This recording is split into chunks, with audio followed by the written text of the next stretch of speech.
world is on the brink of monumental change.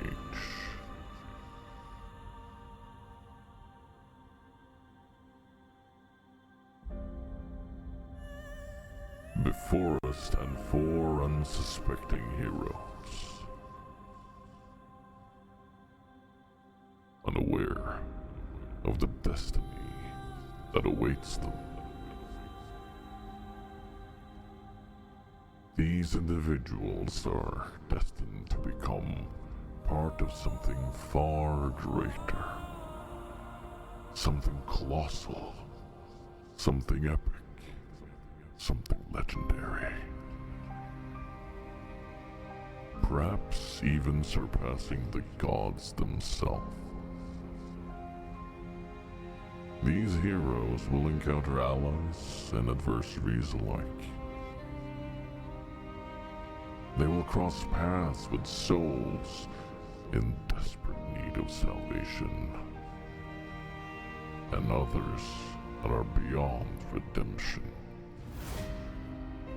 Their journey will be fraught with adversity and moral quandaries. They will face challenges that test their very essence. How will their journey mold them? Will they emerge stronger, forged in the fires of their trials? Or will they be left broken, beaten, and scarred? In the midst of chaos, they will find moments of triumph and celebrate victories that echo through the ages. Their battles will be legendary, their conquests monumental. Join me as I weave a tale of heroes and villains, of light and darkness, of good and bad. This is a story of epic proportions, where the fate of the world hangs in the balance, and the courage of a few will determine the destiny for many. These are our heroes.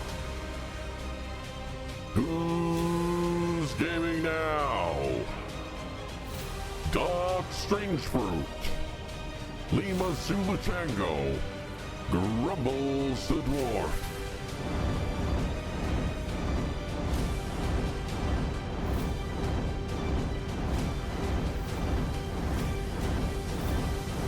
On me, I'm just a storyteller.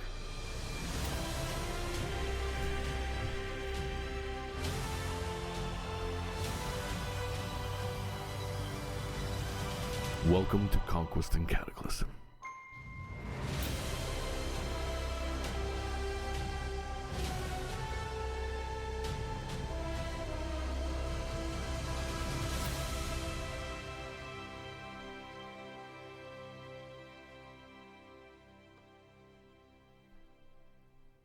Welcome to Conquest and Cataclysm, indeed, my wonderful audience. For those of you watching here, for those of you watching live, welcome. For those of you watching this through the VOD, hello, hello, hello, hello. That's the first time I've ran the intro like this, directly.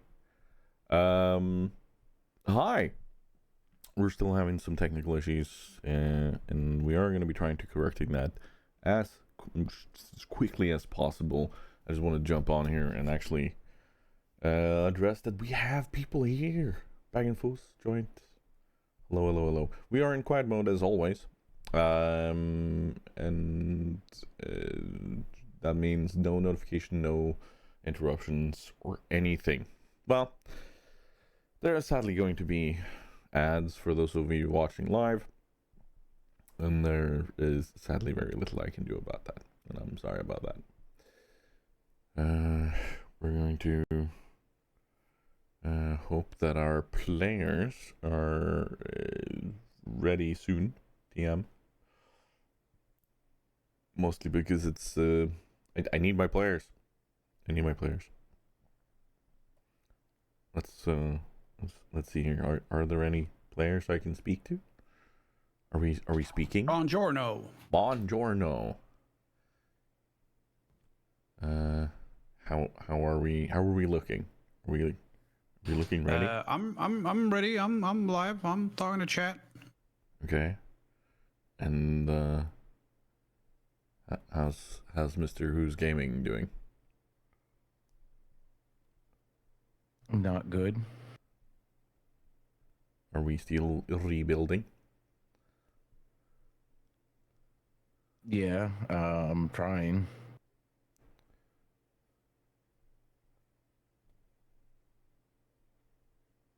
A boop.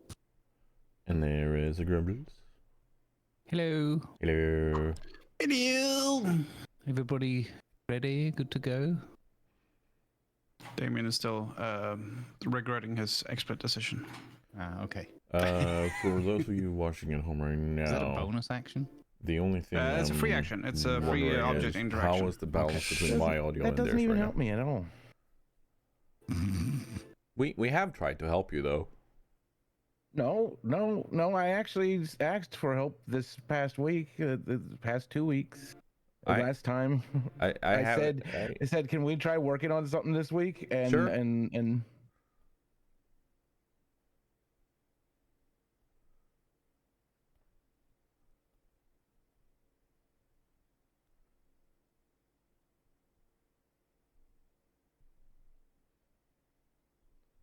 I'll just have to do it without cameras, I guess.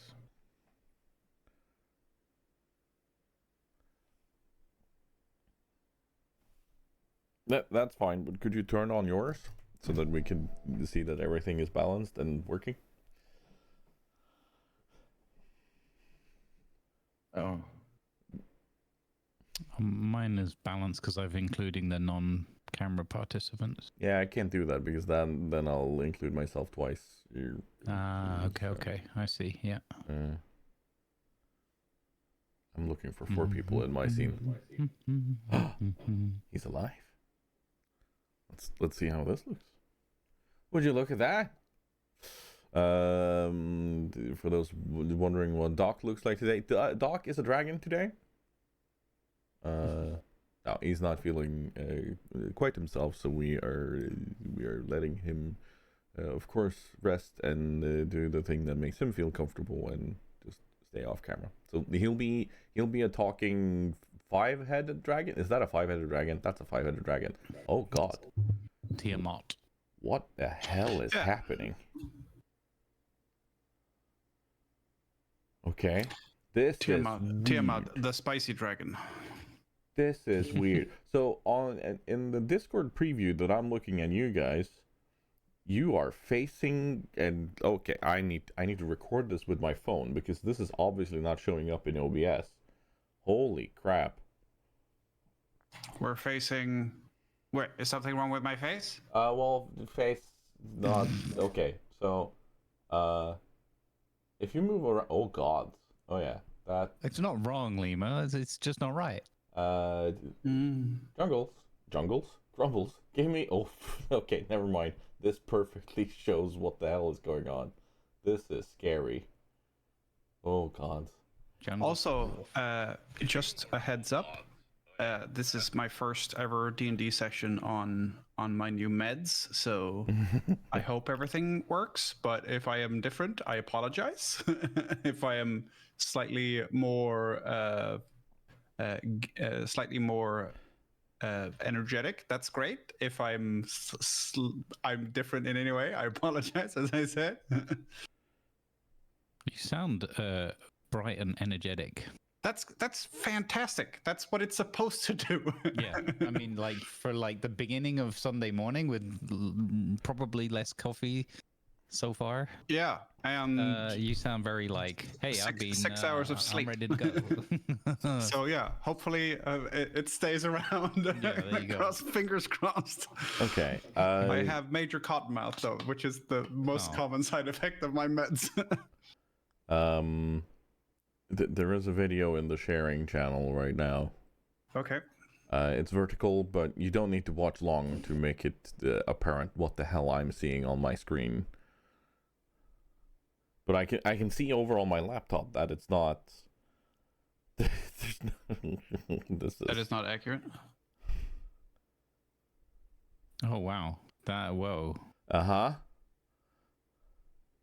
Was Well, that let's just be grateful that what you're seeing isn't Lemur's new meds.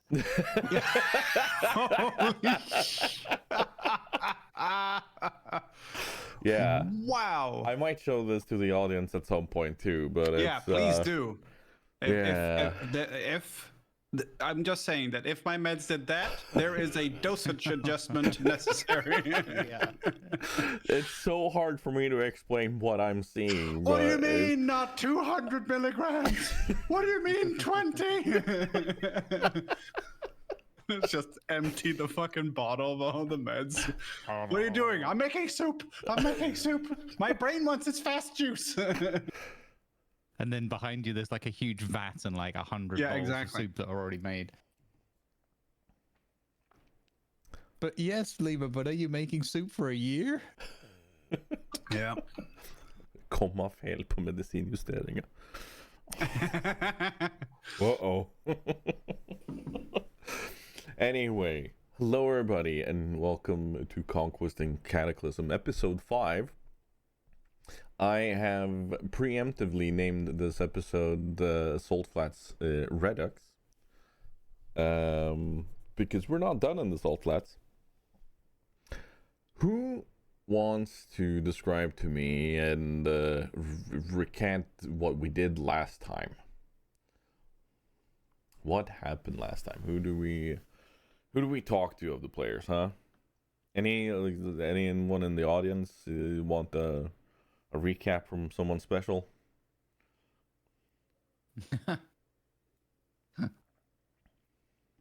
It's that or I'm going to volunteer someone.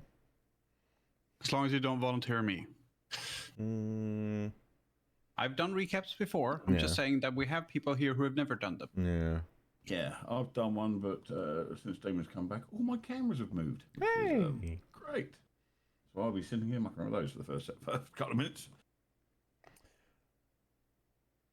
All right. I'm actually amazed at how well Discord has just reshuffled everything exactly where it should be. It's like, Yeah, it's, I genuinely didn't expect it. Like every single individual bit yeah, is. I where it should haven't be. had to change anything. It's very convenient. And I'm very sorry for those that are having difficulties with it. I'm not trying to rub it in. I'm genuinely shocked that Discord's just been like, hey, there you go. Yeah. There's everything. Because it's in the past when I've done this, Discord's been like, screw you, buddy. Spend an hour Ragnar's gonna redoing come all of over that. and Ragnar probably walks over and slaps the name with his hammer for having his cameras in the right place. Gotta catch us Glad fast. I'm not recording yet. Gotta catch us first. Well, what I remember, so here's one fun fact for me is I usually, like yesterday evening, I had a, not really a panic attack, but I had a nervous moment because I was like, what if I get picked to do the recap? Because the way my memory works these days, it's so hit and miss with stuff vanishing. And I sat there for a good 5 minutes trying to think, what did we do last time? Like, and I'm not kidding, I'm not exaggerating. My brain's literally like, there was an explosion. Yeah.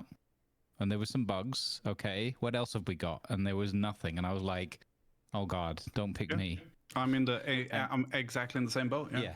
And then right now, I'm like, oh yeah, recap. Yeah, well, we were in the Shimmering Flats. We went to the racetrack area. We met the people that did the bets. There was a weird lizard robot guy that we all took turns talking to different sort of instances of. Funkin did sort of understood that there was some magical shenanigans going on. There was also some feisty little gnome lady that was placing a massive gold bet down, and so Fonkin was sending messages trying to influence the betting of our teammates. There was drunken pass out moments from the dwarf drinking some TNT. There was which I wouldn't have remembered that detail, but that was in the chat this morning, so I got that one for free. And then there was fiddling with tuning up, shall we say, sports tuning of chocobos and whatever, and there was also Doc surreptitiously sneaking in some of this TNT, far too much of it, one would assume, as in more than 1 milliliter. What does it possibly mean? Nothing into happened, you Fonkin's- saw nothing. Go Gadget chicken. And and then we ended up in a race, an amateur race, and kaboom. Yeah. And now Funkin's in his Elysium. Yeah, we got our first taste of the Funkin's personal extra dimensional space. Yeah, there you go. I think we should call it because canonically it's been established that you can kind of furnish it a little bit, and you furnished it a lot. Like, yeah, it's not so much a whole; it's more of like, hey, this is my personal, tiny dimension. It's. Well, welcome to Funkin's Fuck Pad. Funkin's happy place. It's an I oasis. wouldn't have named it that, in but a sure. desert There are a of lot of No, voids. that's fair. Yeah. Funkin's Fairy Flats or Funkin's. There's probably a few voluptuous dryads and Yeah, whatever knocking around. It's a we're fantasy world. knocking boots. Well, This took a I weird think- turn. Yeah, That's coming from me. but it's still, I love it. It's very cool. It's I wanna, also so to anyone who's sitting there going, "Oh God, I hope he doesn't pick me for recaps," we have a whole channel for recaps on Discord. Is there anything in it though? Because Yes, and every single session I ask you guys to write your session recaps because I want to hear them from all I'm the saying players. is that the session summary channel has had nothing written in it for a month, and that We haven't had that many. It's only missing, I think, one, the last one. So yeah. yeah. Session I don't summary, remember everything that happened. 3rd of November. Yeah. Yes, It's- and then it's the 8th of I December now. asked you guys to write yours because I want to hear it from the players. Oh, I see. Yeah. Yeah, that didn't happen. I definitely remember what happened. All right, you wanna add some details to it if there was something that Grumbles missed in his description.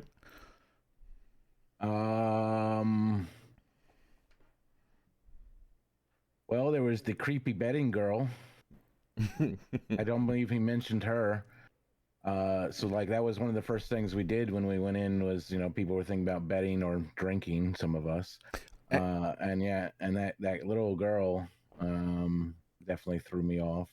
I think he described her as high energy gnome.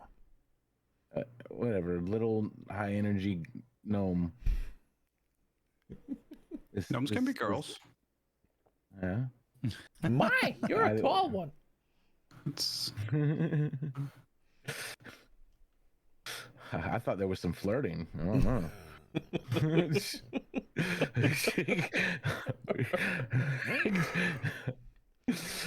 It's like I said, it was weird.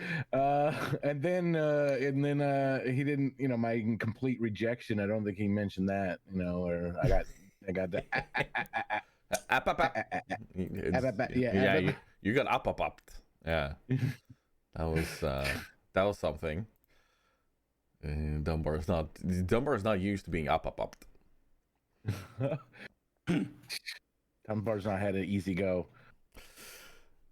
You've pretty much nailed everything. There was betting. There were Mecha Strider races. There was weird, kind of uncanny valley moments. You covered the tactical nuclear Tauren, aka TNT, which nobody picked up on last time, but Doc made an abbreviation of it, and that was perfect. I thought people would pick up on that, but yeah, there we are. And then at the end of the race, after Funkin's Mecha Strider blew up in a bright ball of flame, and we had some bugs show up. A lot of them, actually, in thousands and thousands of them. The entire camp of the Shimmering Flats raceway seems to be up in arms and now be either running away or getting getting their weapons ready. Yeah, we're gonna start out with Funkin in his little dimensional hole or whatever you want to call it. We really need a good name for it. Funkin's happy place. we're gonna let Funkin name it, please. I'm just gonna. Oh, okay. Yeah, Oh, okay. yeah. We're going that way. This is this is his place. happy hole. Yeah, exactly. Chat, please name. Oh God, we're not asking chat for that. No, it's Holy McHoleface is what it's called now. Yeah. But yeah, Funkin is in his little void where he's resting and being taken care of by his scene servant, I guess is what we can call that. Yeah. And you were looking out a arcane window of sorts. Yeah. So so he's sort of going up there, and there's like a little it's sort of like a little pagoda summer house type thing, all very open and that. But then you've got all this lovely forest and glowing kind of lights and thing. I'm gonna put a couple of images in the Discord chat so you can see the sort of like broadly the kind of vibe and energy that we're talking about. But it's all very like light and positive and magical, I guess, but maybe in a mystical or like a very fey forest kind of way. Okay. Right. I don't know why the other one didn't work. Whatever. Or it didn't work for me. Didn't load. Yeah, so but I want to add to it. There's like a little center point where everyone's chilling out and like a little bar on the side and all very exotic, strange drinks and concoctions and snacks. Probably lots of bacon bits. And Funkin, first thing he does is he goes up and, as usual, there's unseen servants or maybe like wispy, ethereal sort of things serving drinks and snacks and whatever. And then maybe like 90% of what's there is like illusory. Right, so it's not over the top. It just looks like there's a lot going on. And he's kind of like just dusting himself off. I think his hat and goggles are just, flown off him, whether they got scorched behind him or whether he's in here now. It's probably all illusory anyway. Yeah, and I think he just sort of sits there for a moment and starts like sipping on a little drink. And just nibbling on some little bacon bits, and then he's like, well, that was a rush. I suppose I better see what's going on. Sir, okay. So here's what I have in my mind. I'm not sure if we talked about this last time. It's kind of like the classical butler suit with the long tail and such, but there's nothing in it, but you can see the white cuffs kind of flying around, and you see the suit jacket on itself kind of flying around, and that's kind of the indication. And then there's these almost like ethereal blue gloves that look kind of like the classical cartoonish butler gloves, and he's flying over to you with a tray and a drink. So there seems to be an issue at hand. Oh. Just when I thought I could get a moment's peace. Yes, I'm terribly sorry. I did not mean to intrude upon your peace and quiet, sir. However, how are you going to get out of here? Well, I mean, normally I just popped out. Oh. You see, sir, the rope Yes. is over there. That's usually left outside, sir. Right. Yeah. Why? I don't know. I guess it must have been whatever went kaboom. I didn't have a good feeling about that, you know. No, I'm going to have a word with Alistair. I don't know if he was fiddling with my go-go gadget chicken. I don't know anything about this, so I'm terribly sorry. I wish I could help. However, if you would allow me a suggestion, sir. Yes? Can we start using a ladder, sir? So much more dignified. All right. Well, what about this? Compromise. A rope ladder? Oh, I suppose that wouldn't help. Fine, sir. It's your void dimension after all. I'm merely a reflection upon your own soul or something. Yes, but you know, Jeffrey, I've always appreciated your input. Yes, but could you at least spell my name the same every single time, sir? What would be the fun of that? Well, I guess that is very us or you, all depending on how we see it. Would you mind putting the screen up? I want to know what's going on outside. Ah, yes, of course, sir. What channel? Current events? Yes, current events, immediate vicinity. Right. You see the robes kind of float over towards behind the bar. Mm-hmm. And then one of the gloves wave. And you see this tear in the void open up. And it opens up, and in bright blue letters underneath, it's spelled phony. No, it's not. That's borrowed directly from Grumble's stream. I want to point that out. No, it doesn't. Yeah, it doesn't say that. It doesn't say that. What you see outside is panic. You see horrors, and you see terror on people's faces. You see all of them either running or taking to arms. You see thousands and thousands and thousands of little bugs, scarab-like creatures pop up. They seem to be slowly marching towards where everyone is being herded. They seem to be kind of slowly being pushed towards the middle of the raceway. So far, none of them are showing any sort of threat, any sort of aggressive behavior towards any of the people there. But it's clear that these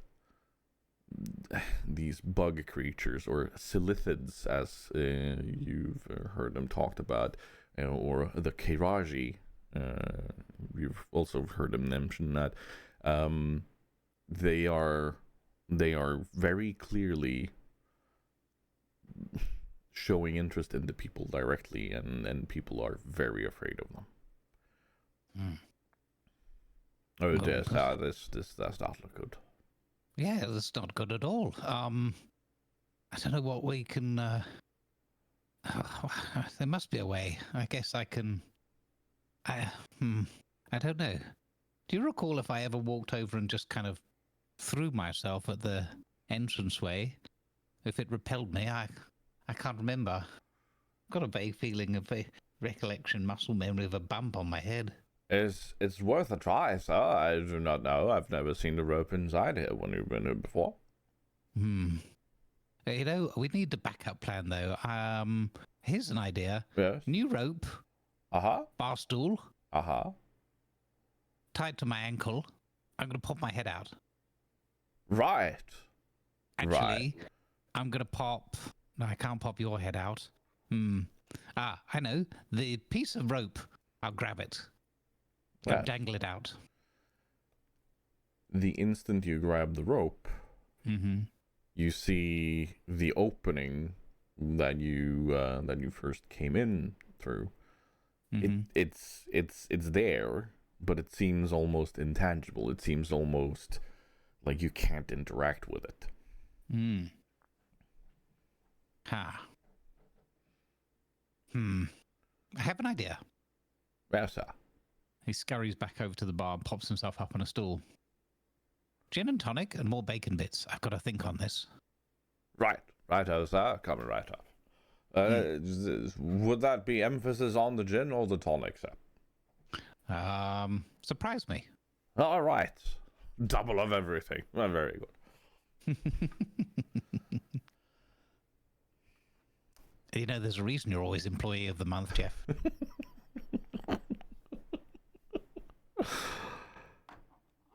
I like the idea that there's a framed picture on the wall, like gold plated or whatever, and it's like employee of the month, Jeff, and it's like how like 672 months in a row or whatever.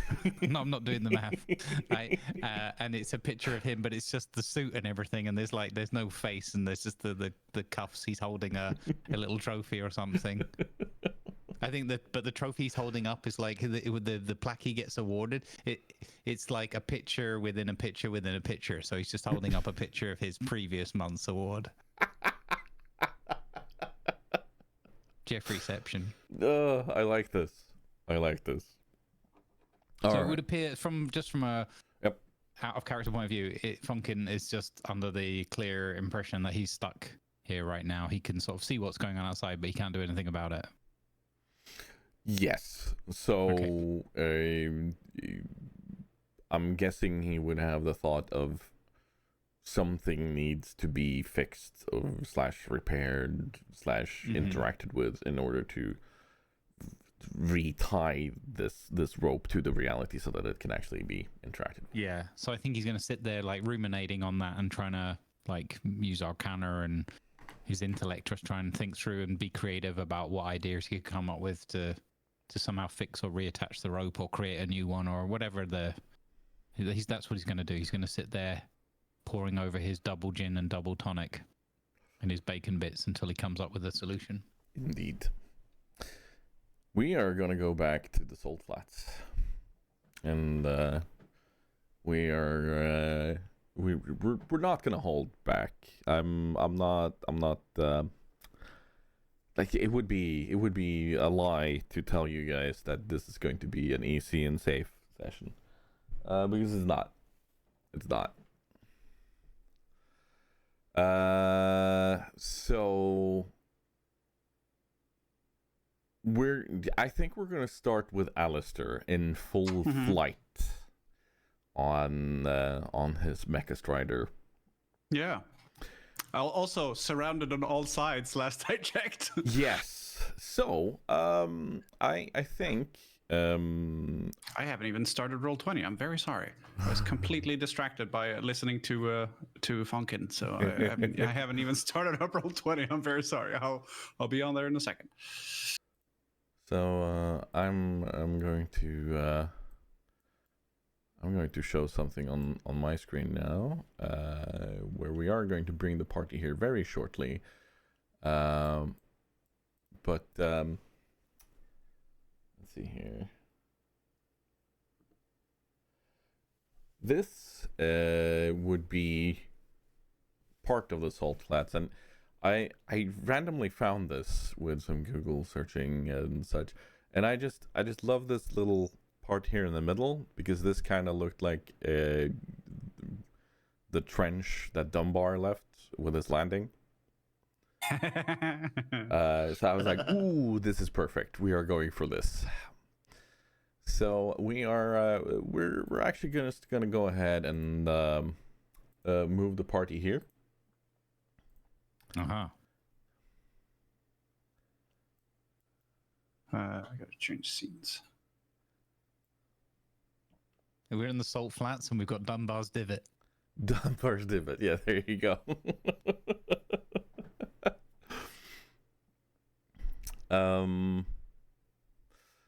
Yeah.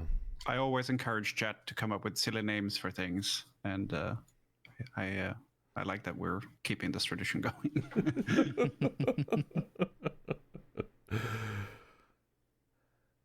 Did we get the tokens over here? Did the party actually move?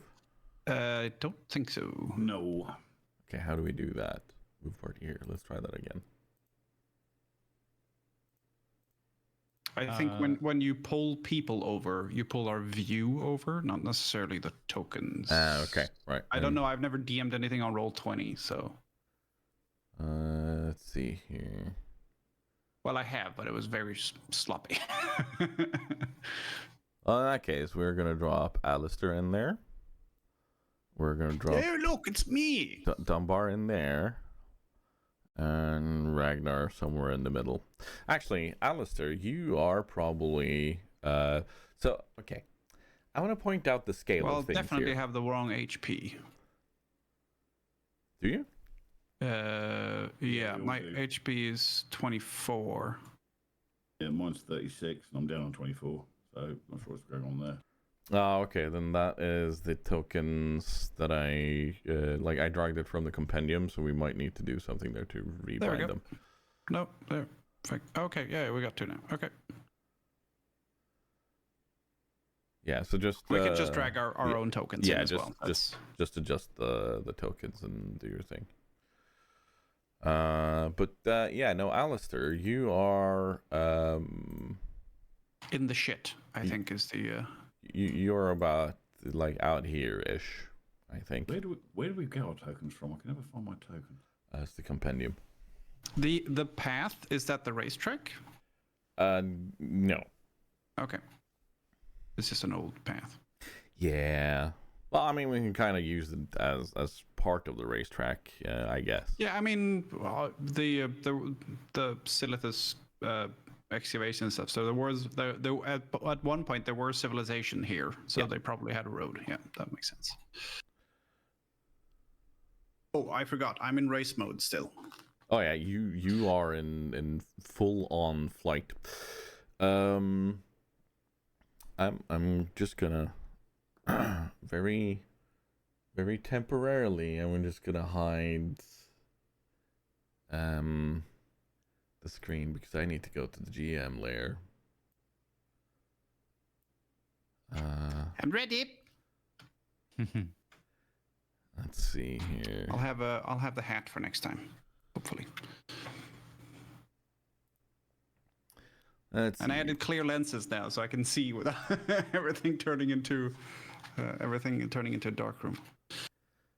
So if I do this, That's a lot. no, it's not.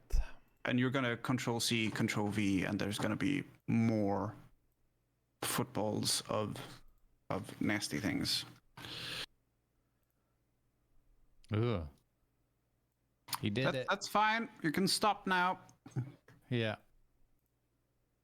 No. I said you can stop now. I said you were surrounded. God damn it. Sir, we're surrounded. Those poor bastards. Wait, how am I here? How are you where? Yeah, he's on the screen. I'm on the map. Yeah, I'm on the map. I didn't put myself in there. No, Tiger dragged us all on. Or you guys on. I'm in a little extra dimension. Which, funnily enough, because I've got my sheet embedded and minimized, it goes to a little, like, ethereal translucent box. So that's kind of representative of me in the pocket dimension. Yeah. All right. Where did we put Alistair now? Alistair, you're there. I'm right in the middle. All right. Let's put you. You are racing south from around there. Well, as I recall, I'm not. I don't want to say it was like this, but as I recall, they hadn't noticed me, right? Not directly, no, but Because they I are. was also very close to the explosion thing. Yeah, but they are rising up around you and all Yeah. over the Saltflats as we're speaking. Where did Ragnar go? I'm imagining the whole thing. Running away rapidly, probably. Yeah. No, you're not. Like, we this is. There is nowhere to run. Get back here. There you go. Damn it. I don't know. Just- Where did Ragnar? Where is Ragnar gone? I think he went up in smoke. just completely, just like a spider hiding in the sand, just covered. So there are tents and people all around you. we are, for all intents and purposes, in combat order So right how now. big are these tents? Well, if you see the scale of your token, like it would fit 4, 5, Okay, 6 and people. how big are these usually. porpoises? Porpoises? Purposes. Oh, you said in tents and porpoises, I thought. So No. I was like, but we're in the middle of a desert. We said for all intents and purposes, not all intents and purposes. Oh, but he also mentioned tents twice, so I figured Yeah, that'd is be. there 10? Yeah, well, this situation is very intense, you know. Are they teepees or wigwams? How would we know? Oh. Well played. Okay, I'm gonna stop making shitty jokes now. I apologize. I blame the meds. X to doubt. Are we ready to continue? Yeah, sorry. Sorry. I will report for disciplinary action after the stream. That depends on if you live or not. Oh, We yeah, are, that's fair. for all intents and purposes, in the middle of combat. We are going to move in combat order. We're going to move in turn order, it's called. This is not a free action, sneak off, do whatever you want. There's a reason why this is going to take some time. But do you want initiatives or just to establish a turn order, maybe? No, right now you are pretty much running for your f***ing life. It's weird that I said funkin' in there. I don't know why. You are Mangoes everywhere. so as you are running on this long strike, you are noticing more and more of the ground. You know what? Give me an intelligence roll on this. Is it a nature thing? No, you are mid panic. Like this is just straight up raw intelligence. Like there is. Okay, Yeah. but not a save, just a straight up roll. Yeah, no save. It's just let's see if you are able to. Oh yeah. 21. You are noticing that you are being herded towards the other tents and the group of huddled people there. And Are they being are herded by the skittering shits. So Okay. the group of bugs are clearly kind of showing up and in such troves and masses in front of you as you're kind of trying to skirt them and go around them that it's sending you away. Like it's kind of steering you in towards it. As I recall, I'm also moving incredibly quickly. Oh yeah.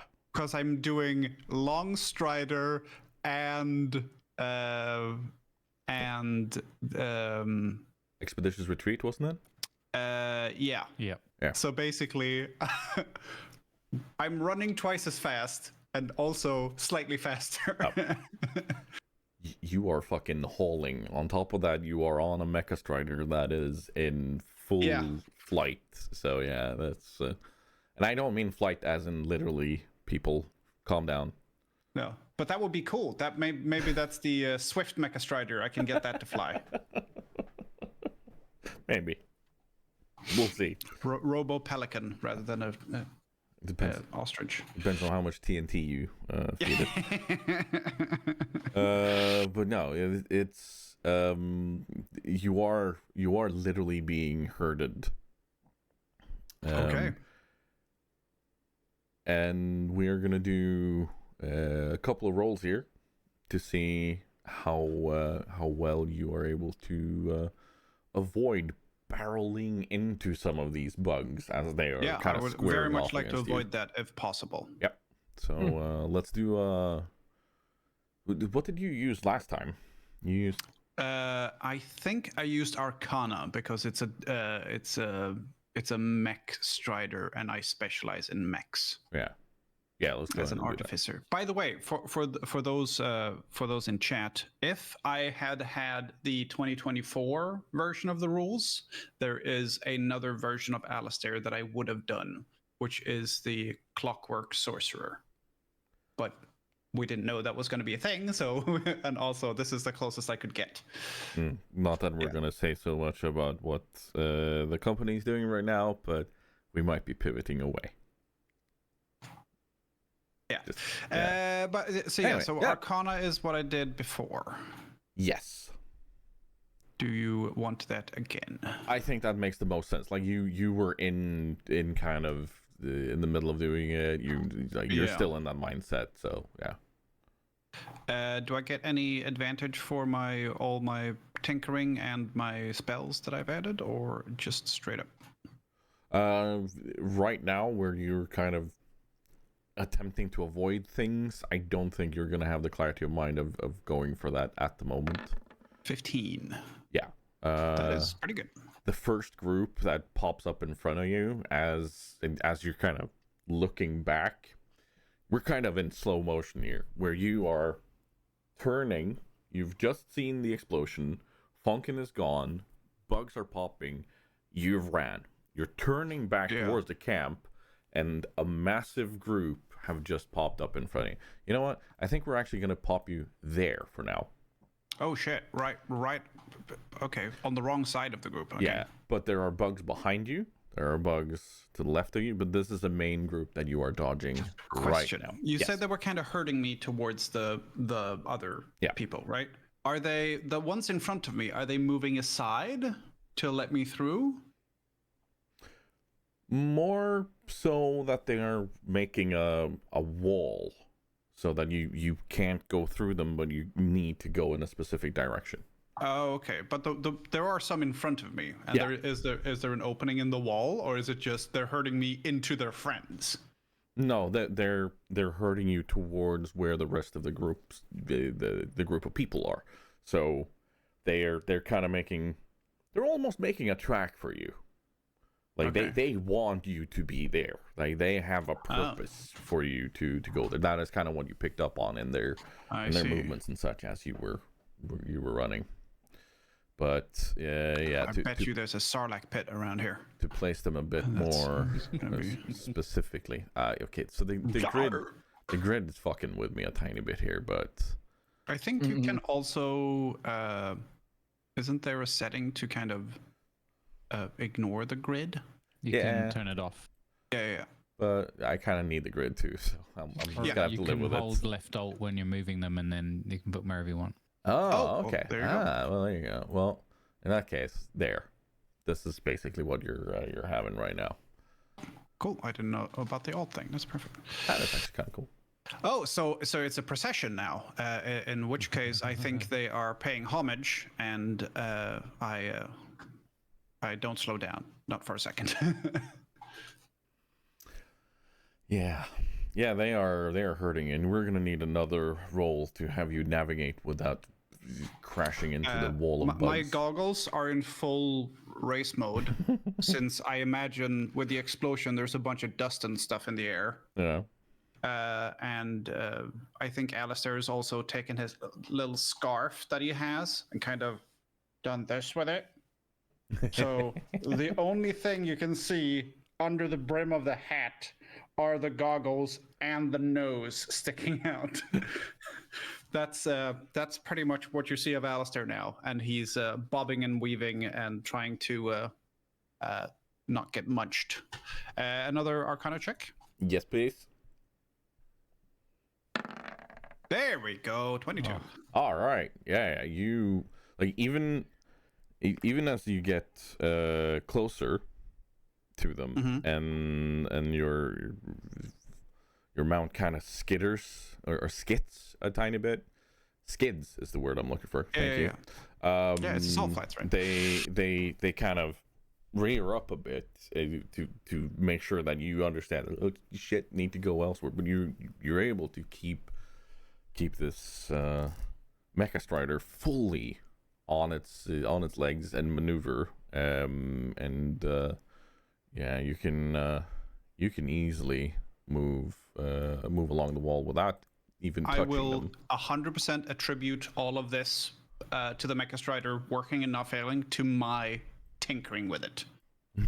So if this had been a bog standard Mecha Strider, this would not have worked. But this one, the one I have, so I've modified the ankle of the feet. So because the old ones kind of run like this, Yeah. but the one I have actually kind of pivots a little bit, so the claws dig in, so they get better traction when they're running.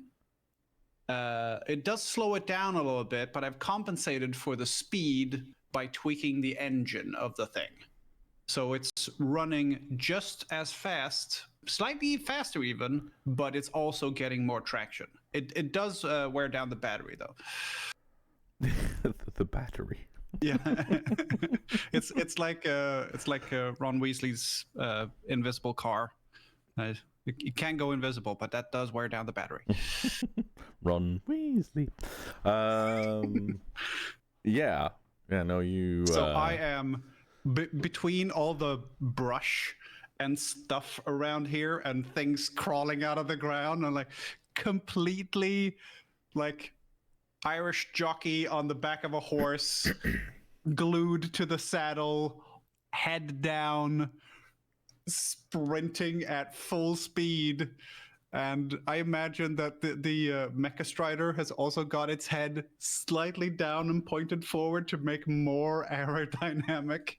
And there's no flapping of bags or anything. Everything's tied down, so everything's very taut. And it's just a gnomish missile on two mechanical Mecha Strider legs running. And it's absolutely glorious. Okay, I'm struggling. I need to try to move this flippin' circle. There you go. So the orange circle kind of depicts safe space. Yeah, like that is where everyone is huddled right now. They've been pushed back, and yeah, we're just gonna go ahead and do some housekeeping here. Everything's moving. Oh no! Oh, there's a lot of them. Oh no! Is this area the where the tents and all the structure is still? Yeah. I think this is the Thunderdome, and two gnomes enter. Well, One dwarf league. a Thundernome. my plan when I turned invisible was to climb onto something high and stay invisible and perch like a bird. Kind of just let things happen, watch things happen. We're gonna see if Alistair makes it into the circle without absolutely careening into a wall of chitin. Yeah. Yeah. Also, I like the idea of Dunbar climbing on something high on the middle of a salt flat, which distinctive feature is mainly that it's flat. It's kind of in the name. I can see far. I've got scales. This cactus is fine for me. And he's like another foot off the ground. No, on top of one of the structures. Well, there's not really big structures. The biggest one is the stands where people could sit, but it's only like 3 or 4 rows high. So. It's all sticks and cloth, right? Yeah, it's so fun. it's gonna be. I'm going to sit up, boom, or straight through it. It's on top of like a little pole perched. I like the idea of you Buster Keaton through the awnings and ending up in the stall going, well, that didn't work. All right. Okay. Let's have a third roll to see how well you're able to. This is clutch now, so I'm going to use my inspiration because I really want to make it all the way. Let's see. When I click, is there a way to option into? Because I never roll advantage. Oh, query advantage. That's what we want. There we go.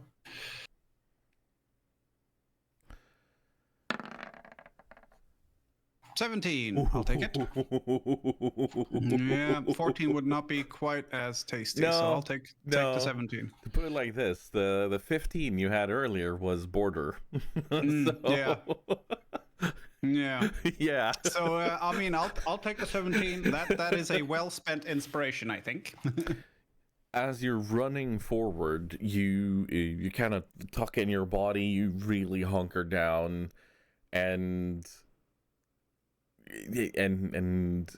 final moment just before you skid into the circle, one of the bugs it scrapes along the side of this Mecha Strider. You hear the chitin be shredded by the metal sides of your Mecha Strider, and it shrieks in absolute abject horror as it explodes with goo and bug parts. But you are safely in the midst of your friends and almost said family, but there's no family here. I do have family here, but unfortunately he's back in Gadgetzan. Yeah, this is true. How many citizens are here? Just random people. There's quite a few non-combat people because I thought you were going to say non-player characters there. Well, I mean, yeah, that too.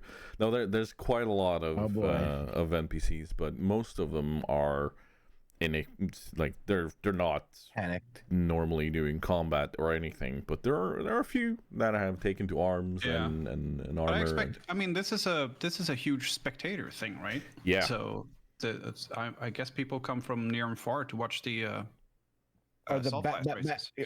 Or the bat gnomes got weapons. Oh yeah, they're. I want to give them shit. The upper pups, they are out and about. They've got their shields, they've got their swords. Damn it! Some of them have things that look like blunderbusses. Yeah. Oh, whoa! Hey. What's the? Oh, I can't remember the D&D name for a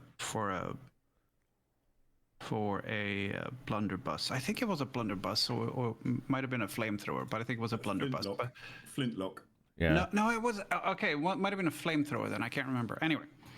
Are you Pyro converger? That was it. Pyro converger. Wow. Yeah, that's the artificer, like essentially rifle thing. But I think it's technically a flamethrower. But it's very fancy. That certainly is a name. Now I know what Alistair needs to make Funkin for his birthday. Here we go. It's from Guildmaster's Guide to Ravnica. Pyroconverger is an is-it-made flamethrower. Oh God! And the more you use it, the higher chance it is of not working. Detonating?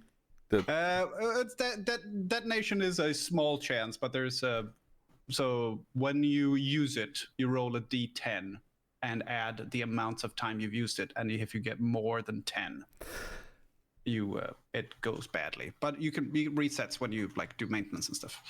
I'm gonna give you guys one round of talking, and then I'm gonna need your initiative.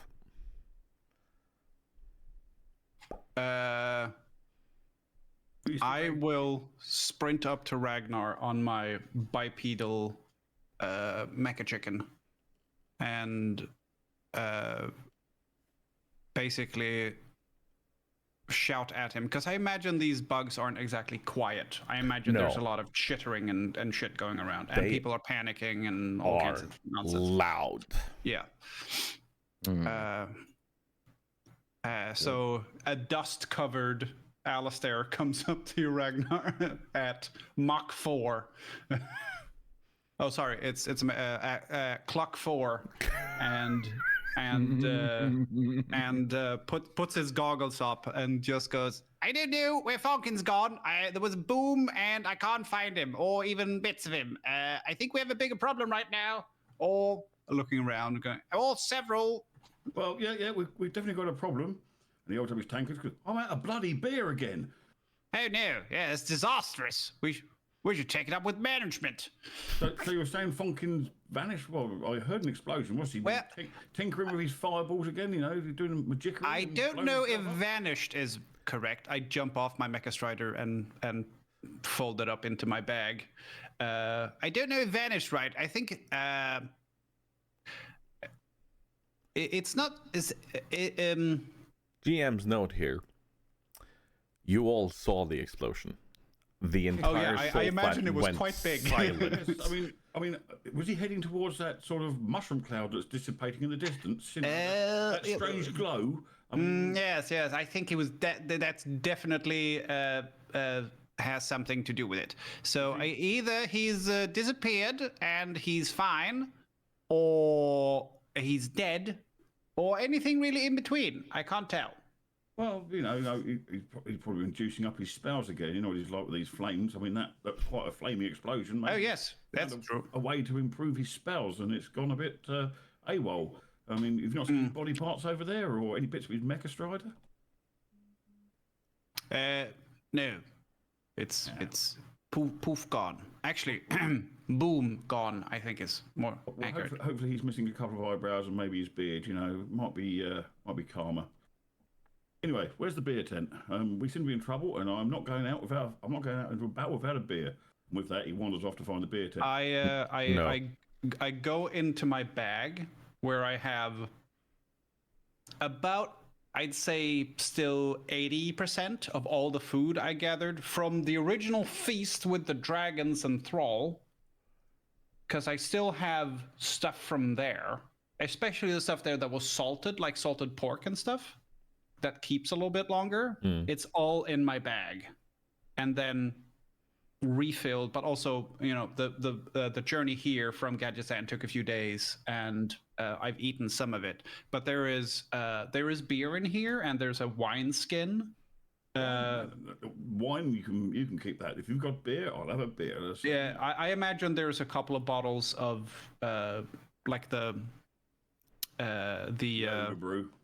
Yeah, no, I mean, there's probably a couple of earthen jugs, but the tiny bottle ones of mead or something, and that's what I go. Here you go, and toss it over to Ragnar. It's not big or anything, but it's a little bottle. I have one I could show you. So Ragnar tears the top of the bottle off of his teeth and starts filling up his large tankard with it, sitting on his mecha strider, holding a beer in one hand and his hammer in the other, just surveying the creatures that are surrounding him. Yeah.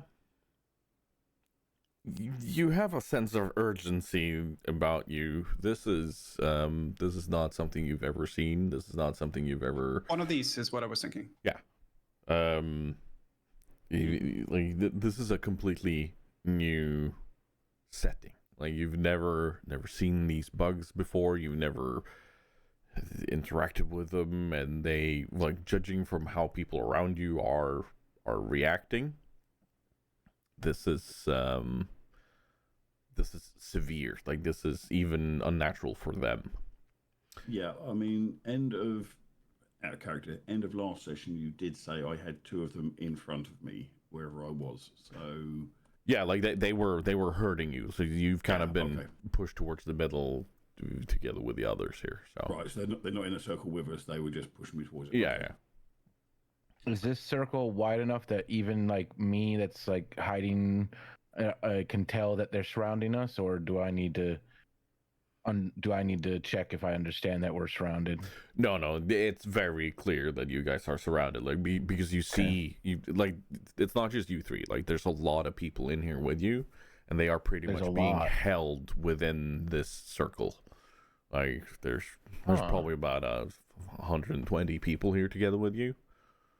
Are they starting to attack any of the civilians? No, not so far. Like, if any of the other people are getting close, they kind of just rear up and scare them so that they kind of understand to stay back and stay gathered. Very quickly, Funkin, give me an investigation roll. Okay.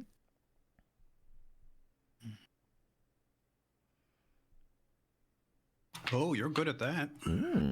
Yeah. You're very good at that. You have been looking through books and such that Jeffrey, with a DJEFFRY, has brought you. It's pronounced the Jeffrey. He brought you some books that you've had stashed here. Some old books of arcane magic and tricks and such, which you learned here. Mm-hmm. And which is what you where you picked up this idea of this kind of hidden oasis in the void. And it mentions the strands of reality being weaved into a rope needs to be repaired. Mm-hmm. And you're kind of holding the rope up, and you can kind of see that it has been slightly frayed and singed. So you're gathering that you need to repair it somehow, but you're clearly onto something in the book, and need to look a bit around here about if it describes the act of repairing that bond. Okay. So give me another investigation. Okay. Boop. Oh yeah. Luckily, it's int based, and I'm proficient in it. So it says underlined how to do it. Yeah. But you can clearly see that this is going to take a tiny bit of time. You estimate it's gonna take a few minutes of you to kind of read and go through this and do this. But yeah, you have a good grasp of it, so you are going to be free. But it's gonna take a bit of time. But you're gonna be back. All good.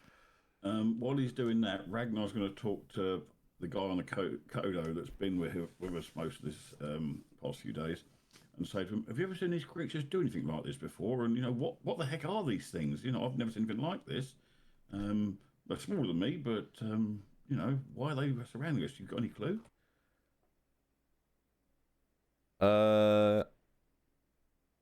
Longstride just kind of looks at you dumbfounded and says, "You think I would be standing here with my sword and shield like this if this was normal? Fucking get your arms. We need to fight." Oh, fighting. Oh, sounds like Initiative. Fun. And there's plenty of them to go around as well. I like how Ragnar's immediate reaction is, as long as I get my share.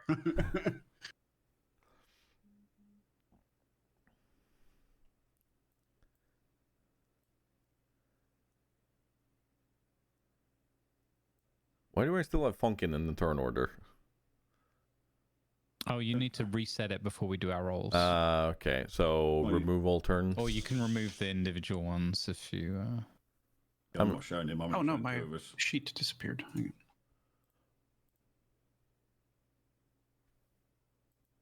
on.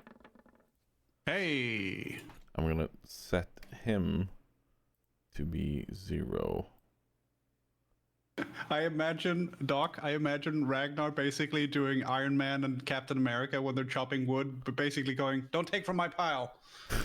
No, I'm thinking more Lord of the Rings, Gimli. That one only counts as one. That's also fair.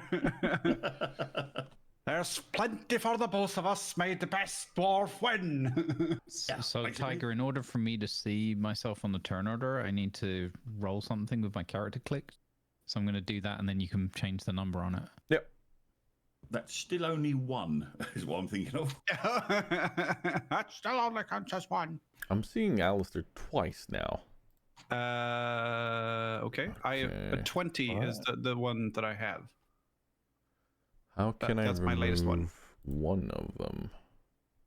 Or I could just No. if you delete both, I can roll again, and we could just change the number to 20. Okay, no, I found out. I need to click your icon in order to remove the ones that are not supposed to be there. That was weird. Oh, okay. But we have the correct order of you guys now. Smashing. And yes, the last thing that I will describe to you before we actually enter into wonderful, glorious, bloody combat. I mean, the serene scene of roleplay. Is sadistic shit. the bugs where you came screeching in, that were where one of them exploded. You see another type of bug pop up. Yeah, I saw that on the map. I didn't know if that was accurate. No, it's accurate. And it seems to kind of hold a command of the others, and there's another one close to it. Oh my god. That Murdrol. That seems to kind of also be directing others, and you can only suspect that there are more of them, but these are the only two you can see. So what you're saying is they're foremen. 4 bugs, please. Yeah, four bugs. Yes. Union reps. Actually, there's several thousand bugs, but that's a different matter. Ragnar realizes he's not the brightest person in the room.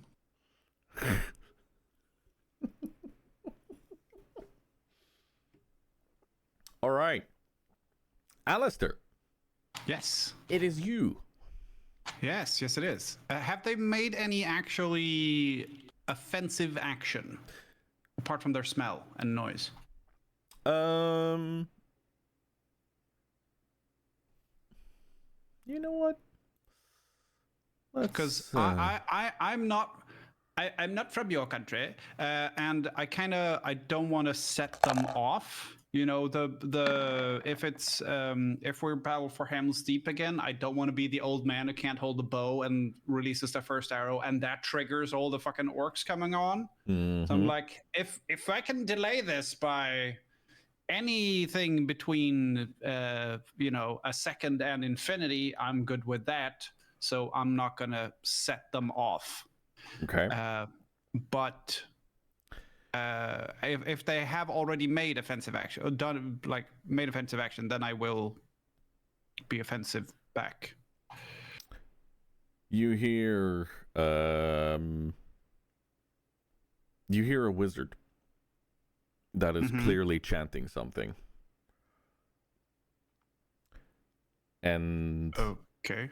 Suddenly there is a very, very large ball of fire that erupts in the middle of a group of them, and you see there's bug parts blasting everywhere. There's gore, there's smoke, there's screeching, like the screeching of the bugs has become even more intense, and you see all of these scarab-like creatures suddenly their front legs go up as if they are ready to attack, and they are they go on the attack on the people that are right in front of them holding up shields and stuff. Oh, okay. So yeah. So they don't just attack the wizard that attacked; they attack generally. Yeah, they are now attacking because of what the wizard did. No. What the closest ones to me? How far away are they? The map is accurate. Oh, okay. So let's see. I should use the thing here. So about 30 feet. Correct. Okay. I will run up. Oop. Go away. I want the clicky thing. I will go here. No, here. Oh, no, wait. I'm a gnome. I can only do 25. Okay. That. And then how... Okay, so I should be able to get the first 3. And I do, I imagine I am covered in dust at this point. Pretty much, yeah. So I do the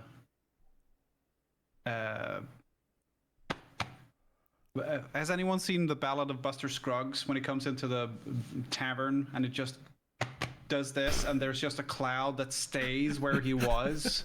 So I'm doing that and then rubbing my hands and then just bringing the hands out and smashing them together in front of me, and I cast Thunderwave. All right.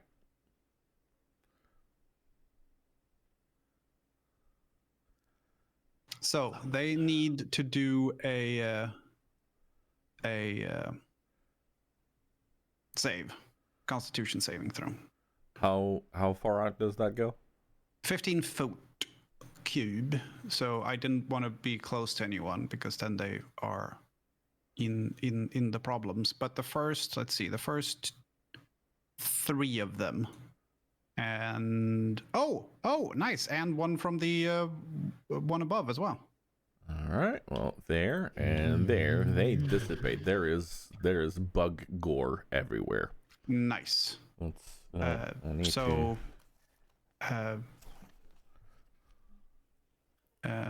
Let's see.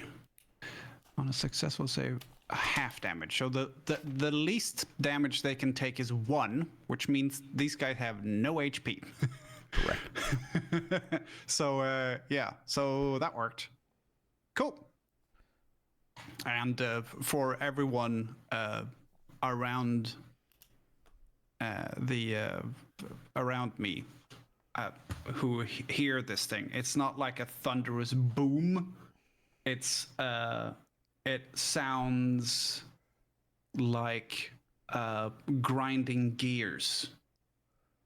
That you ever see gears that are struggling and then they kind of like break through the inertia, they break through the friction and the inertia takes over. That's a terrifying sound. Grinding, that's the sound that comes when he smacks his hands together. That is an absolutely terrifying sound to hear. Yeah, and that's Alistair's Thunderwave. All right. And I don't hang on. I'll see if I have anything that I can do. I will also. Oh, fuck! I should have done that before I cast it. Okay, well, it's too late now. I could have taken out more of them, but I will also move back a little. Oh, yeah, I'll move back a little bit with.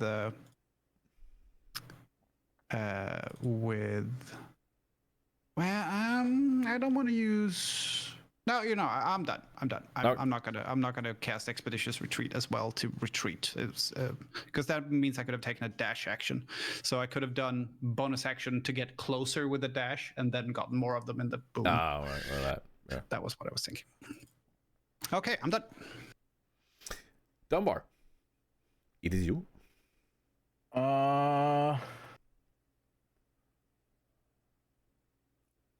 So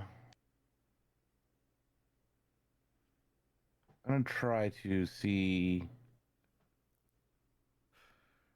For legal reasons, I don't think we can use that name.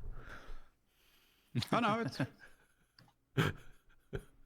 For those who... Or he could do this, and it could be called Clapping Cheeks. Oh God. What? No? Okay. I think we'll go with Gears of War. Cogs of War? Oh, Cogs of War, that works. No, we'll go Gears of War. All right. So I can't. So I was going to go a distance and then do something, but I can't do much. And if I'm invisible, if I attack too early, I lose my invisible. So I'm going to do the sneaky thing, which is his normal thing. And I'm going to try to get up close here, but not directly next to them. I guess there. Mm-hmm. And I guess that's going to be my whole turn, is just staying invisible and sneaking on up next to these fancy looking ones. Mm-hmm. Why can't I move my guy? Nope, wrong tool. That's why. Yeah, which is almost all my full double movement, so I can't do anything. It is a deafening sound of chittering and the sound of chitin rubbing against each other, and you screeching. I hate that Yeah, noise. it is skin crawling. That's what it is. And yeah, no, and it's just getting louder the closer you're getting, but you see these other slightly different ones. They seem to be calmer, more direct with their approach, with their actions and movements. So, Or the fancy ones attacking humans. so far they have not let out an attack. No, but they are there. They're definitely getting a little like air of leadership a little bit. Yes. Was that your action? Yeah, that's all I can do for this turn. Okay. Ragnar, it is you. Okay, well, I'm still sat with my Mecha Strider. How far does my Mecha Strider is it able to move? And would Ragnar realise that these creatures, these command creatures, are different to the rest? I mean, from where I am, would I realise that? Were you on a Mecha Strider? I thought you were standing in the crowd. No, we were sat. Me and Longstrider were both sat on a Mecha Strider at the end of the last session. I thought your Mecha Strider blew up. No, it wasn't mine. It was somebody else's. Yeah, because right. he was watching the races, so he was watching from the back of his Mecha Strider. Mm-hmm. Ah, right, yeah. Yeah. So Longstride was never on his Kodo. Okay. But he was. yeah, but to be fair, he can see pretty well anyway. Yeah. He's pretty tall. I couldn't, which is why I was sat on my Mecha Strider to see what was going on. Yeah, no, okay. You're right. Longstrider standing next to Ragnar, going, "Would you like me to describe it to you, or would you like to fetch your box?" No, he's Longstride has waded towards the front and is holding up his shield and armor, and he's locked in combat right now. But yeah, no, you could easily move to the front of it, but you would have to give me a pilot roll or animal handling roll or whatever to navigate through the mass of people.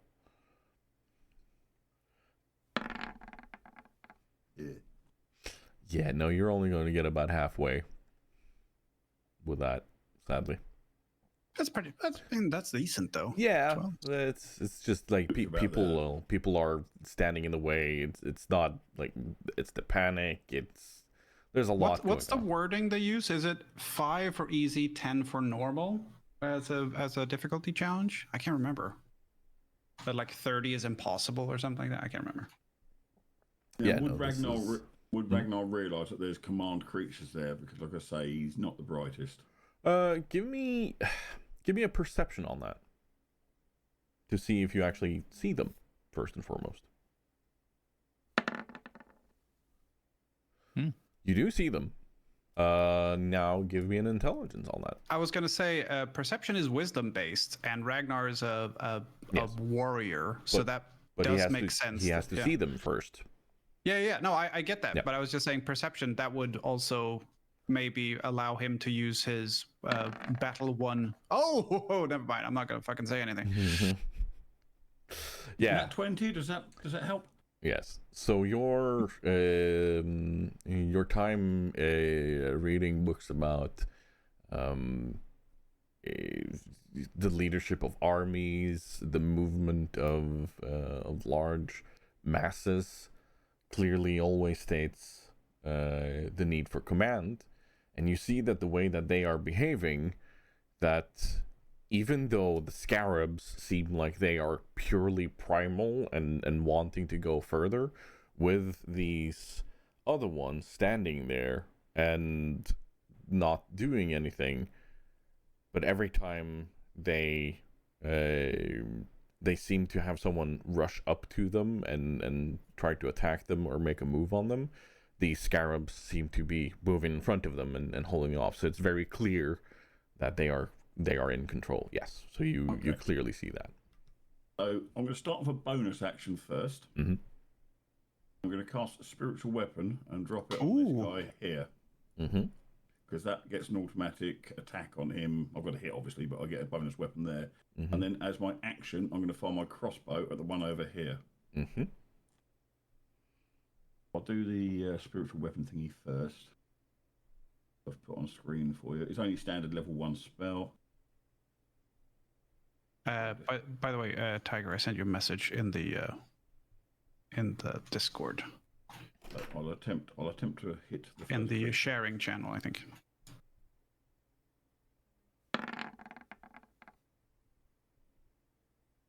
It's a 20. Does that hit?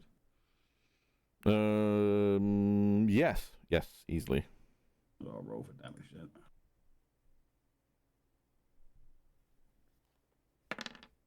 Ooh, nice. 10 force damage. 10 force damage on this guy up here. The spell off is used.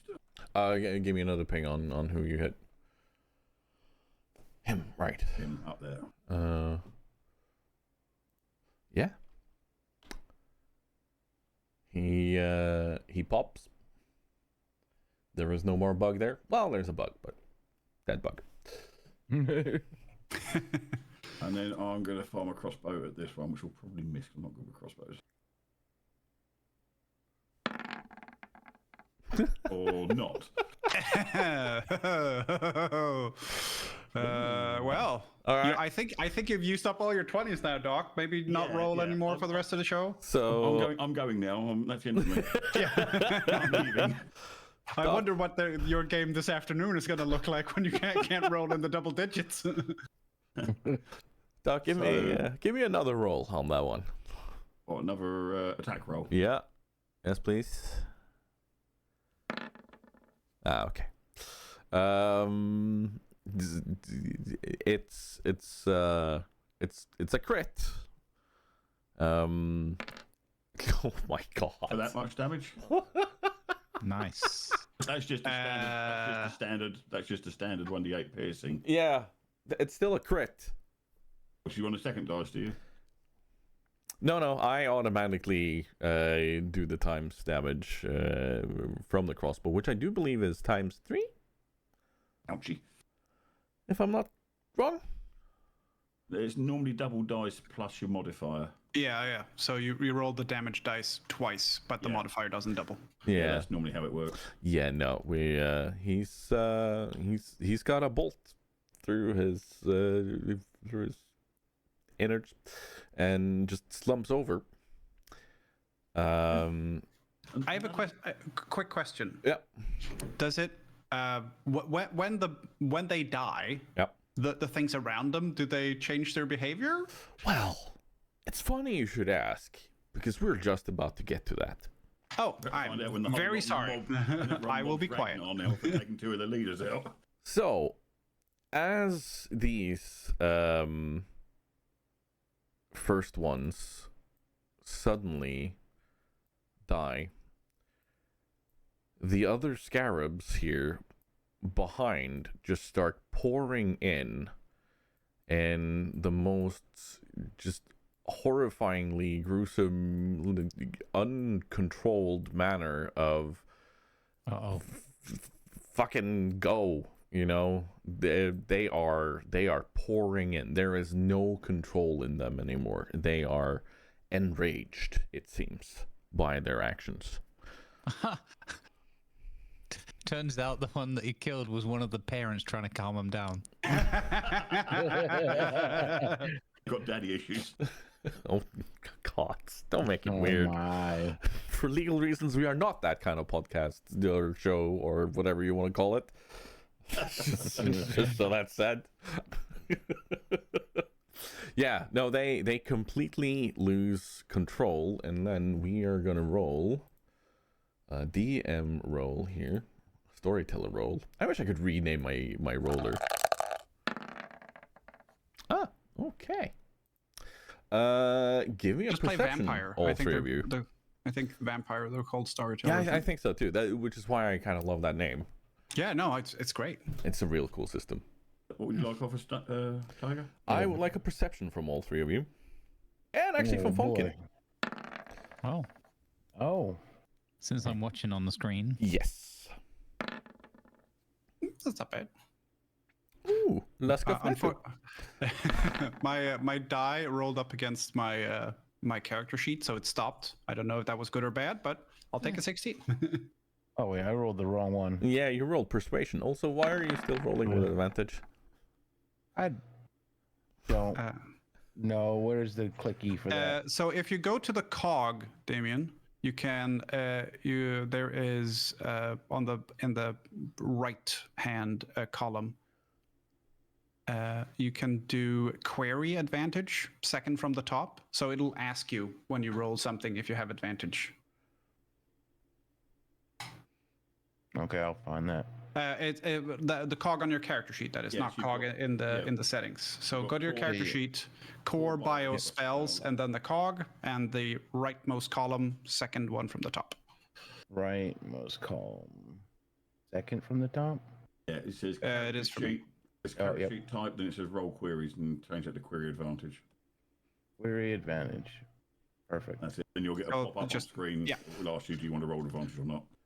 Super handy. With you being pretty much surrounded by these bugs who don't seem to notice you as you're staying in your invisibility.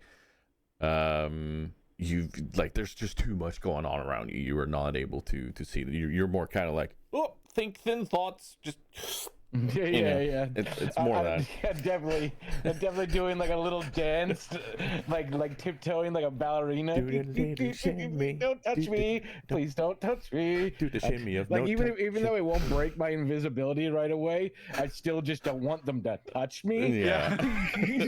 They didn't see him. They ran into him.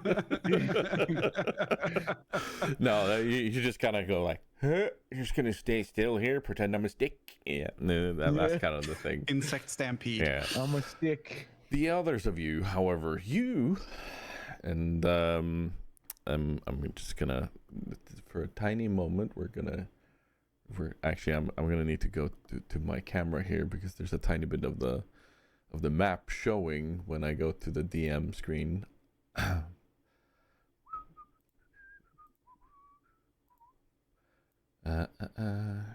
Where is this one now? Yes, there he is. You go to the token lair. And you go to the token lair. Nasty bastards. Yeah. Oh, well, the top one is close to your magic floating hammer, Doc. Mm-hmm. To bring the people at home up to speed, what just happened, they noticed these guys, who clearly have a more aggressive features. They clearly seem to be meant for combat or defense. They seem to be warriors as opposed to. Do they just look workers. completely different, or They look kind of like that. You know what? Let's can I? because it's so small I can't see anything. Yeah. So I was wondering if they're completely different shape and stuff, because they kind of look more like the bugs from Starship Trooper. So let's start by can I send that to you guys somehow? You can put in a picture on the screen, I think, right? On the Yeah, map. if you make a what's it? I've forgotten the word of it. Handout. Yeah, handout. Yeah. That's it. If you make a handout, then you can put the picture in that, and then save that, and then you can click on show to players. All right. I need to have that in my library then, don't I? I think you can drag straight into that window when you're making Yeah, I the think so. handout, All right. and it'll add it to your library automatically. So you don't So- need to do two-step. You can do one. So this is the first, the scarab looking ones. Mhm. If you see the big one there. Then there were these. So, hello. Then there were these. Can I have a drone, please? That was the first ones that had control. More spider-like than Yeah. scarab-like. But the new ones, they look like this. Yeah, that looks like something out of Starship Troopers. Yeah, the proper mandibles and everything. Yeah. And they Okay, yeah. and the proper kind of sharper incisors or Now, stabbies. question. We'll call them stabbies. As a reference, Yeah. do they are these the ones that you can get as a mount in WoW? Yeah. For Okay, those, now I know what they look like. Thank for you. those who play World of Warcraft, that would be the ones. Yes. Ankaraji Battle Tank or whatever they're called. Yeah. Cool, now I know. Oh, I know what you're talking about. They are heckin' cool. That's what they are. Yeah, it was the first mount that you could ever use indoors, and it Yeah, was the yeah. because it was only for Anchorage. And then they could drop from the boss, so that you could use them in the rest of the world. Yeah, that was one of the first like big global events in WoW when people had to collect all Yeah. sorts of stuff to unlock. Yeah, very cool. I need you to find me 20,000 Peace Bloom. Why Peace Bloom? Don't worry about it. It's fine. That's or people in every town going, "We need linen," or "We need wool." yeah. Better than collecting 20 bear asses, I suppose. Yeah, no, it's. I mean, that it was basically that. It was just in case instead of 20 bear asses, so it was a case of we need 20,000 bear asses. Yeah. Intact with a bear on top of it. Yeah, exactly. Yeah.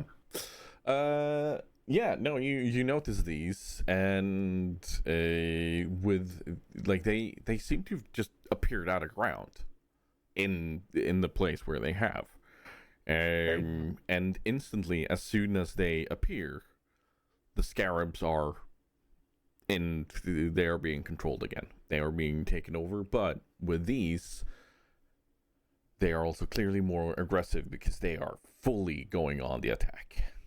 Oh, okay.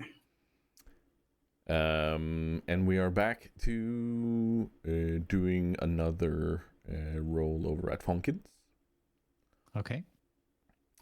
Let's see you do this.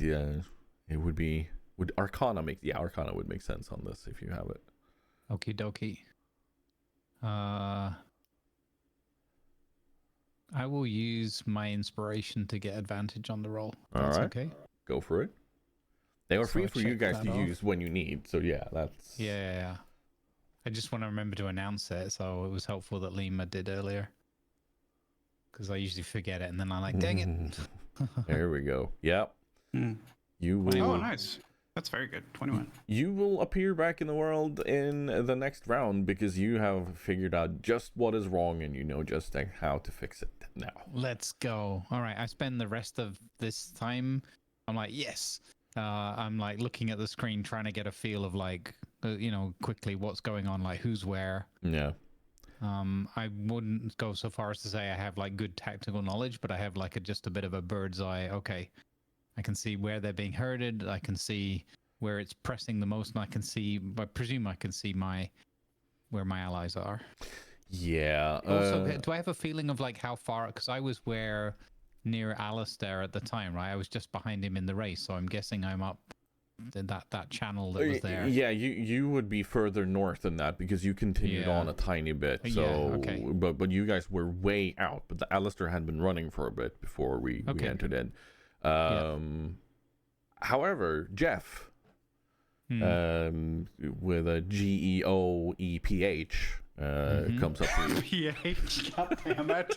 You had me going. I was like, oh, it's going to spell it normally. Nope, fuck you. So, I think I have a suggestion for you. We, like in your travels, while you have been out and about doing things, you can always just pop in here wherever you want. We have noticed that sometimes it is handy to be able to move around. Would you like me to show you the control room where we maneuver to stay with you, sir? A control room? Jeffrey, you've outdone yourself. I know, sir. I do try. So, is what happens is, and then he like waves across the bar, and then a joystick pops up. Nice. Now, but it's not like an advanced, like a HOTAS or something like that. It's like it's more of an Atari, like it's one stick and a little red button. Yeah, and then there's a knob on I top. very much hope that it's a literal twig sticking up. Oh yeah, It's just been kind of pruned a little bit, and it's got like a knob at the end, but it's still a stick. It's a stick, and someone has whittled joy into it. It's a joystick. That sounds wrong. Oh my god. Yes, I'm so sorry. I mean, the entire concept of calling something a joystick and not making sexy puns or references is difficult. I've never made sexy puns with joysticks before, and No, you just ruined my entire youth. Okay, so it's like digression here. For a few years back, like I think it was in 2013, 2014-ish, I got an email from the Norwegian company Conquest, who sell gaming gear and joysticks and so on. And in there, they gladly announced Gledespinne, which is a direct translation of joystick. And I was like, concern. Yeah, automatically translating things is not great. It's also the problem you had with D&D, bringing it back to D&D, with automatic replacement was when they replaced mage with wizard, but they clearly just took the document and replaced everything. So you had things like mirror eye wizard instead of mirror image. So you had eye wizard because it had replaced the mage in image with wizard. What is an wizard? Don't worry about it. It's fine. Yeah. No, it's not always. And when they launched the Swedish Amazon, because everything was auto translated, it was a lot of stuff on there. It was like, oh, let's maybe not market that. Thank you. It still is. It's just bad. But yeah, no, you have a little joystick and you have a little button where he's like, you just maneuver. So like the view window, like you just maneuver that to where you want to go, and yes, when this is fixed, like it will, yes, you get it. It's fine.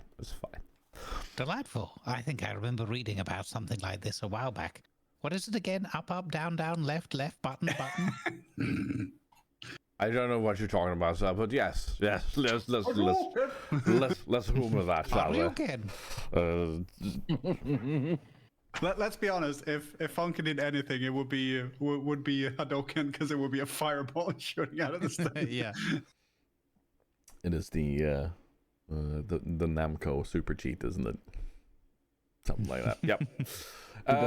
Yeah. Puts the super cheat, doesn't even like actually go outside. He just sticks his little hand out.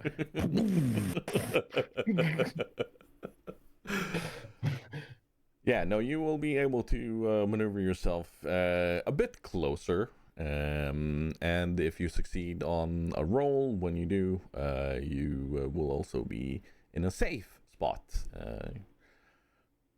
It's for next round. You can always choose to maneuver further if you don't manage that roll, but we're gonna solve that on next turn of events. We are back to Alistair. I, against my better judgment, I want to jump into the thick of it. Into the thick of it? Yep, go ahead. Exactly. Really? And I'm going to, let's see, I can get... How much bigger are these things than him? Yes. 25 feet. I imagine running through them is going to provoke several attacks of opportunity. Yeah. But if I go here, then I go into combat melee with them without actually... That would be correct. But also, let's see. because then I don't leave melee with any of them. But if I can't, can I occupy the same space as this guy? That's still too close. If I go here, then I haven't done that either. Yeah, so this guy here, this guy, I'd like to jump into the same hex as him, if I can fit. There. That is the best thing that could have happened. I'm actually, if that is the case, I will land here. If that is a possible thing. Yep. And He just keep appearing. oh yeah, but that's further down. That's not my problem right now. I said thousands, right? Yeah. You did. Yeah. I thought you stuttered actually, but you know.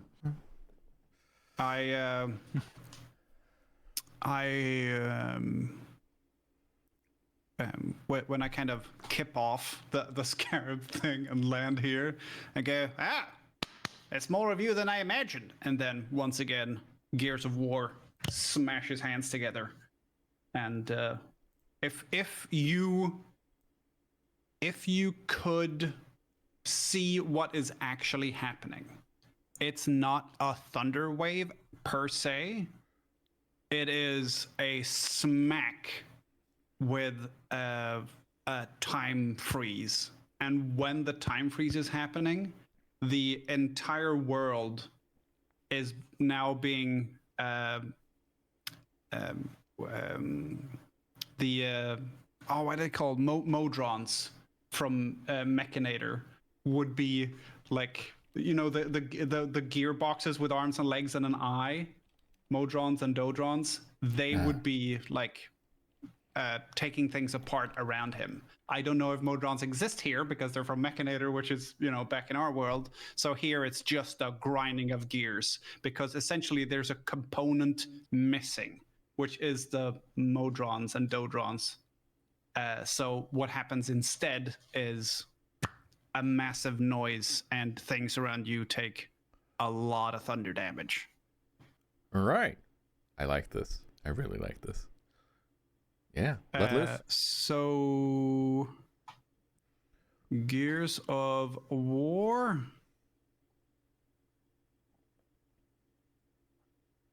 We'll cast it at level 1.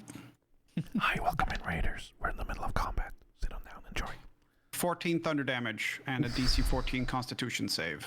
I imagine all the small ones die, but the big ones might survive, unless they have less than 7 HP. Because if they have 7 or less, then they die anyway. What's the range? Give me a range around 15 here. foot.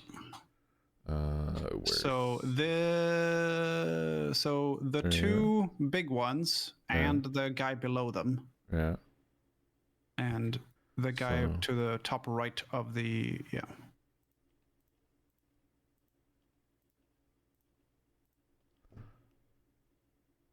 and the big boys take 14 or 7 damage depending on their Constitution saves. Let's see here.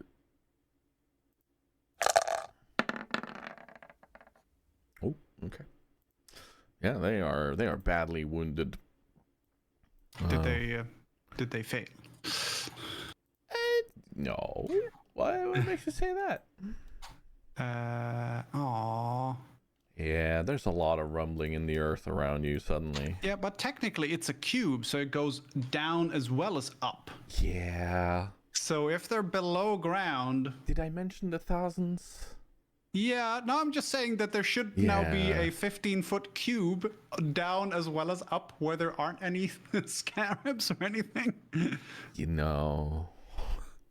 No. Well, yeah, there was. And then they came from below the 15-foot and just kept growing. Oh, God damn it. Yeah. Okay. Fucking shit. Thanks for trying. Yeah. I like I'm going out with a fight.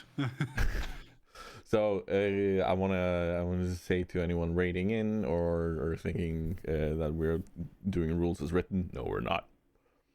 First of all, we're in the world of war. We're in Azeroth. Yeah. So We have and massive mana pools rather than spell turn. I don't remember. I don't remember Luskan looking like this. It's very different. why do you have a bowl of popcorn? Don't worry about it. What? Why is your Don't worry popcorn about being eaten by a spoon, or is it porridge? Yeah. Ignore that. Move on. Is this to signify that you're about to have your break? This is when we have a break, Yeah. then You will be eating popcorn I with a will spoon. disappear, and I will be represented by a bowl of porridge. It looks like popcorn from my So head. people will know. Well, The whatever. It spoon looked like would popcorn. be a clue there, Tiger. I think. I don't know when you had I'm popcorn. not gonna with- judge what people eat their popcorn with, honestly. If they eat them with a spoon, I'm gonna fucking judge.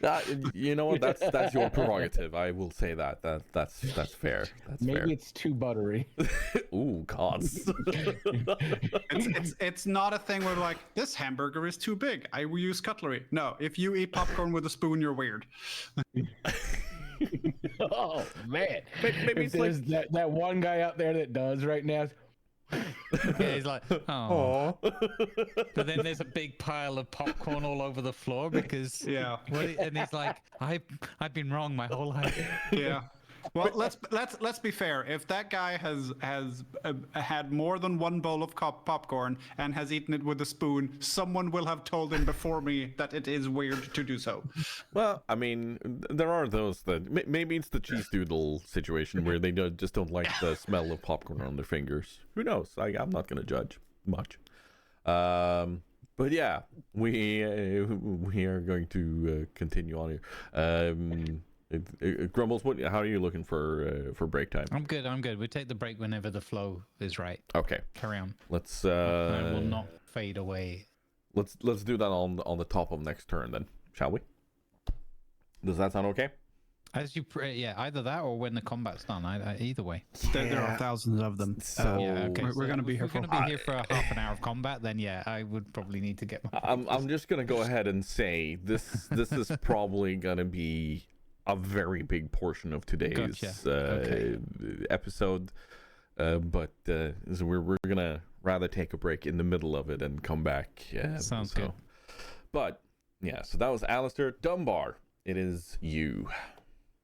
You have witnessed the actions of the others and just more of these bugs appearing out of the ground and just absolute hordes of them everywhere. Yeah. What do you want to do? So when he killed what probably seemed like almost 100 of these insects or something, it seemed like nothing. Like within minute, within my next turn, basically they all came back. Yep, they were replaced by other bugs. Oh man, that's demoralizing. So you standing still in the middle of these, give me your perception roll. Oh boy, here we go again. It's actually asking me, yay. 18. Hey, better. Nice. You could swear that with all the rumbling going on of the ground, that you just heard an even louder rumble and you felt extra vibrations. Uh-oh. Yep, feel free. This is yours. You know what? I need to do a personal roll for a second. The Oh. Dunbar check. Holy okay. How bad? No, I rolled a 19, so apparently I'm rolling good today. So then I mean, I've been in a lot of fights, being a street kid. There's probably a lot of ganging up that happens on the one weirdo in the city, the one weird kid, right? So yeah, I probably am a little fearful that this is just not going to stop. This is just going to keep going and going and going. So even though I had a plan coming over here, I seen what happened that last turn. How far are we? Oh, it's super loud though. It's super loud. So I have to be able to communicate with him like silently, like whisper to him. I got to get up next to him, right? So I am going to get up right next to Alistair. Right, like, yeah, no, right here, I guess. No, right here. Yeah. Get up really close to him, and I'm like, and I'm gonna get like crouch as low as I can. Like, I mean, really low. I mean, it is hard for me. So I'm like on the ground. I'm Alistair. So I'm basically using my entire turn to just kind of communicate to him quietly. I think Talking is a free action. Last time I checked. I know, but I mean, I don't want to come out. He's scared of this million insects here. So yeah, I think we need to get out of here. I think we need to blow a hole at the right time, and we all run. They seem like more and more are coming. It sounds like there's millions coming. As you say that, You do realize I'm also surrounded by corpses of these fucking things. Yeah, but There are a lot of them skittering around, but a lot of them are mush. Digging up underneath your, like through the mush. There's ones coming up. I'm picturing. Yeah. you That's hear terrifying. you hear something faintly far away.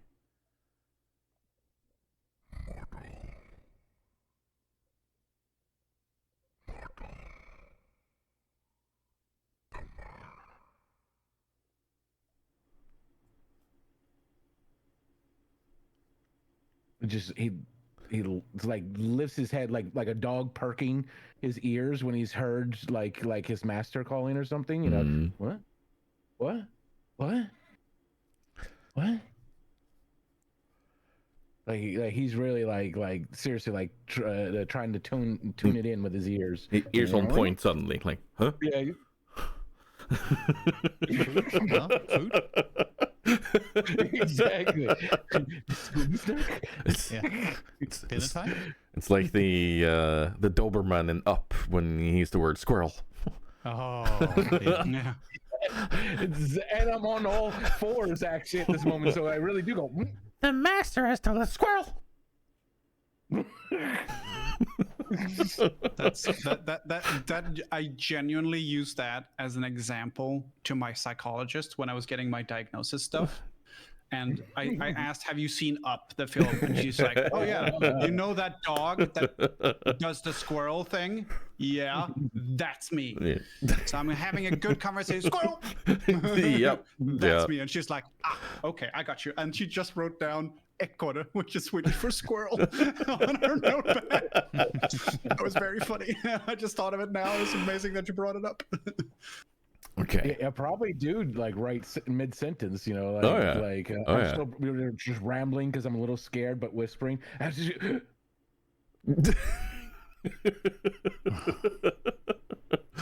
Anything else you want to do?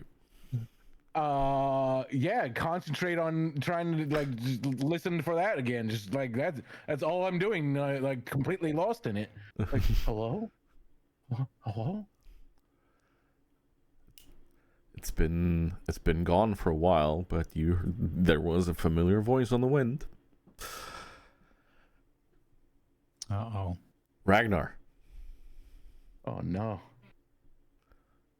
I mean, sitting on top of his strider, he's surveying all of these bugs because I'm assuming they're obviously a bit lower than him. Can he see any really, really big bugs? Real big ones? Give me an active perception, please.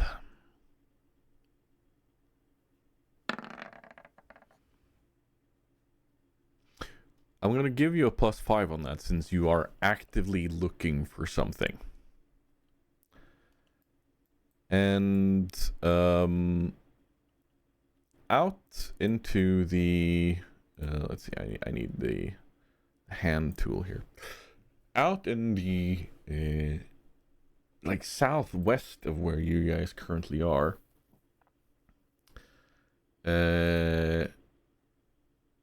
Roughly, let's make this a bit clearer. Roughly in this area where you see the circle, if you zoom out, you see a giant dust cloud. Like, even though there are many of these bugs around, you now see other types of bugs. You see more of these warrior types, you see more of these drone types, but you also see and we're gonna need to go here to the camera again to not reveal to everyone what is actually going on. Just gonna pull up the GM layer. There, and we're gonna go here, and then where are they? No, that's not it. Dang it. How do I clear can I control Z? Yes, I can. Oh, cool. Thank you, Roll20, for allowing us to control Z, by the way. That's really nice. Yeah, I'm still waiting for that feature IRL. Oh, that would be lovely. Mm-hmm. I'd like a quick save and a quick load function. Yeah. So you can swear that Fuck. You gave him permission. Someone's on point today. Yeah, no, it's the same thing when someone's about to say name an animal that zebra. It was like whatever they're gonna say. It's just I did what you said. Let's see here if I can make these show up. So I'm just gonna carefully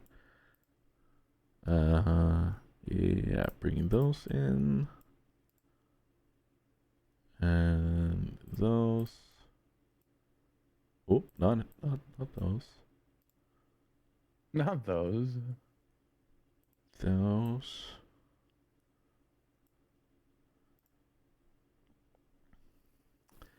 And those.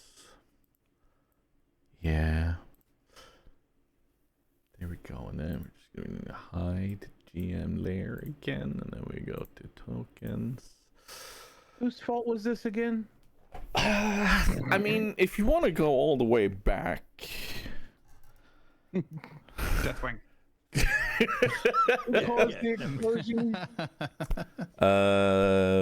We would have been sitting down having a lovely dinner, still hanging out with dragons all day, and then fucking Deathwing showed up. Fucking Earth Warden guy was like, "Oh no, I'm gonna have a temper tantrum." Meh. So let's see. Can we show this in a better way? If we go to the map view, and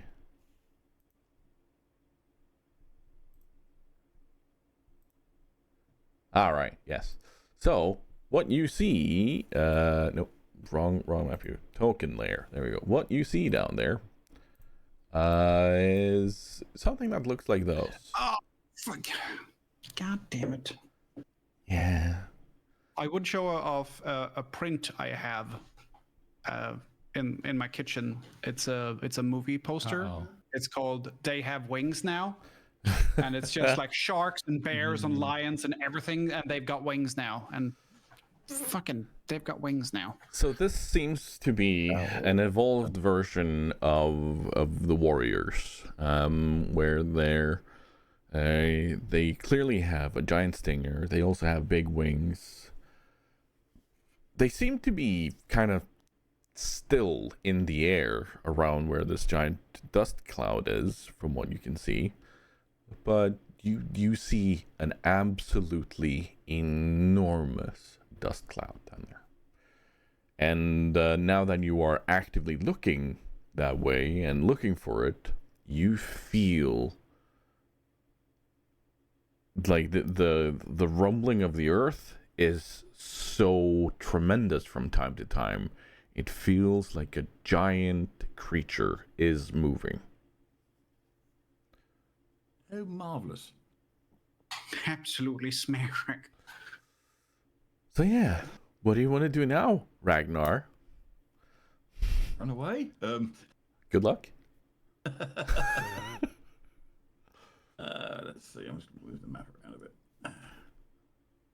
Well, first of all, as my bonus action, my hammer's going to take a chunk out of him, hopefully. Mm-hmm. Go ahead and roll.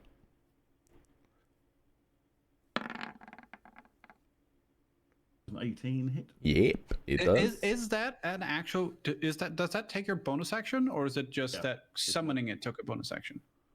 Using it as a bonus action as well. Oh, okay, As a cool. bonus Yeah, action. I never used spiritual weapon. Yeah, as a bonus action, I can move it 20 feet and do an attack with it. Cool.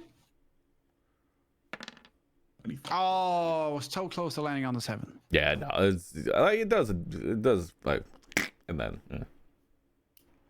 it's a bonk. Let's be fair, bonk. It's almost as if you hear them. Having seen these ones over here take damage, Yeah. Ragnar is going to cast this spell. Troll of the Dead. Yes. For a healer, he's got necromancy spells. Hmm. I point at the closest one, which would be this one. Yeah. He must make a wisdom save or take 1d8 necrotic damage. If the target is missing any of his hit points, he can take 1d12 necrotic damage. Oh. But that's if he He saves. fails. So, yeah. So it's a DC 14 wisdom save. Ooh. Okay. So how much on a fail? D12. Okay. How much on a save? D8. Okay. Roll me a d8, please.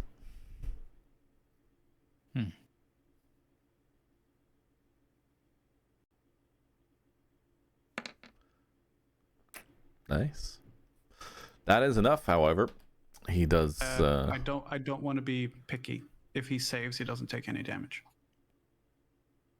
Is it? Hang on, where is it? No, if he's been injured, it takes a D12. But a save, you save for no damage. If you fail, Oh, you it's take a save D8. for no damage. Okay. Yeah, sorry.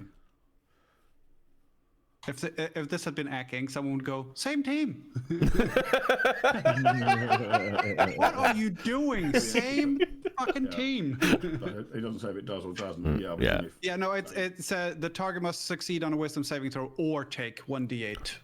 Ah, okay. Right. So if it succeeds, it doesn't take any. Yeah, or take. Yeah, I didn't see that bit. Sorry, my bad. Well, not to ruin anything, but I don't think the one warrior to or fro would make much of a difference in the heat of things. But yeah, no, there's still a death tally. Let's be fair. I think I'm in the lead. Yeah, you definitely are.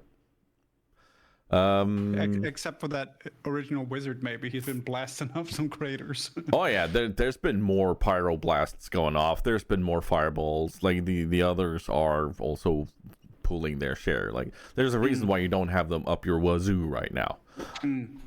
Well, you do, but you've kind of. Yeah, but I jumped into I put them up my own wazoo. Which is, self-inflicted wazoo encroachment. Phrasing. Self-inflicted wazoo encroachment is. Are we not doing phrasing? No. Spell name suggestion: Expeditious Wazoo. Oh no. That is not a good rename for Thunderclap. No. All right. He overcast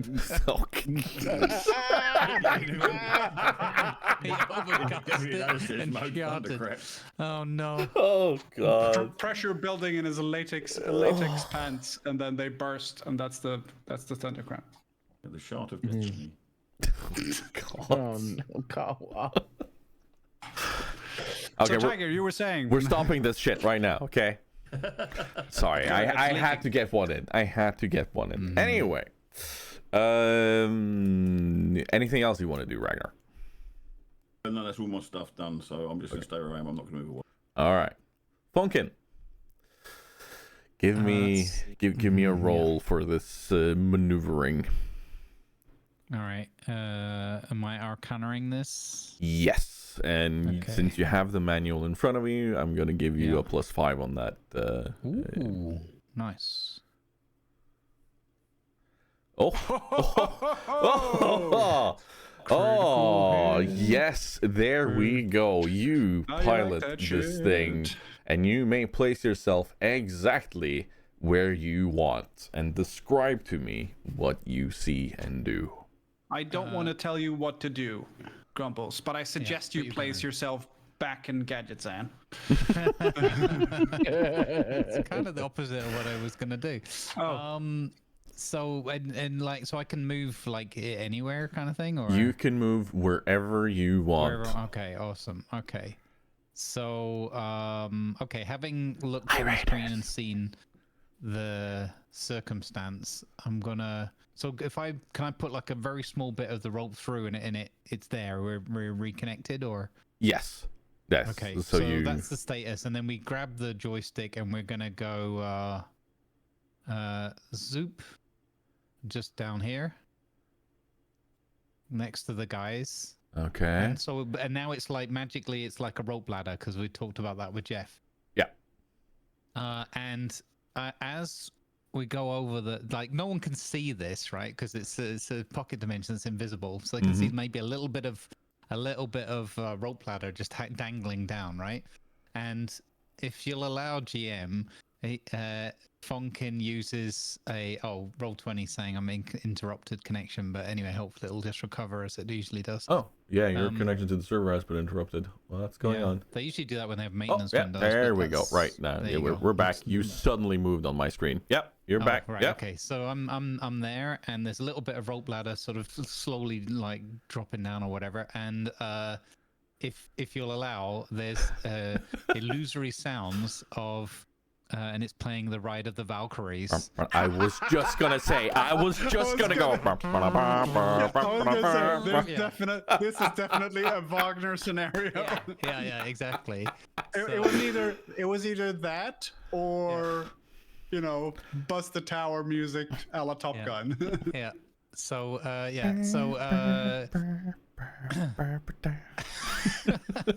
and then I don't know actually. Yeah, over the tannoy. Guys, is this thing on? Jeff? Oh, anyway. Guys, it's me. Look for a rope ladder. Grab on. Yeah. So yes, you haven't quite turned. We don't have that much space in here, sir. Like, it may look like we have that much space, but we can't. We'd also sink, and things would get very awkward. And you don't want things to be awkward in here, sir. Are these your friends, by the way? All these little bugs? Not the bugs. Okay. Who are we looking for? Is it the beautiful-looking fellow over there with the hammer, maybe? Little gnome fellow over there. I can see a dwarf over there. And goodness knows where Dunbar's gone. It's probably already been eaten. Yes, him. Right, yes. You've told me about him. Yes. Yes. Even though you haven't been here before while he was around, it's fine. I'm just a projection in your mind. In that expedition dump I gave you at the bar. Right. Telling my sorrows. Oh, the big one for the horns and the stuff. Yes. Very good, sir. Very good. And how are we spelling my name right now, sir? 2 P's. 2 P's. I'm not sure how that would work. Spelled Jeb, but it's pronounced Jeff. Jeff, right. Got it. Right. I can see Lima hating us right now. Jeff Dunham. Jeff Dungoose. Firkins. No, you guys were killing it. I was just imagining what my entrance into Funkin's little pocket dimension would look like, and also grabbing on and then just woo. not really moving quickly. I imagine just grabbing on and slightly scraping across the sand. Yeah, that's pretty much where we're at. This is not a quick moving thing. This is not a. Yeah. But it's definitely a better place than out here. Yeah. Yes. That's the hope, at least. So yeah, so that's what we're doing, trying to airlift. Yeah, so he's kind of broadcast what's going on. So I don't know how the bugs react to this. There's like a lot of noise going on, and Yeah. the Valkyrie's playing, but I don't. And they can't see anything except a tiny little bit of ladder flapping down, slowly lowering out of this dimension hole. So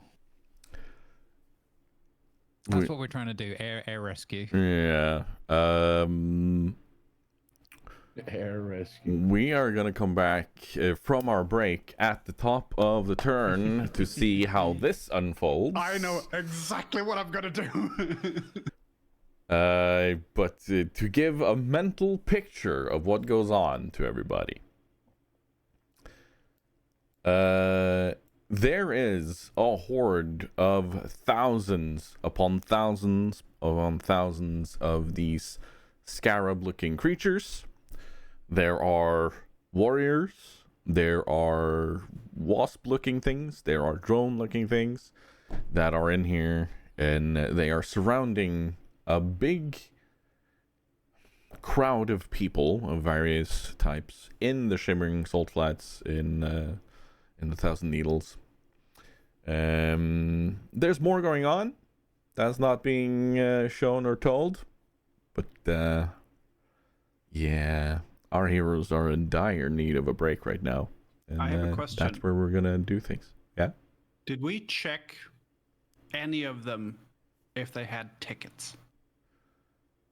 Oh my. Maybe they were just here for the race, and then people started, throwing fireballs around. And with that, we are going to have. Do they have camera straps around their necks? They're carrying little banners. They've got the Yeah, phone exactly. hands, phone Phone fingers. fingers. Like, go 15. No, not quite. No, Not Oh, quite. Okay. No.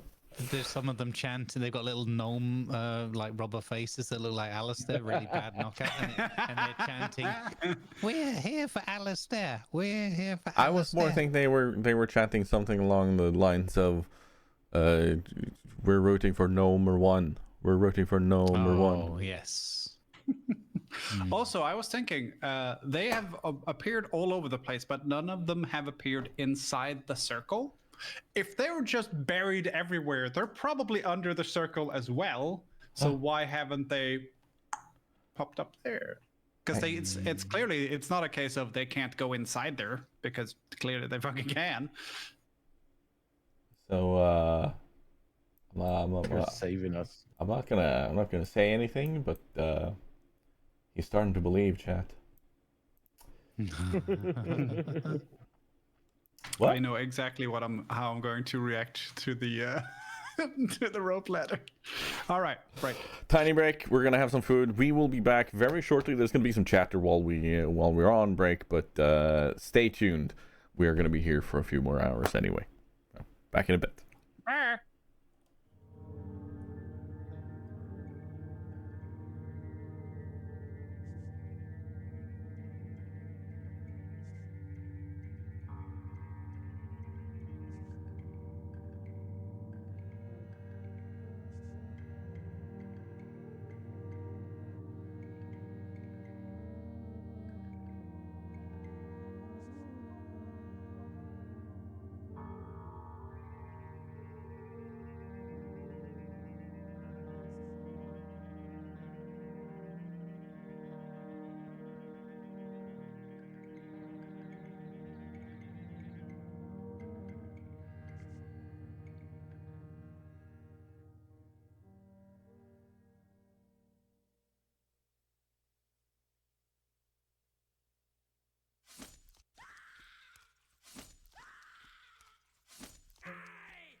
Okay, I have returned. Welcome back. Thank you. I think Grumbles is talking to his chat as a bowl of porridge. Yeah, and your camera seems to have frozen on your screen, Dumbo, because you're just sitting there with Yeah, a no, plate bro. That's on purpose. That That's is his a BRB. wonderful, wonderful picture. Yep. Like that is just. Yeah, I know. You're welcome. I did that on purpose. I did a freeze frame. It is. It is so like it's just very you. It's very you. Yep. It's very Dumbo. You mean very who's gaming now? Ooh, Yeah. Yeah. who's gaming now? It's very Dumbo. Like, what's going on? Well, I was curious about what was going on. I think myself personally think we're being kept for a sacrifice to some bug god. What on earth makes you say that? Yeah. I no even reason have- for us to be suspicious. I even have celestial creepy music playing right now for it. Okay. Oh, it's strange. So do I. You know. Okay. So, any questions or thoughts from the audience or concerns or such? Well, I've got a mixture of popcorn emotes. I don't know. It looks like popcorn. It's a very fluffy porridge. Yeah, and some laughter. Donkfail saying that they eat popcorn with chopsticks. Yeah, I can I understand see that. Huh? I can see that. Yeah. That's actually functional. I don't know how a spoon would be functional, as Lima pointed out. Fox getting the Dutch Eagle getting the Helldiver 2 vibes from the bug scenario. Uh-huh. And other than that, just some laughter. Oh, a request for more bugs. Is that a request? Maybe. It's Looks already a out- thing. All I can hear is my dwarf saying, I need a bigger weapon. Request granted. Your lord. We're going to need a bigger dimension. Map is currently not big enough for how many bugs he actually has sitting behind the screen. What makes you say like that? It's like a GM showing up at the party and be like, "Hey guys, we're gonna need a bigger table." Hey, what? hey, do you like this new model I painted? Oh yeah, that's really. Oh no. Can anybody come out to the car and help me lift in the boss model? Oh god. Okay. Oh, very crunchy. Sorry. Mods on my channel. Can one of you make a note in Things for Tiger to remember that we make a written Welcome Raiders blurb that I normally do out loud, so that we can pop that for when we have raids coming in quiet mode or in the middle of a scene like this. Huh. Because we've had a couple of raids, and I really want to say thank you and hello to the raiders. But it's kind of hard when we're in the middle of combat and I need to pay attention. Oh, hi. Because I want to hear about what people were doing and what brought them here.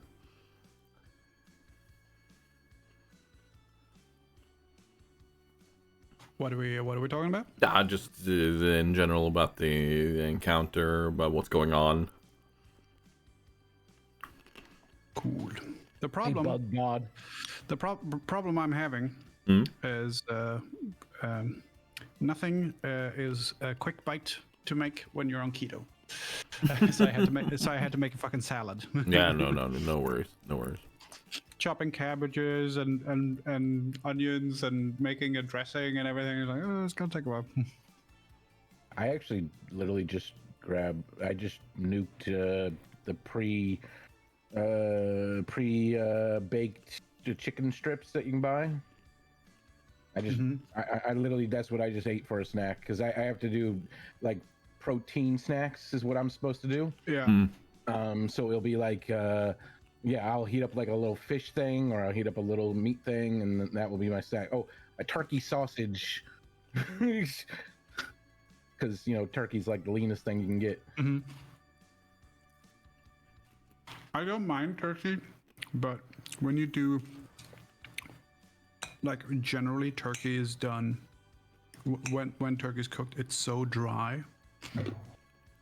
It's like biting into fucking sawdust. I mean, I like jerky, so that's not a problem. I wish they would make jerky that was cheap and not super like we've slathered it in horrible stuff and not made it healthy now. Like, just give me some dry meat in a bag. Considering how quickly I go through it, it will be fine. Yeah, the problem with jerky is it takes too long to make it, which is why it costs as it does. It costs that much because it takes me fucking hours. Yeah, exactly. Hello, the Red Llama. We are just in the No, middle of our jerky maker. little break.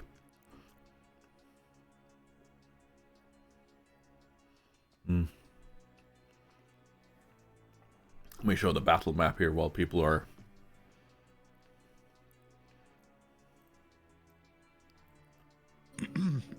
Like I want to move the map around more. Like I want to move the map further over to the right on my screen. Right-click? Like, because I'm trying to zoom out, and then the map is just kind of tiny in the top left, but I want to have it centered without zooming in too much. So, is there a way to do that? Yeah, hold down your mouse wheel and you can move it around. Let's see here. Okay, so no. No? Mine's just right click. Oh yeah, I can hold down right click as well. Like I want to move the entire map, but I can move it up and down, but I can't move it left and right. Oh, I see. I see what you mean. Like, because I want to show the entire thing, but I want to have it towards the center of the screen. Yeah. I see. Is it because the map, so not the map picture, but the actual sheet in Roll20, did you set the size of it to sort of match the image, or I don't know if that would help. Yeah, I've done that. So when you zoom out far enough, it always ends up in the top left. Yeah, but I want to be able to move the entire thing to the middle. Yeah. Because right now it's just kind of awkward where it sits. Oh yeah. Yeah, if you zoom all the way out and you just have the empty always seems to go out to the right, doesn't it? Yeah. I guess they assume that's where you're gonna have like your player sheet and your roles, and it'd be nice though if they, just like you can do with everything else, because you can move your turn order and other things. Exactly. It'd be nice if you,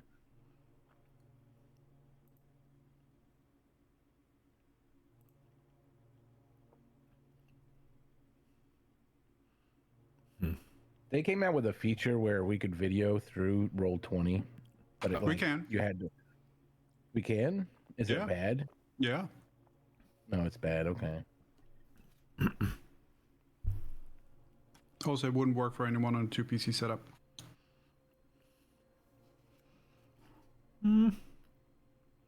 Okay.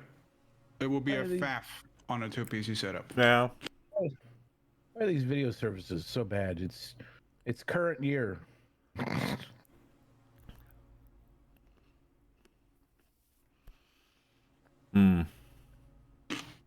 It's percentage year percentage. Oh, sorry, I've been doing too much stream about lately. Stats trolled me something fierce one time. Really? Yeah, because I'd been doing some streamer bot maintenance and was trying to get a message to go through properly. And I nailed it, and then I was playing some Satisfactory, and then he dropped in, or Brian, my bot, announced, Statsbloke just gifted a subscription to percent usage percent.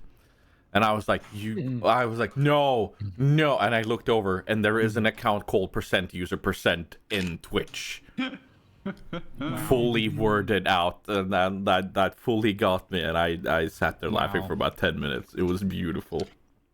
Trolls bloke. Mm-hmm. It's so well done. That was pretty good. That definitely would have gotten me. Mm-hmm.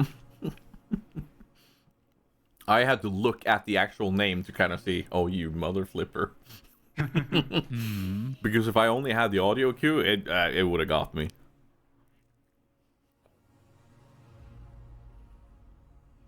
Tiger Dutch Eagle says, I'm waiting for your floating dimension to be targeted by a bug SAM site or a giggling Scotsman to be launched in from outer space. Blah, blah, blah, blah. Jack, no. I love that it's a very, very slow buzzing of the tower.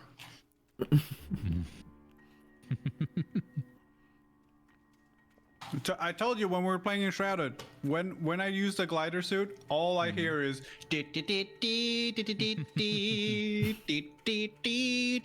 SWAT Cats music, and this is. I feel like this wouldn't be SWAT Cats so much as it would be the spirit of St. Louis. It's odd when I go on the glider and Enshrouded, all I hear is ah! Yeah. That's normally Grumbles when he's flying over something and realises he's out of stamina and there's glowing red stuff below him. Uh-oh. Yeah, you know. Gliding, and you accidentally say something and all of the air is rushing into your mouth and your cheek just boom when you can't close your mouth. Hey! Yeah, no, at that moment it's ah! Oh, yeah. I love when movies and people do skydiving and they're talking to each other. I'm like, really? That's interesting. How are you doing this? Tiger, it could also be help.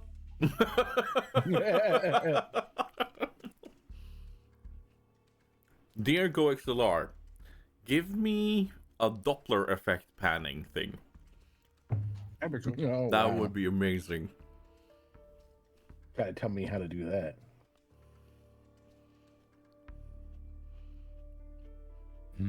Oh, Tiger, I figured out yesterday that the Rodecaster Pro mixer that I have that replaced my GoXLR has MIDI on it. Yeah. And so does StreamerBot. Yeah. So now it's gonna be like, hey, if you spend 500 bits, you can turn on, something.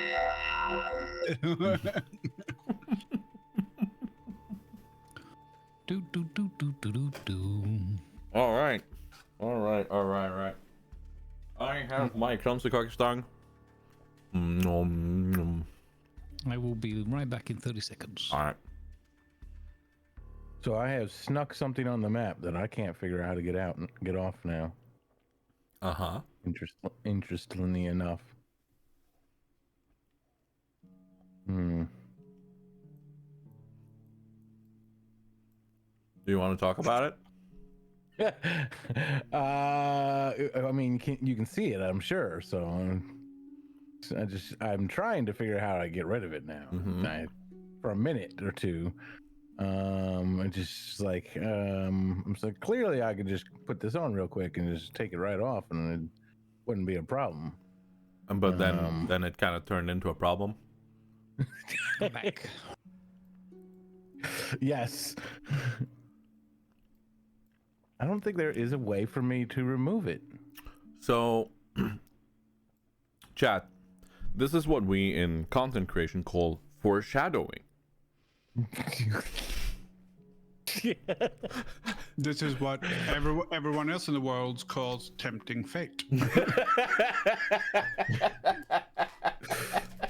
It's got to be like an eraser tool in this thing. The eraser tool. So what you do is you go to the select tool.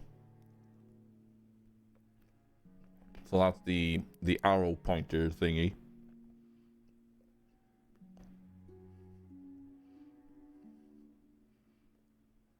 No, not the Like, hand. gives me options. It gives me options for like color and bold and stuff. Yeah, but once you've marked it, you just hit delete. Oh. Yeah. Okay.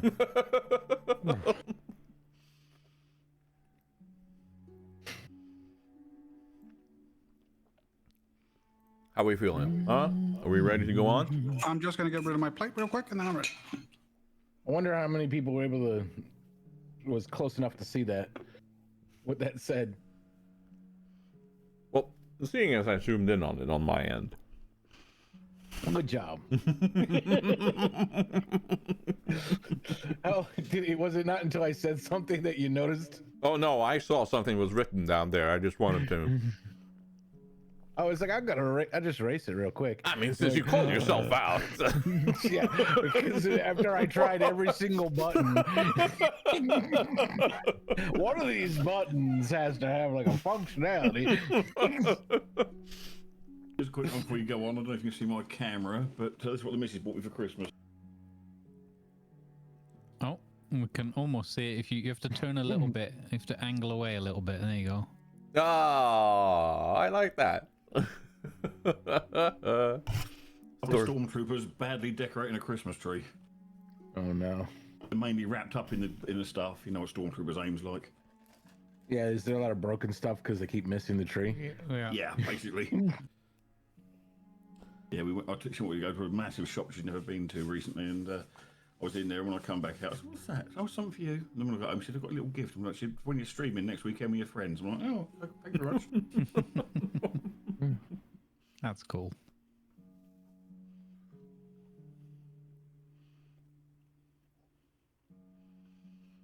Right, so we're back to the buggeration, aren't we?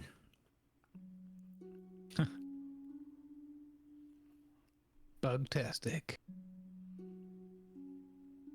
When we asked to do bug fixes, this was not what we meant, Tiger. Don't know what you're talking about. Hmm. This bug definitely is a feature. Tiger, Yes. you don't understand. Like this whole break, you don't know how much you like have broken what I was thinking with Dunbar, and I don't know what to do with him now. I'm to the point where I'm gonna have to roll for a decision on what he's even going to think. I think he's still on the ground like this, like.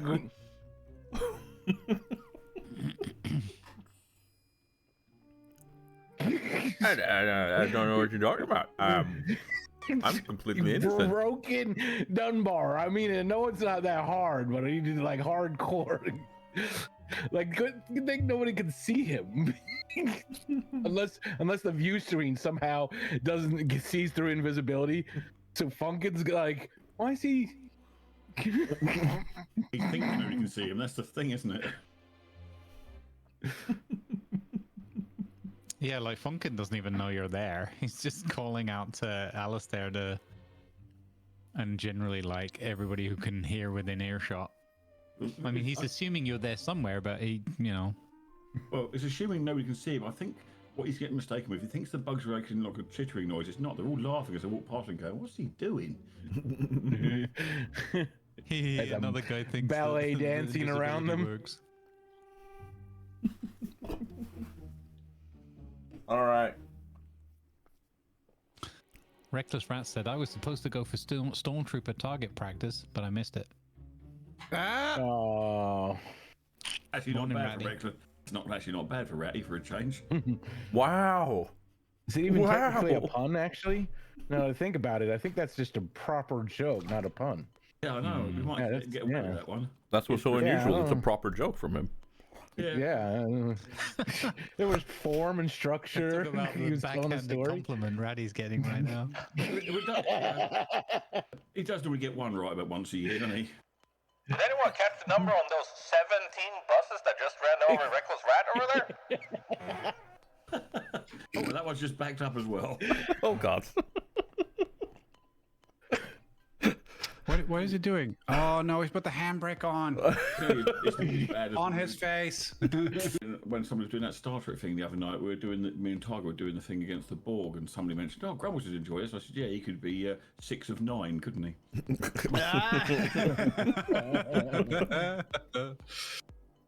I think probably 7 of 9 is the most over-sexualized character in the entire Star Trek franchise. Yeah, but I corrected it and I said Grumbles would be 4 out of 5. Oh. I actually didn't say it at the time, but I should have. Honestly, that is. But I know math, and I can reduce, so he would be 1 out of 3 if he's 6 of 9. No, this is a long-standing joke. It would be 2 out of 3 actually. I didn't even do the math right. Before they removed torpedo damage to your allies, Grumbles had a good habit of firing 5 torpedoes. 4 would hit his teammate, and 1 would hit the target he was actually after. Yeah, specifically this time around, it was Grumpy Beard, where Grumbles fired his 5 torpedoes, the 5 only torpedoes he had, and then he went instead of going, Grumpy, stop!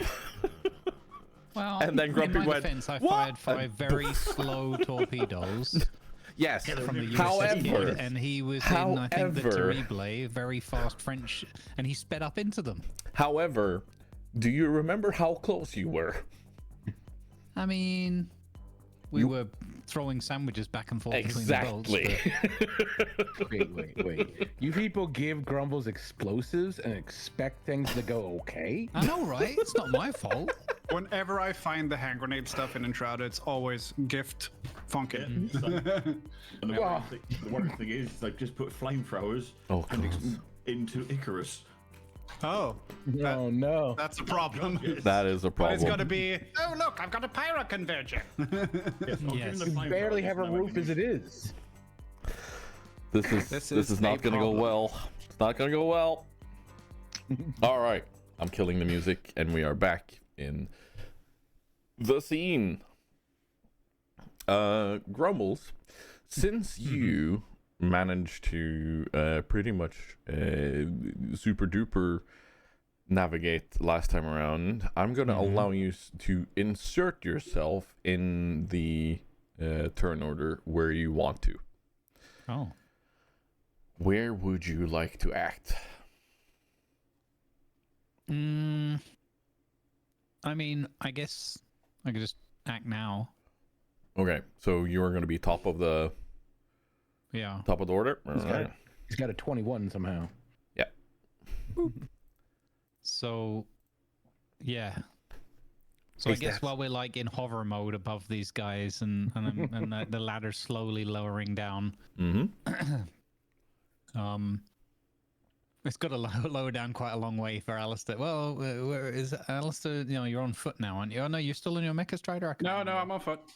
Okay, yeah. So it's got to lower down quite a bit. Don't worry, I have a plan. Okay.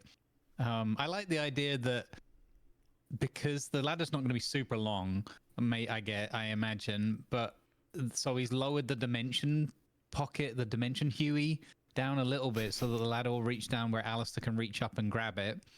And that means, okay, Dunbar is on all fours or whatever, but it must mean that the the music playing out is loud. It's pretty obvious that there's something weird going on just above. There's probably like a shimmery thing, isn't there? The actual portal. Yeah. I'm not sure. Yeah, I think so. If it's open, if the ladder's there, yeah, I would imagine so. I can't remember. Recognise that window room where you can hear this noise of Ride of the Valkyries around it. Yeah, exactly. It's just Jeffrey in the background going. Oh god, and a chorus of dryads. Yeah. So I would, if I'm allowed, then I would pop my head out, and I'm sure that there must be a few. Well, there's been some thunder waves, right? There hasn't been any fire. What can I do? What's got the most fire? Okay, so I know. And then oh no. Whoa, what's in range here? Dunbar. I mean Ragnar's not in range, so okay, so I'm just gonna look, and I guess it's pretty obvious that there's these big soldier bugs that look more dangerous. So I'm gonna look towards them, and then he's funking. You see, like maybe the whiskers of his beard. It's like he pops his head out of the dimension hole, like and then he points his finger. He probably pops his head back in. I'm not sure actually. Yeah, I guess so. So you wouldn't hear this. He points his finger towards where these enemies are, and he goes, "Jeffrey, fetch the Flammenwerfer." Right away, sir. Right away. Come right up. What?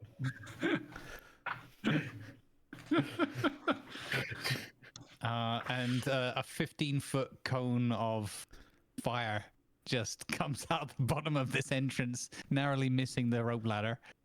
Oh, For a DC Dexterity 15 save. If they save?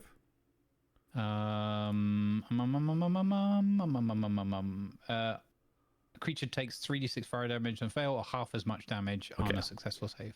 And so it's 12 or 6. Okay, so just roll me a damage because I want to see how much you. Oh, it rolled 12.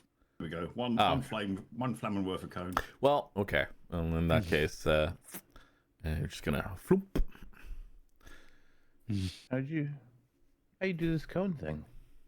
Up in the we've got the measuring tool. You can change it to cone. You can change it to circle, shape, all sorts of stuff. So you can make it linger like I just did. And you can delete it afterwards. Yeah. It's just that you can show what you're doing and you can show exactly. It just saves arguments. It's Nice. a very nice little tool that's very to show. handy. Yeah, it's a very handy tool. That is. So it's just Alistair. Does the jetpack move the dimension further? No. I like the idea that Alistair would see this, right? And that might trigger an idea of making one of these pyro things. Pyro convergers, yeah. Yeah. I couldn't remember the other half. That's of the what word. that's what I was busy with. I was looking up the actual entry in the Guildmaster's Guide to Ravnica. Go ahead, Alistair. It's or actually, Funkin, anything else you want to do? I think I'm just looking down at the guy saying to Alistair, Alistair, grab the ladder. Let's get out of here. How far is it from where I'm standing up into where the ladder is disappearing into the pocket dimension? You would have to make a successful jump and grab. Yeah, no, I get it. But what's the distance? How high can you jump? Oh, that's a good question, actually. Yes. You're a Nomi guy. Like he has said that he maneuvered it down, but you would have to kind of. Yeah, so it is 3 plus your strength modifier. So I can my strength modifier is 0. So I can jump 3 feet into the air. So about a meter. Is it into the air or is it forward? It's because into the air. When I hear It's a high jump. Okay, because 1 meter into the air for a little gnome, that's a lot. Yeah, because I mean that means my twice your physical height, pretty much, if I have my strength modifier. Yeah, no, that's what it says. Jumping. Long jump, on the other hand, is more. But that's like athletics checks. But high jump, when you make a high jump, you leap into the air a number of feet equal to 3 plus your strength modifier. And I don't, number of feet. Yeah. So, and 3 plus your strength modifier. And my strength modifier is 0, so it's just 3 feet. I mean, that's not that high. That's still a meter for a gnome, which is It doesn't differentiate between races. I yeah, guess the strength modifier is what they're trying to leverage. but okay. Well, I mean, it's a Because fantastic what if he was a world. gnome barbarian who was super strong, right? Yeah. Okay, question. Yeah. The hole, Yeah. is it more than 9 feet above me?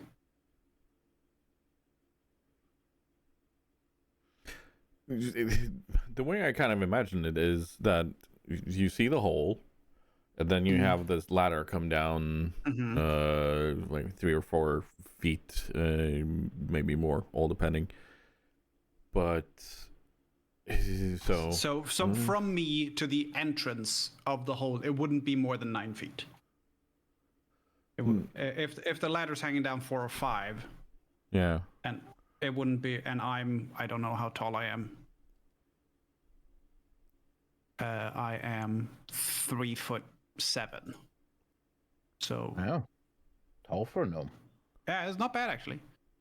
Okay. I cast a jump, Okay. which triples my jump height. Oh. And I shoot into Funkin's hole. Yep, Can we? I Okay. Can we mean have exactly what I said. right? Can we have a phrasing check on that one, No, please? no phrasing check. No I phrasing. shoot Oh. into Funkin's hole.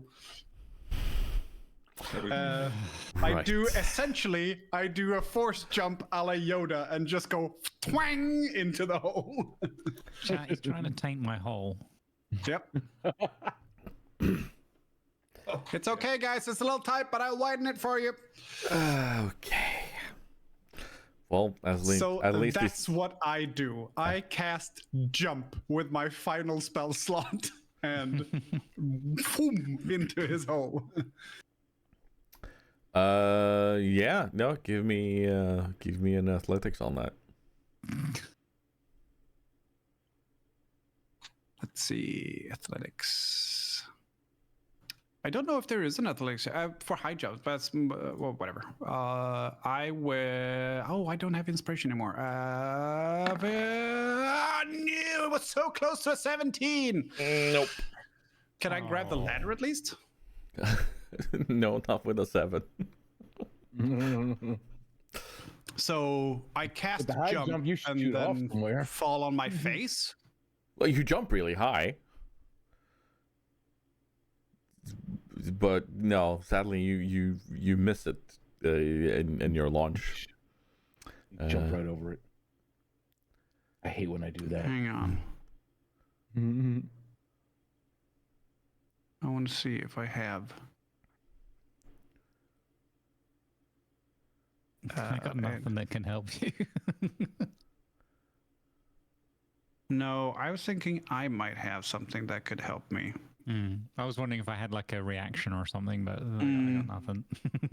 Yeah, the only thing that I would have that could help would be to reduce my falling speed if I miss. Would be my parasol and just fold it out and do it like a Mary Poppins shit. I'm Mary Poppins. But He's a leaf on the wind. I'll allow you a reflex save to see if you're able to unfold this to slow your descent a bit. Okay, I'll do that then. Yep. I can't think of anything that would.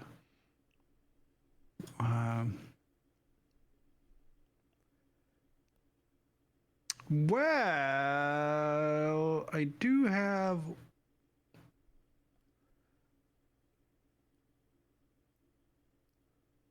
One thing that could work, but it's a full action, so I'd have to wait until next turn.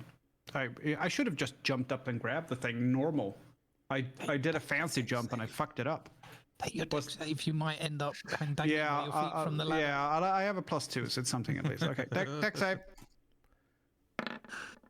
Hey, that's pretty good. Yeah, you are able to unfold the umbrella and not completely ass plant or face plant, all depending on how you want to land. Parasol? Yes. I would request that you refer to him by his given name, just Parasol. Yes, the anti-ass planter is what I'm going to call it right now. Okay, that's fair. That's I take that as my prerogative right now. So I go gadget legs, and then and miss the hole. But I like the inside. It's a TARDIS essentially, so the hole is this, and then on the inside it's bigger. But I can still miss the hole and not hit anything. So I just go twang, completely miss it, and now I'm seeing it from above, and it's just nothing, and then a ladder. Yeah. So, but yeah, I fold out my thing, and then I will use my move action to climb the ladder normally, like a person. You're gonna have to land first, and this is your like you. How high did you jump? 9 feet. 9 feet. Yeah. So it doesn't take 6 seconds to land, I imagine. Triple your damage. Triple your height, though. Yeah. You are coming down hard. So but it's also my jump height, and therefore my landing height is also tripled. So Yeah. it's not a case of the guy in Morrowind that you see that just goes, I can jump forever, and it can't land, and it just you meet him when he does crunch right outside the first town. That's not what happening here. I love that guy. Yeah. And then you loot him before he actually And is then you dead. get his ability, and it's no problem for you. Yeah. You're gonna be But- allowed to grab a hold of the first Okay. prong of it. Okay, That's I will do that then. yeah. Which is what I should have done initially instead of using my fancy jump. Yeah. I should have done a And then grab. we have Dunbar. As a bonus action, I flick off. I just flip the bird to some of the things around me while I'm gliding down with my parasol. So. And now he misses. Yeah. Unfortunately, you used both your hands and lost your parasol. Bye. Ah, shoot. All right, for my turn. So I would see the ladder because I'm right here, right next to him. I see him do his crazy thing. What the? It's weird maneuver like that he had to do. I mean, I would stand up and grab the ladder. And can I pull it? Yeah. What happens when I pull on the ladder? Just a little, like, just pull, like good dragon size pull. So the ladder, like the spell allows it up to 60 feet, sorry, of length of rope. Yeah. So we haven't lowered anywhere near that. So if you want, it's up to you. But it could be that he just pulls a whole load more of the rope ladder out. That's pretty much what happens. Yep. That's perfect for my plan. I want to grab the rope ladder, and if possible, while still invisible, I'm going to try to dodge all these insects and Oh, I love this. run over to him and bring him the ladder.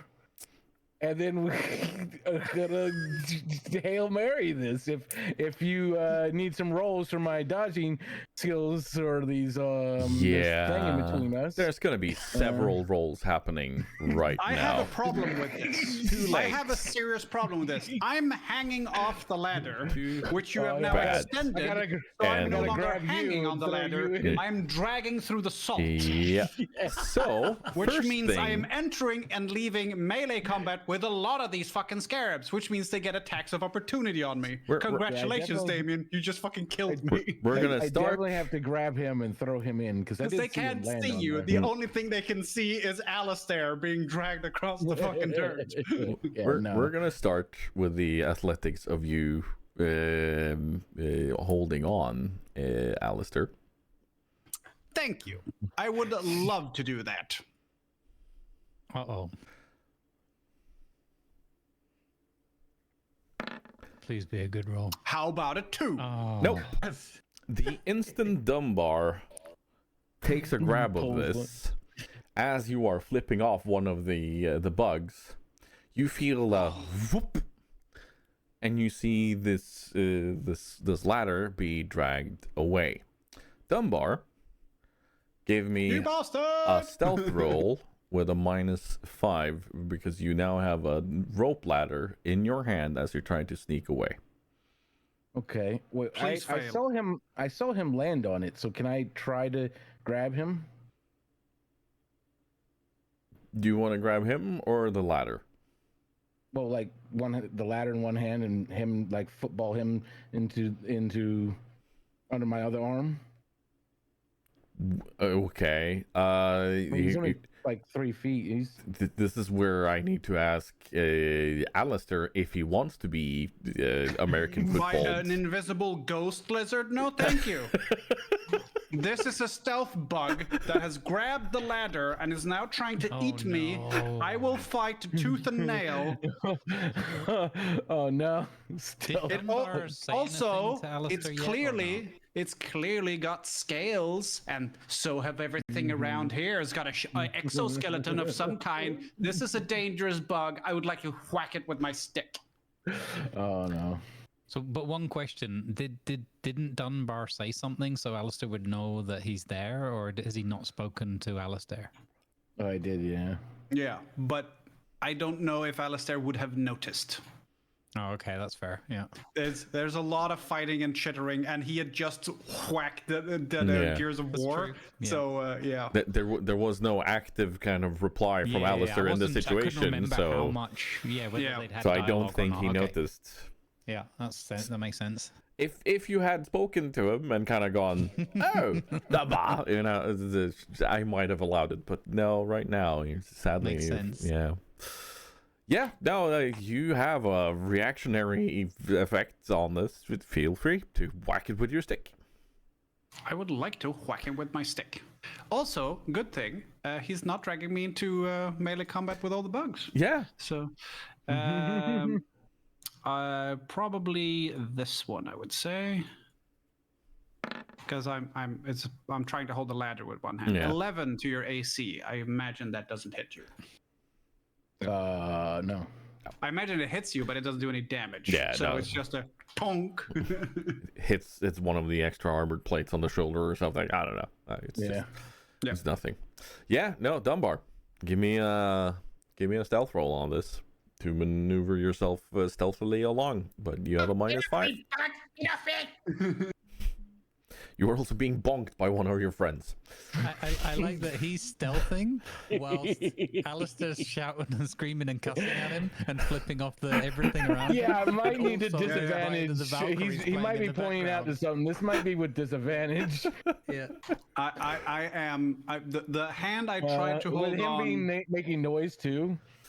The hand I tried to hold the ladder with is now free, and I'm using it to flip off all of the scarabs around me.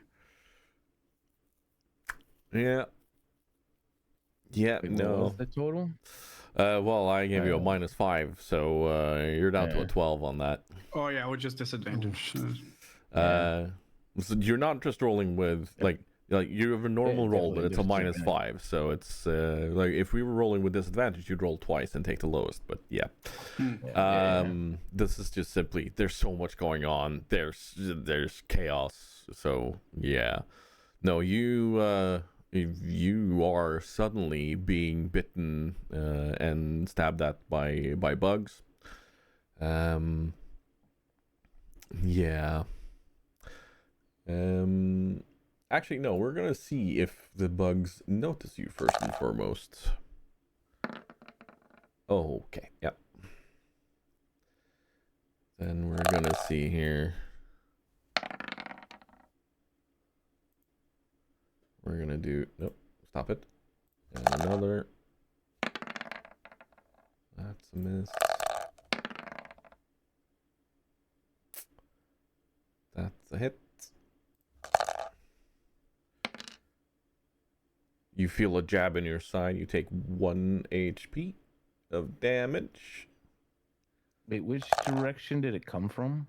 It's the north. Oh, okay. So these are one from behind. Yeah.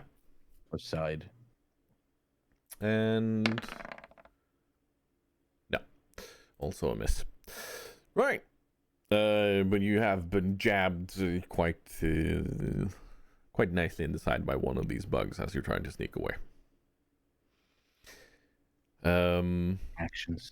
Yeah. But you. And there's a lot of them. There is a lot of them. I really didn't want to lose that invis, but of course. You're sneaking was past too- some of them, but yeah. Why can't I? I'm trying to lower the health right now. I'll just do it on my sheet, I guess, and then I'll change it, right?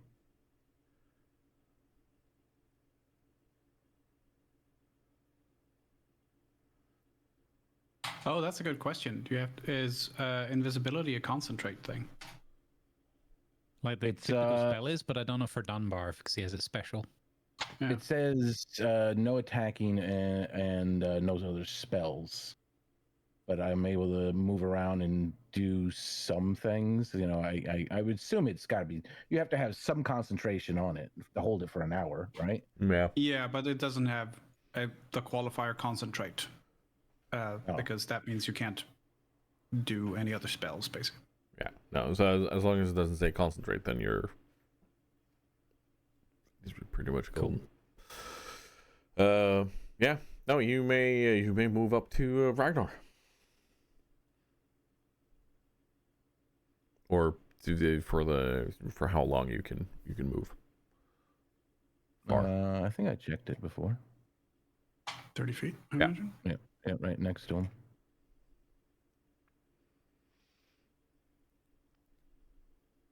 And wait, did I drop him in the process of this, or He fought you off. Like you Yeah, he's like Yeah. with he, his he little does bunk? he does not want to be picked up at Yeah. all. That's Oh no. yeah. Ragnar. Right, okay. I'm just going off camera for a second because Ragnar's obviously not facing Dunbar, and Ragnar can't hear him, and there's a specific reason he can't hear him, and I'll show you in a second. Oh god. Uh-oh.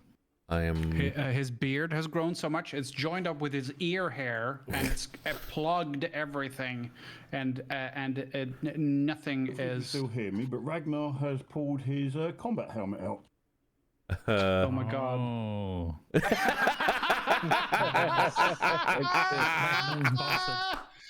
Oh my god, that is the best! They're sponsored by Vodafone. I forgot I even had this floating around. But anyway, Ragnar Wow. doesn't hear Dunbar because he's looking down at the big dust cloud, and he's pulled out his axe, and he turns around and sees this ladder, looks really confused, and just walks straight past, and just attacks these guys here.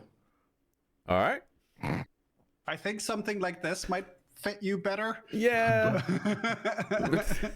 Probably. This is a Possibly. bit tight, this thing.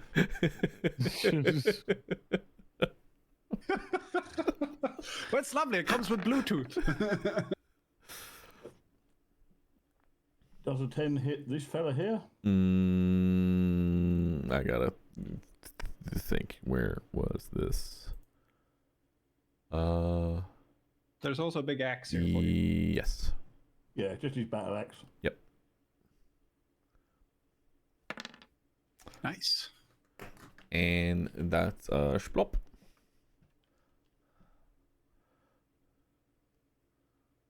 And then for his last little bit of move, he just moves into this group here. All right.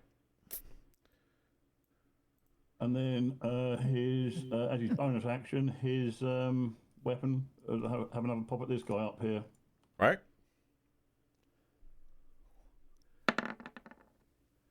Nope. That'll be a miss, won't it? Yup. Yep, thought it would be. Okay, and that's what he can do.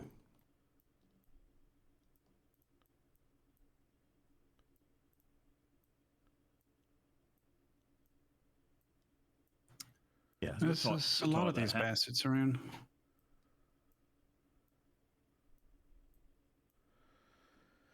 Yeah, not only that, but Hey, that wizard that blew up some initially, has he blown up any more? Can we see like a hole anywhere? That'd be nice right now. On the other side, probably. so there's okay, so to kind of envision what's going on in the middle, more of these Oh, bugs are fucking popping up in the middle of damn it. the crowd. You hear screaming, you hear yells of "Hold the lines!" and so on. Wait, what? How did they say it? Hold the lines! It's the gnomes. And then there's the goblins. More loitering. My, you're a tall one. You hear in the middle. No. I can see my house from here. Yeah. You can also hear a lot of buzzing. And I mean a lot of buzzing. And it's getting very, very loud. Oh. Oh, you shit. And then we're going to do those, and we're going to... Can I turn them, please? Hello? I would like to turn... I would like to turn back time. So would we. Get rid of these bugs. Yeah. Not that guy. There we go, and then... It would have been easier for me if I had played the character you're playing, Doc, because I already have the helmet and the axe and everything on my shelf. I wouldn't have to make goggles and a fucking hat. It would be... Maybe... I already have stuff for that character. Why didn't I do that? It would have been way smarter. I'd love that sort of stuff on my shelf. I really would, but it's a bit expensive. Yeah, it's a bit pricey. So, you basically hear this absolute cacophony of buzzing. I was about to say cacophony. And it is getting louder. The very large dust cloud, if anyone is keeping an eye on that, has also moved closer. Where's my select tool? Why can't that grab a hold of that circle? Did I put that Control S for changes to select tool. Yeah, I think that might have been on a different... Whoa, hey, whoa. Let's not move that. Hey, I Oh. don't even know what that was. That was the sand shaking beneath our feet. Oh, Oh. nice cover.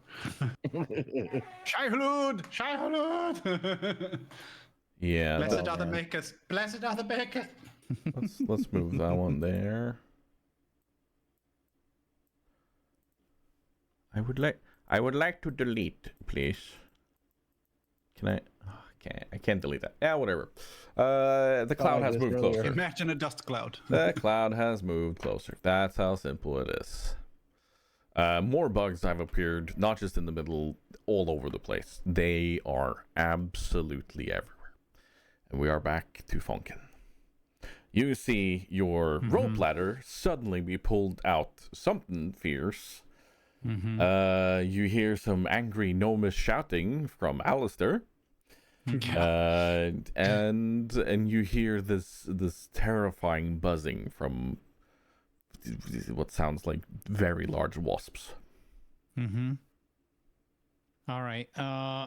Poke my head out the hole again. Alistair, what are you doing? Why didn't you just climb up the ladder? Invisible bastards! Ragnar, grab that ladder. I don't know where Dunbar is.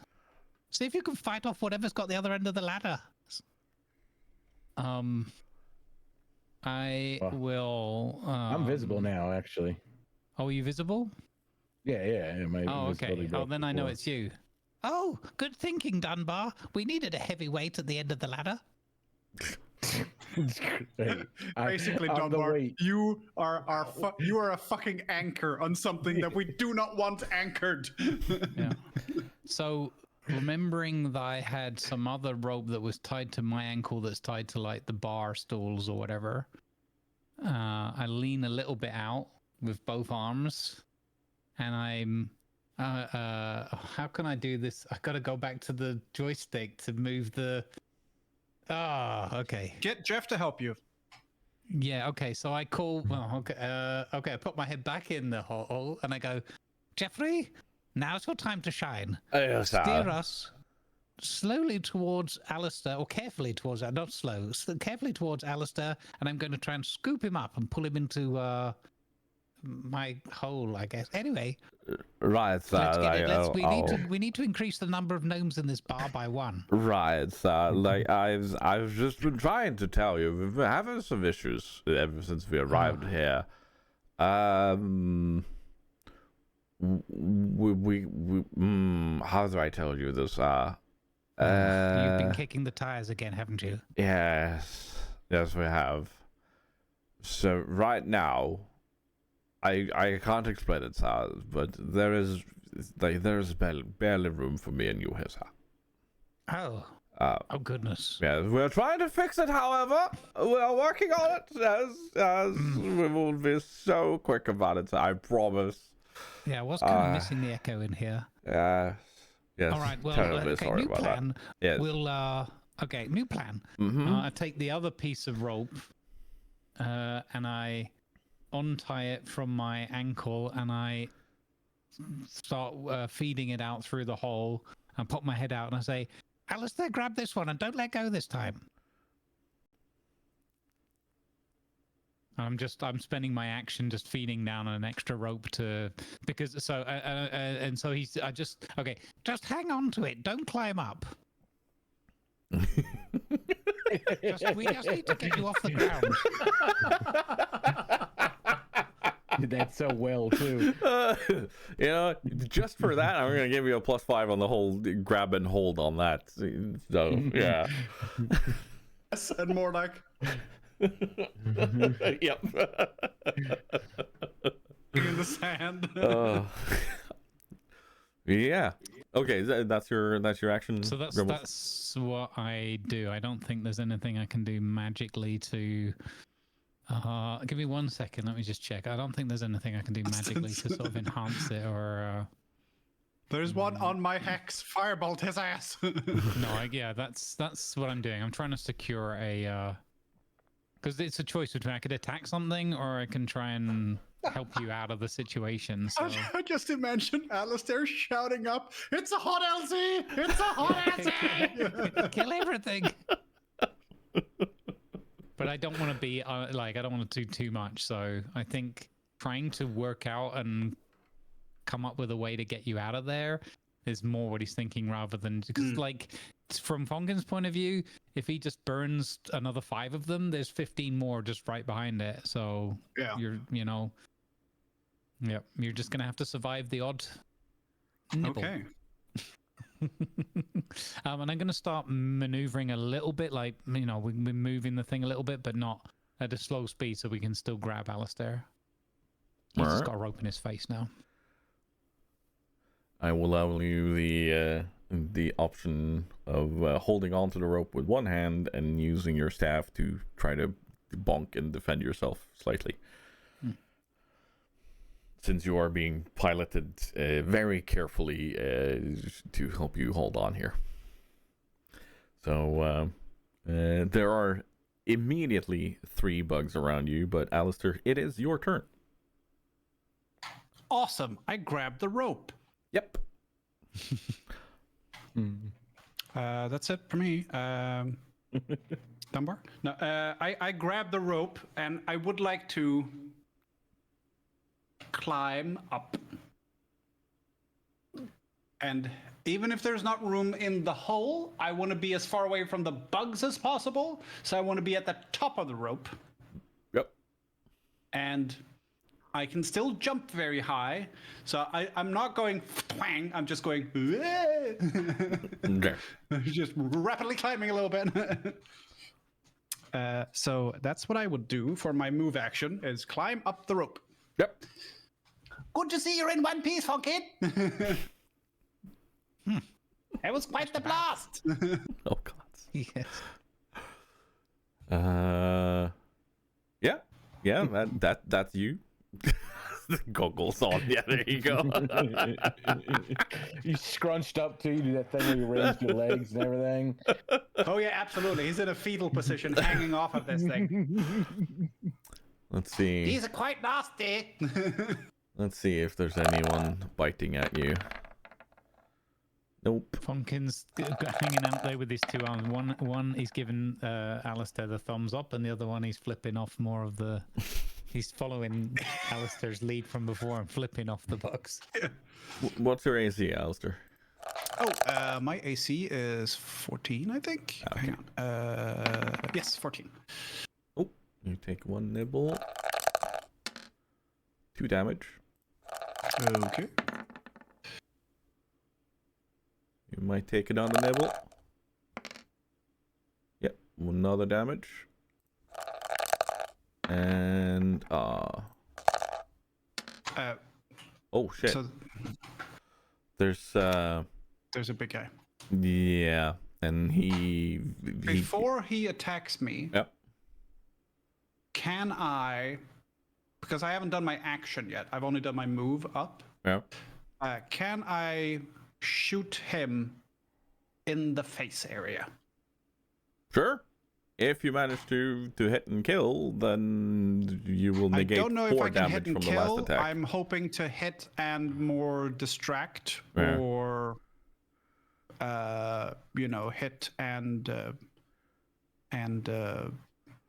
maybe dissuade from attacking, because I'm not sure.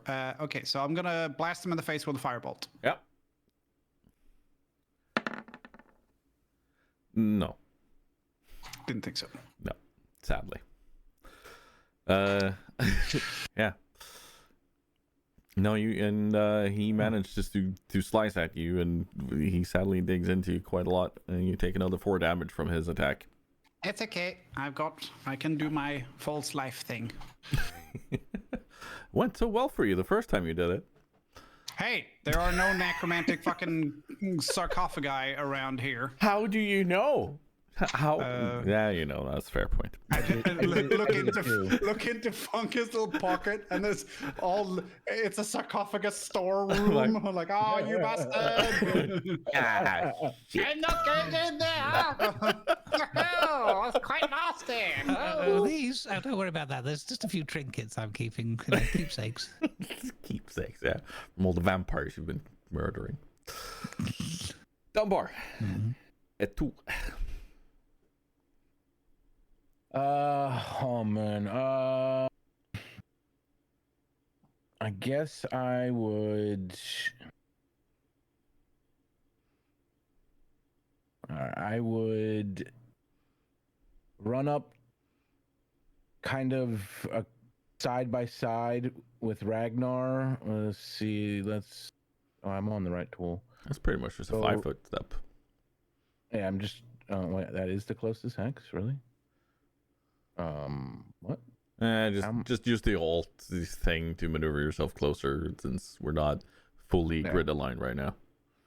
Yeah, all right. So yeah, I want to be like, yeah, exactly. Yep. Like on the opposite side of, he's facing that way, I'm facing that way.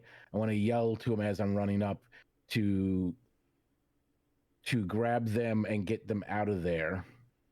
And after I get done yelling that, immediately I turn up and I'm like, Lord, give me the power. And I pull up the biggest ice breath I've ever tried to pull. Like, I am just digging really deep, thinking that I just heard I heard, my Lord, my everything, like I'm charged, and I want to, I'm going to do an ice breath on these. Yeah, like that definitely encourages me more. And I do like the biggest, most forceful ice breath I can right here, which if they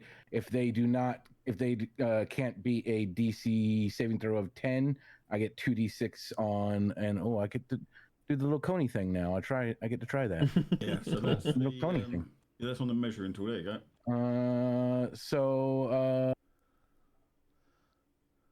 Yeah, those then, and so I get that one bossy dude. Yeah. What was it you needed from them? They DC saving throw of 10. All right, let me see. And I will roll the damage because it's half of it if they succeed. I guess I just roll a 2d6. 2 of them succeed. 7. He's channeling his ice breath energy through his Lord and Savior Ben and Jerry's. I don't know his name yet. He hasn't given me a name yet. God damn He's it! my patron. We're gonna need an NPC called Jen and Berries, aren't we? Jen and Berries. Okay, yeah, dead, and severely damaged warrior, and there we go. And yeah, actually, all of those go, but the warrior is very badly damaged. All right. I'm just ending, like turning again, looking at him like we gotta go.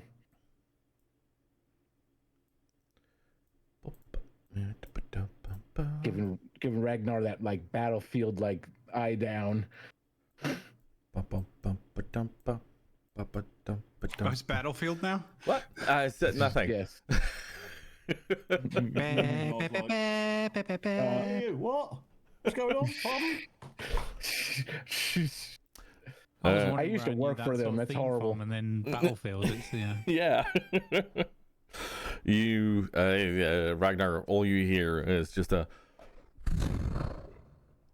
And then you see a swath of them just explode in ice shards, and one of the warriors is covered in frostbite and stuff. And it's you. Okay, well, have I noticed the ladder now that Dunbar's sort of waving at me? Yeah, pretty much. And how high above me? I mean, I'm 4'2", so how high above me is the ladder, or is it nearby that I can reach it? Well, Dunbar's holding on to it, so it's pretty much in a line towards him. So, Okay. but he dragged it along the ground with him. Oh yeah. I didn't let go of it, did I? No, you didn't. Oh yeah, not in my line that I can reach, because it's from there to there, so I can't actually reach it yet. So I'm going to have to go through these bugs. So I'm going to take a swing at this one then with my axe. Mm-hmm.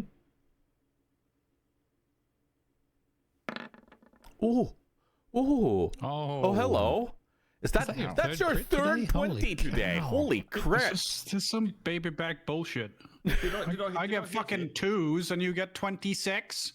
Sorry. Okay, roll me that again, please. I've never gotten 320s. If he does it again, it's 420. Oh my god, it's a 2, which is right next to the fucking 20. It's really right there.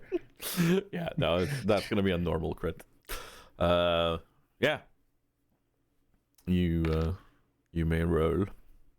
Oof. That. Okay. He's gone. But since this is such a big hit, I will allow you to continue your attack onto the next one if you want. Okay. Nearest one's probably either him or him. I'll let you pick which one you think's best target. How do you attack? Like, how would Ragnar do his attack in this case? So he's not a barbarian, but he's pretty much raging, so he's attacking anything that's within range, basically. He's just swinging his axe around his head like a complete lunatic. Right. Oh, full circle. So Yeah. if you're doing the kind of the around the head and so on, then I think for it to be a crit, you would be in the midst of like a main arm swing and go down, and you'll be coming around to the warrior behind you here. So, yeah. I'll make a roll on him then. Oh, that's it. Let's go. Yeah, Ragnar's getting into his swing now, literally. He explodes in wonderful buggy bits, and yeah, there's gore. There's gore. And then he's going to, obviously, I'm going to take attack of opportunity, so I'm going to try and step closer to the rope down here with Dunbar, which means this guy's going to probably get a swing at me as I move. We have a whole slew of bugs moving in. One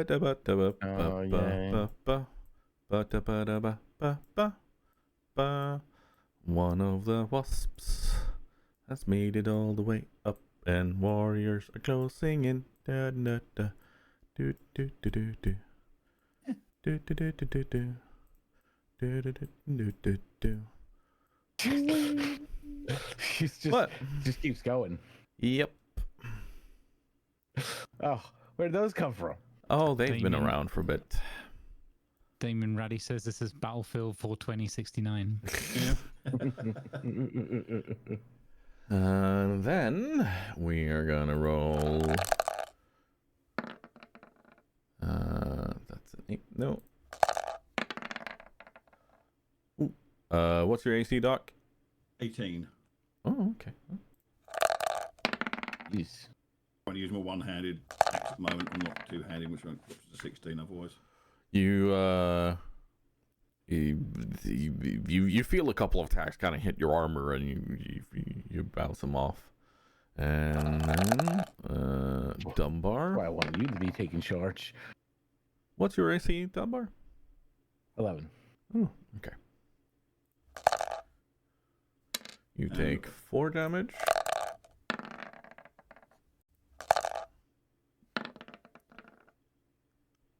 Okay, my spiritual weapon will do his thingy up here at some point as well when the bugs are stopped nibbling on me.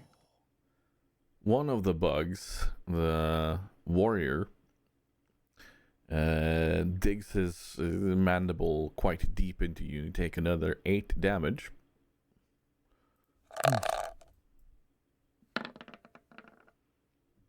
Jesus. And another 1. What's that total? Well, 9. 9, and then you took 4 earlier too, so 13 total. Yeah, okay. And Alistair, Hmm. you have some nasties around you too. I do. They are, unfortunately, they're very nasty. But I am off the ground quite a bit. Miss. So I don't know. Do the scarabs still reach me at the top of the rope? Yeah, they're able to nibble at your feet. Nibble at your feet. 4 damage. Nibble at your feet. Sounds like they're all female because you keep saying they're called Miss. Get out. Ragnar mysteriously died in the middle of combat. Sudden unexplained death syndrome. Sudden unexplained demystified.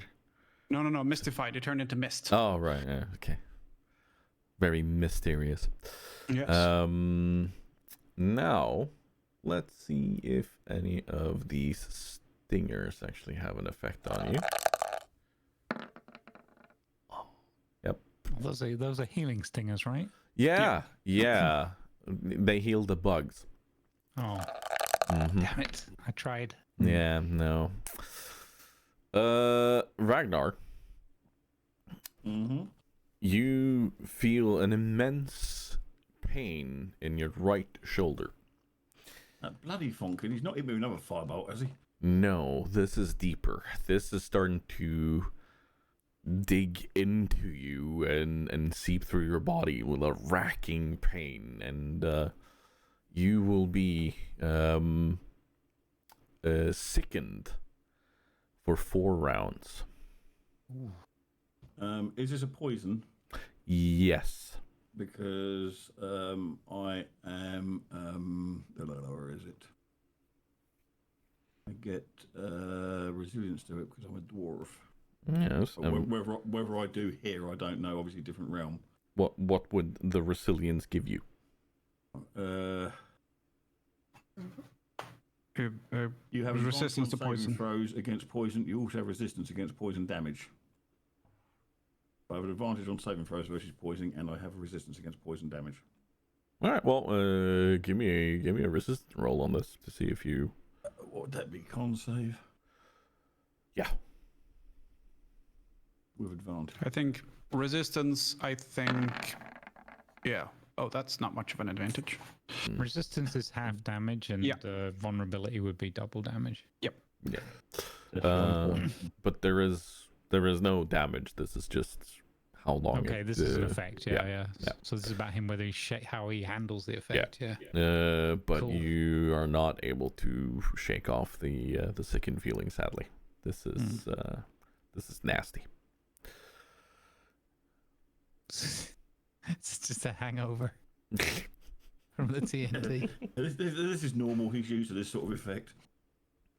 Yeah, but you're sickened for 4 rounds. So yeah. That's what can disadvantage on next attack roll, I'm assuming.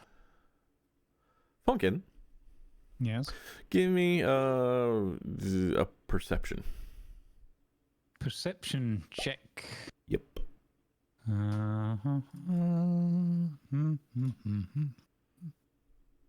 Boop.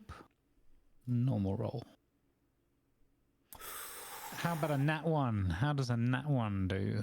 Oh, That dear. bastard over there has used up all the 20s. You could mean. Uh-oh. A natural 1. You do not notice that there is one of these warriors Mm-hmm. that has grabbed your sleeve and now your arm, and you're gonna have to give me a contested strength roll to not be pulled out of the hole. Oh no, I don't want to be pulled out of my hole. Oh god.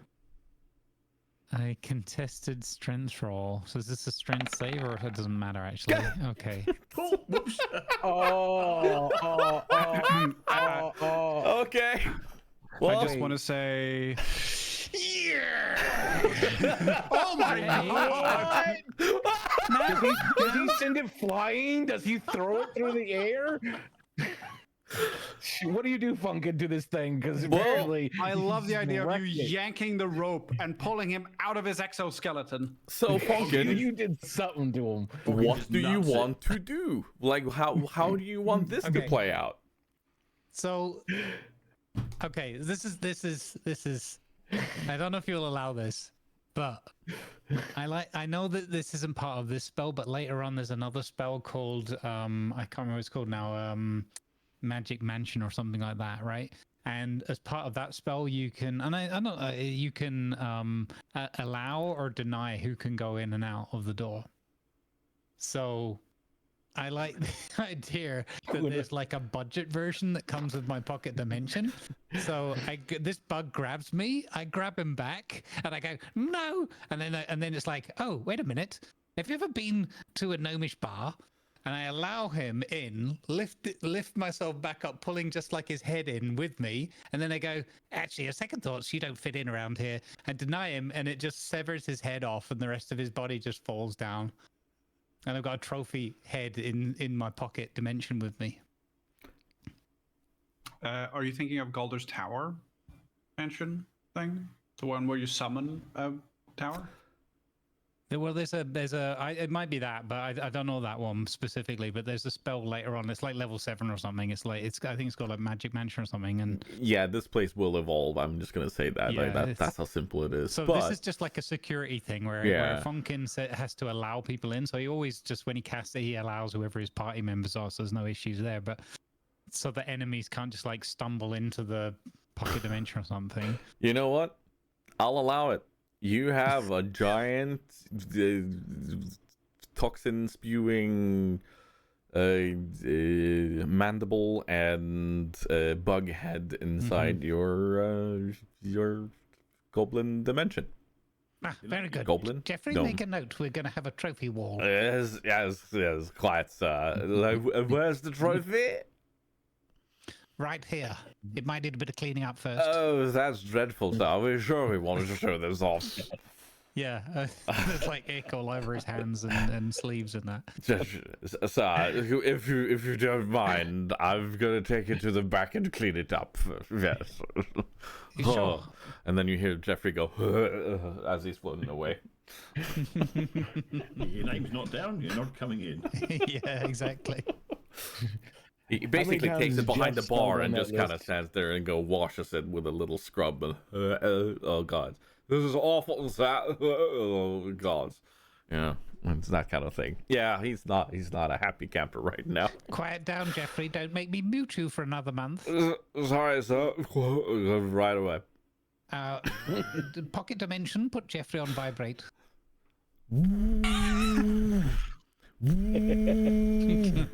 It might be worse. Okay, second thoughts, airplane mode.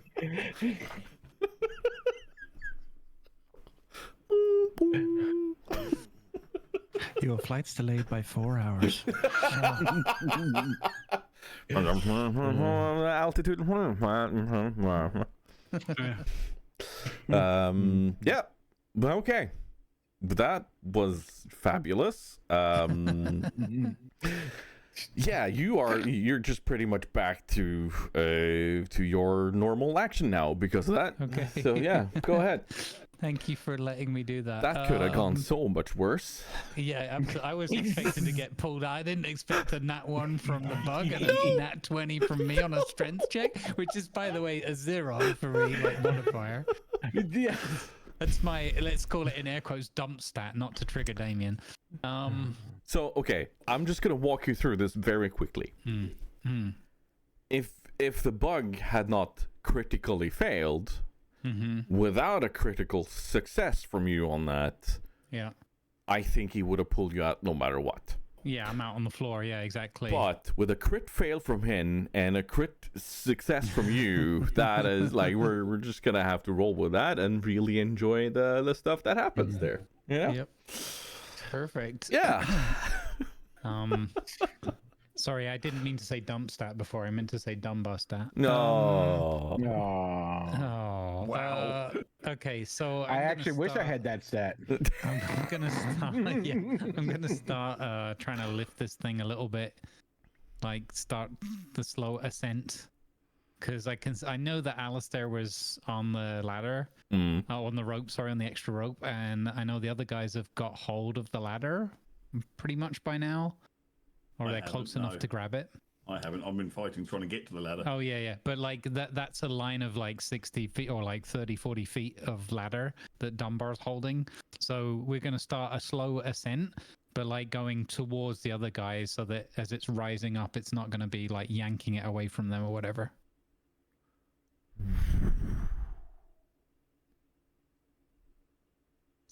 So I just picture that we're kind of going, actually we kind of want to go away from the wasps, but anyway, we can't do that. I guess we're going towards the wasps. So I'll just put it there roughly. We're roughly like there, but starting to ascend. All right, and Alistair will, of course, follow suit. Yep. So I'm going to place him slightly underneath there like that. Yep. It's so perfect. It's so perfect.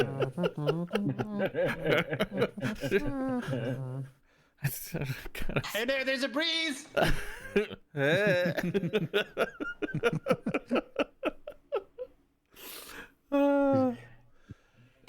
This thundercrap, can you still do it now? So that your two hands are busy? Yeah, the 2 hands busy is not the issue. Out of spell slots is the issue.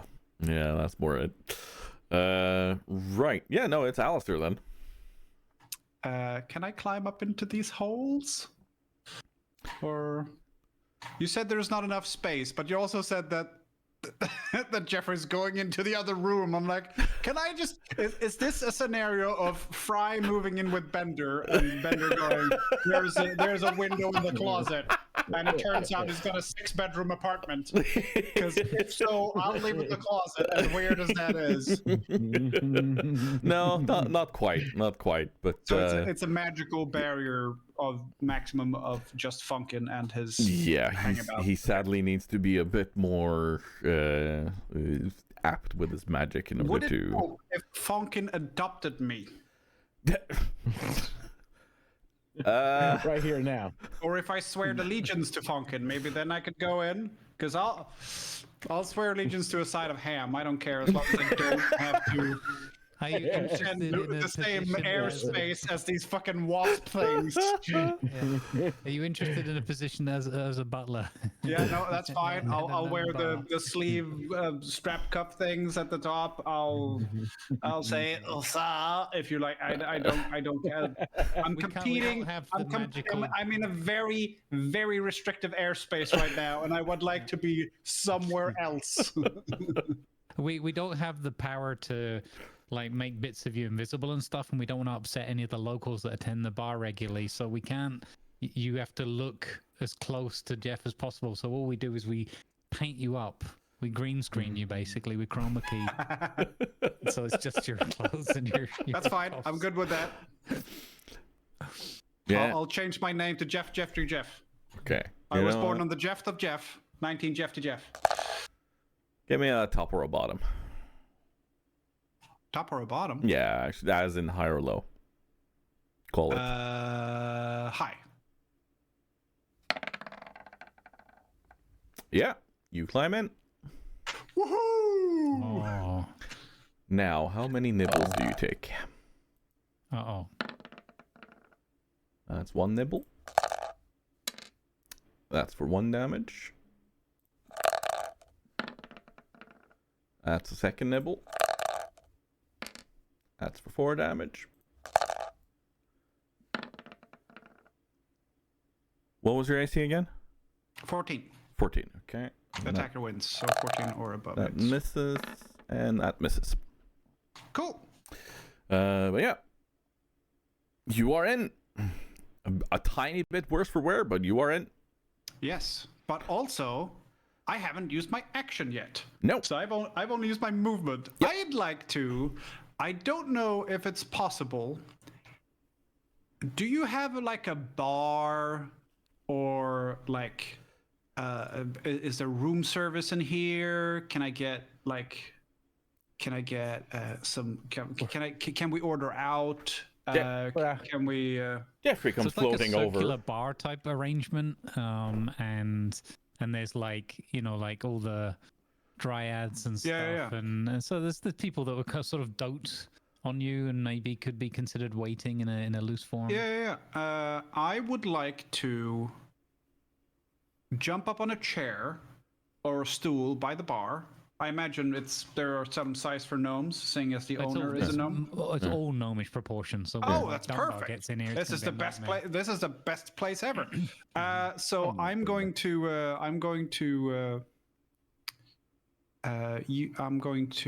jump up on a stool and ask for a drink, and then turn to the nearest dryad and go, "So, you come here often?"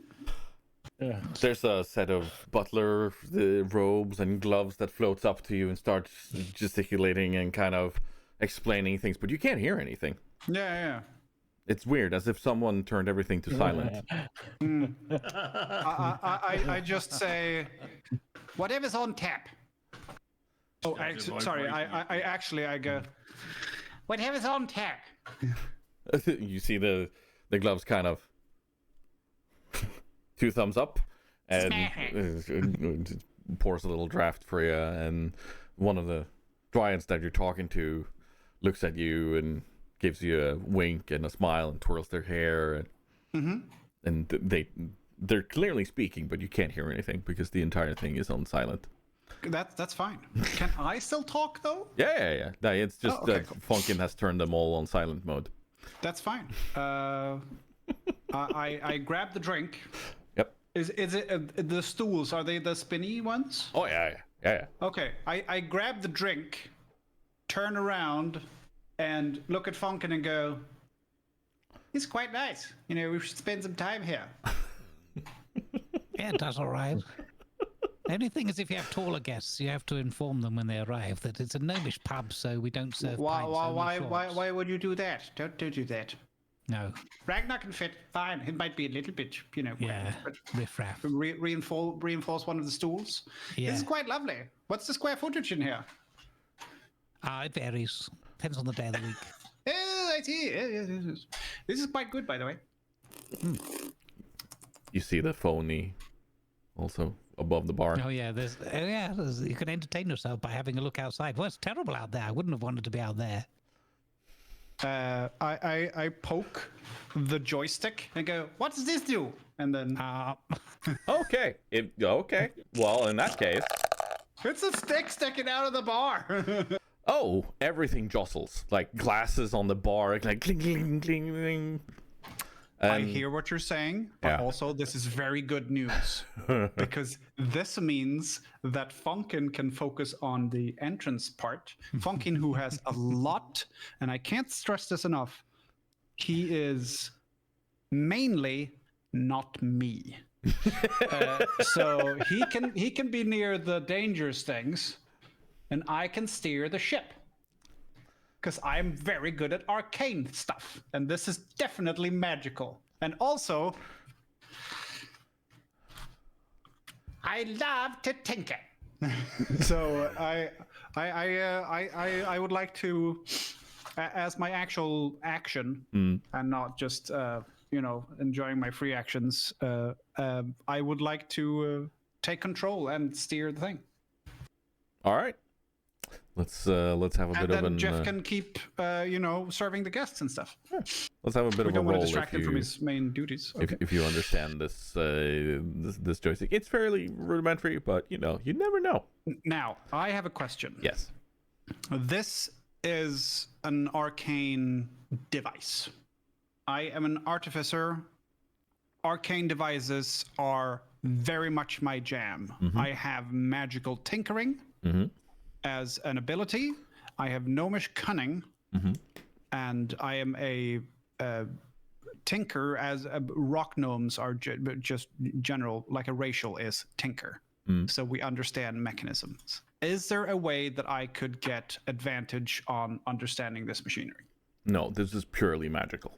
Okay, that's so, fair. So this is just a simple arcana as such. I will roll the die. Yep. I know everything about this fucking thing.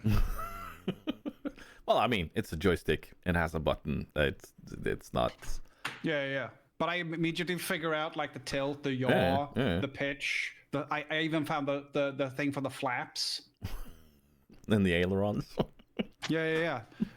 I like the concept of me grabbing onto this, and immediately the rope that Funkin is holding onto becomes like silk rope or something. It just becomes fancy. I know it doesn't, but I love the idea of me taking control of this and all of a sudden like, oh yeah, I'm in tune. So I yell over at Funkin, where are we going? Where are we going? Up. Just make sure we've got the others. Okay. And then I steer over towards Ragnar and Dunbar. All right. I'm going to move myself away from Funkin because I'm now in his personal little pocket dimension and out of reach of stingers and shit. Yep. And since you are now piloting, I would like you to move Funkin above where you are imagining this to go. I can't move Funkin. We don't have rights to each other's tokens. That's so would that be roughly, or are we talking more that is there? I would have steered in a general direction so I can get between them. Yeah. So we can get, instead of going point A to B, rather going junction. Yeah. But is this pretty much where you wanted them to? Yeah. That looks good. Cool. Dunbar. Oh man, I gotta zoom in a little bit here. You're like right between us. Above you. Yeah, I would right above us. So yeah. I don't even think I need to get out of their combat range to reach over to Ragnar, right? No, you are right next to Ragnar, right? All right, then I'm literally gonna knock on his helmet. Ding ding ding. Grab on tight, and I grab onto him and the ladder as tight as I can. Just you now have an assisted hold on this rope. So that's going to give you a +5 on the hold on if anything needs to be held onto in the midst of things. I want to point that out. Anything else you want to do? I am going to prepare a reactionary spell that I have for the one of the next targets that hit me. Okay, and what is the? It's called Hellish Rebuke. Okay, and what is nice. So the trigger is just simply you being hit. Yeah. Okay. Yeah. Well, but it's on one I choose, so it's just like I at some point can choose to do a hellish rebuke against something that hits me in this next like upcoming. Okay, fair enough. That's fine. Ragnar? Having suddenly being sort of chest height to a dragonborn, thinking, what the hell? Can't see much. My face is planted now in the middle of his chest. Where's your helmet?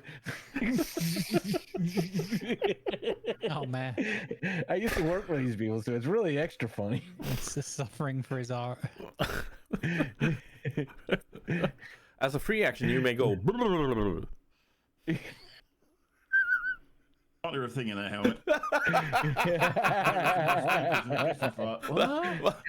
Might be for the better for what I just said anyway, so that's fine. Didn't hear a word you said. My headphones from the desk. Don't worry about it. Don't worry about it. It was horrifying anyway.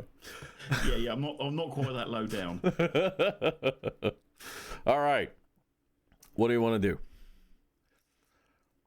So I presume he's holding on to it. Are we either side of the ladder, or am I?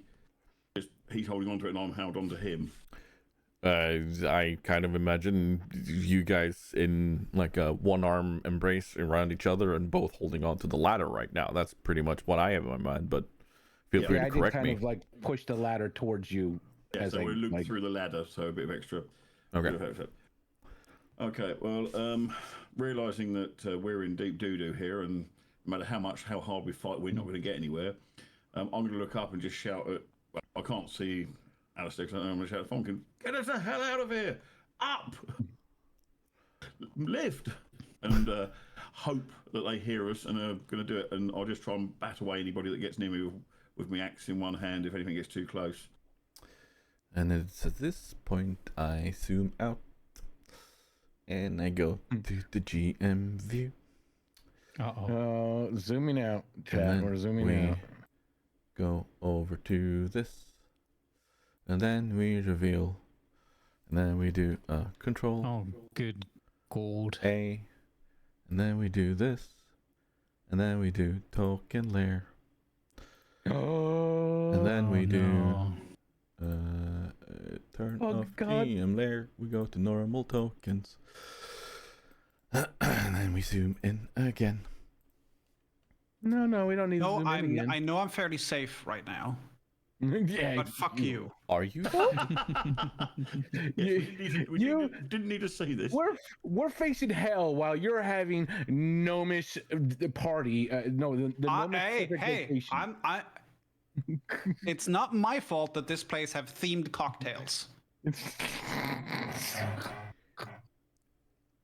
Without any warning, the dust cloud that has been moving closer and closer, there is suddenly a burst out of the crust of the earth. People and smaller bugs are being thrown everywhere. I like that he also has no regard for his friend's safety.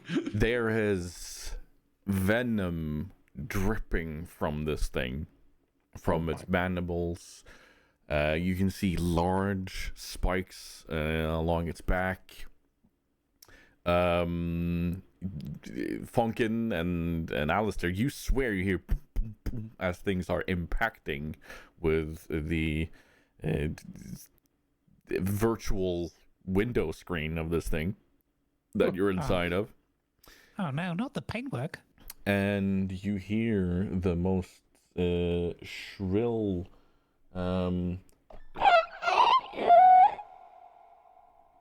screech through the air.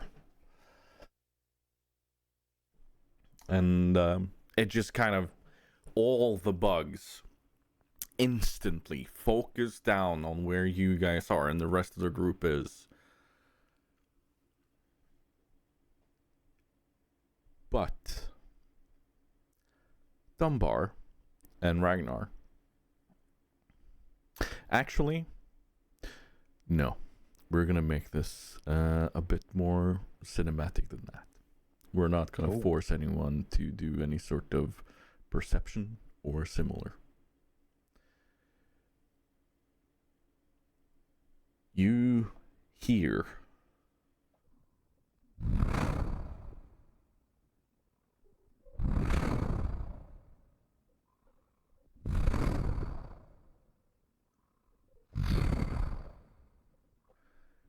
as a large black shadow swoops across the ground. All the bugs freeze in place and avert their eyes to the sky. Direct, not avert. They look up. You see this giant scorpioid centipede-looking creature also shriek as all the wasp-like creatures fly up towards this enormous black dragon, where you hear, I am Notharian. I am the one to cleanse these lands. I have become death. and he perches himself on the outer wall. Like, you can see as he stretches out his wings, he is blocking out light. And with a sudden giant movement of his enormous body, you hear the side of this crater gives in, and the ocean starts rushing in towards you. What? And that's where we're gonna call it. Whoa. So giant insects, dragons, and ocean rudder come in all different directions. Yeah, so let's give you guys a bit of a better mental understanding of where you are right now and what just happened. We're in town fucked. That's the I think I'll be fine. downtown fucked. Oh yeah, you'll be sipping on your cocktails. Funkin and I are essentially in a diving bell. We'll be fine. So, For about 50 minutes. Yeah. do you guys see the? This thing flies now. We could just leave. Do you guys No, see the thousand needles are ready to bring you to it? You need to move the players. Okay. Yeah. Well, in that case, move party here. There you go. There you go. This is the overview of the thousand needles, right? Mm-hmm. The raceway is roughly there. Yep. And you have been fighting within a tiny placement of that. You know, we're talking. You have pretty much been fighting there. Yeah. That's the extent of the entire. Yeah, I mean, it took us several days to get here from Gadgetsan. Yeah, So. like it's been a long. However, Deathwing has just cracked that, and that is where the water is now rushing in. Let's see if I can bring up the even. Are we better getting map. the post-breaking map? This is. So, in order to use World of Warcraft terms, this is Cataclysm happening in the world right now. All right. This is the reshaping of the world. For those who do not know, after, like, right before Cataclysm, everything was normal. Right after Cataclysm, this place was flooded, and still is. Yeah. So yeah. I mean, I think it's flooded again because it's a dried up salt bed, right? So it was a lake at some point. Yeah. And I'm going to try to bring in something that we can give you as a handout. People always choose to live in those kinds of places.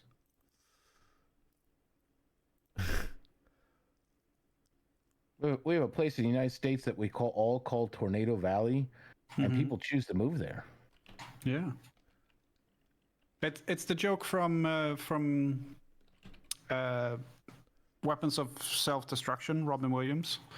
They're interviewing people who've just been, their house got swept away, or we had just rebuilt. Hang on, time out. How many times has this happened? 4. So how often does this happen? Every year. so Why do you still live here? We love the view. in the handout that I've sent to your screens now, hopefully. Do you see it? You didn't click. Okay. You didn't click show players, but it is in our Yeah, journal. it's in our little thing. I've There got you a go. calendar. Yeah, Show, got it. show There we two go. players. Yep. If you zoom in on that, you were in the bottom right, that entire zone down there, and you've moved to the zone above it, and he is The pretty wide much one, yeah. perched on the wall, and cracked it. That is out towards the ocean.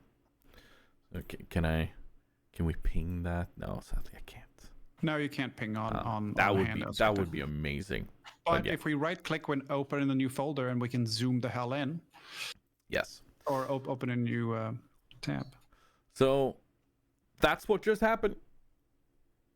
And yeah, let's. It's not much more we can say about that.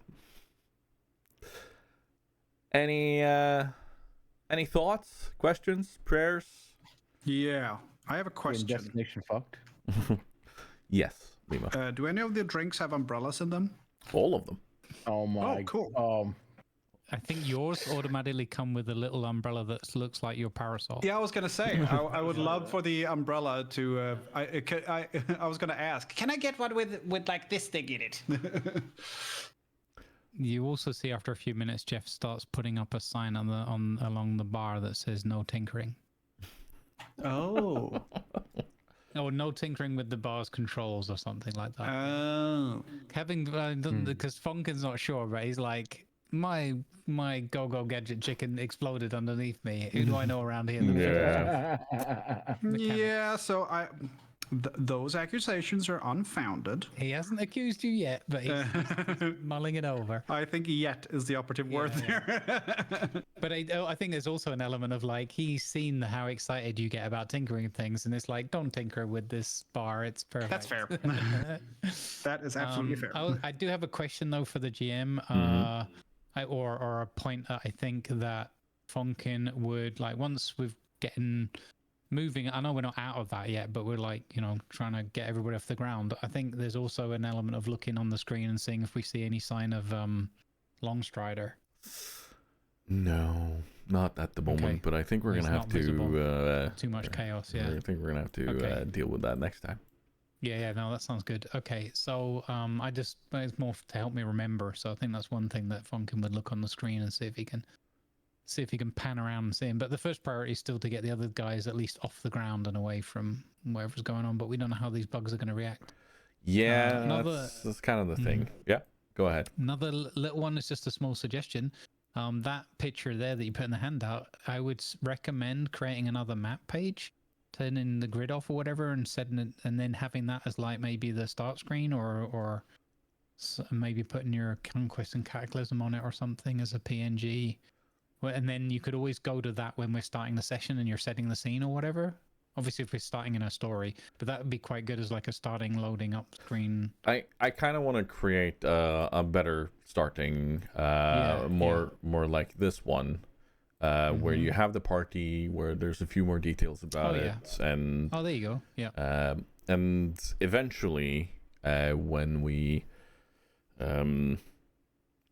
get back to what is supposed to be your world, there will be our own world map, our own places, names, and so on that you guys are going to help me create, because it's going to involve your home places. It's going to involve your own input on the world, and that's when we're going to start to really explore your backstories and such. But we need to get you back there first.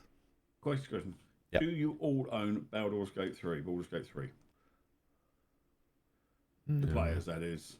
Yes, but I really, really dislike it very strongly. No, I'm not saying about playing it. What? Because I know you don't like it. What I was going to say, why not create our characters in the character creation app, because they are extremely bloody detailed.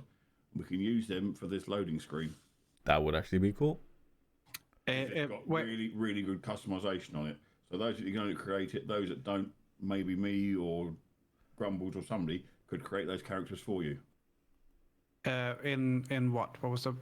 Baldur's Gate 3, the PC game. Oh, I was gonna suggest Hero Forge.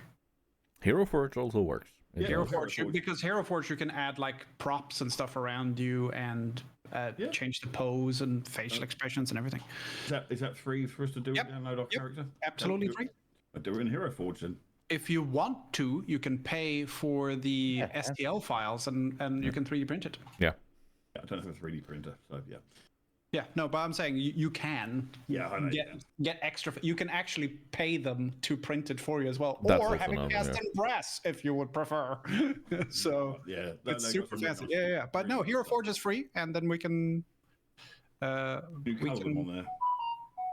Sorry, what? Can you colour them on there? Yeah, let's see. I could obviously give my guy the red beard, etc., etc. Yeah. You have a lot of Shut up. customization in Hero Forge. Like there's a lot you do. I can't add because I have a picture of the first character I made for this that I end up not using. So I could show you that, but I can't. Because then, of course, we could then use those if we get the right angle. We use those as our tokens as well, can't we? Yeah. Yeah. And as Hero Forge, you can just zoom in on the face if you want. Yeah. Yeah. So that would make things a lot more. Yeah. No, Hero Forge is absolutely fantastic for that. All right, players, my dear players. This is another reminder that you still have gadgets to think of, and I would encourage you to pop those ideas onto Discord.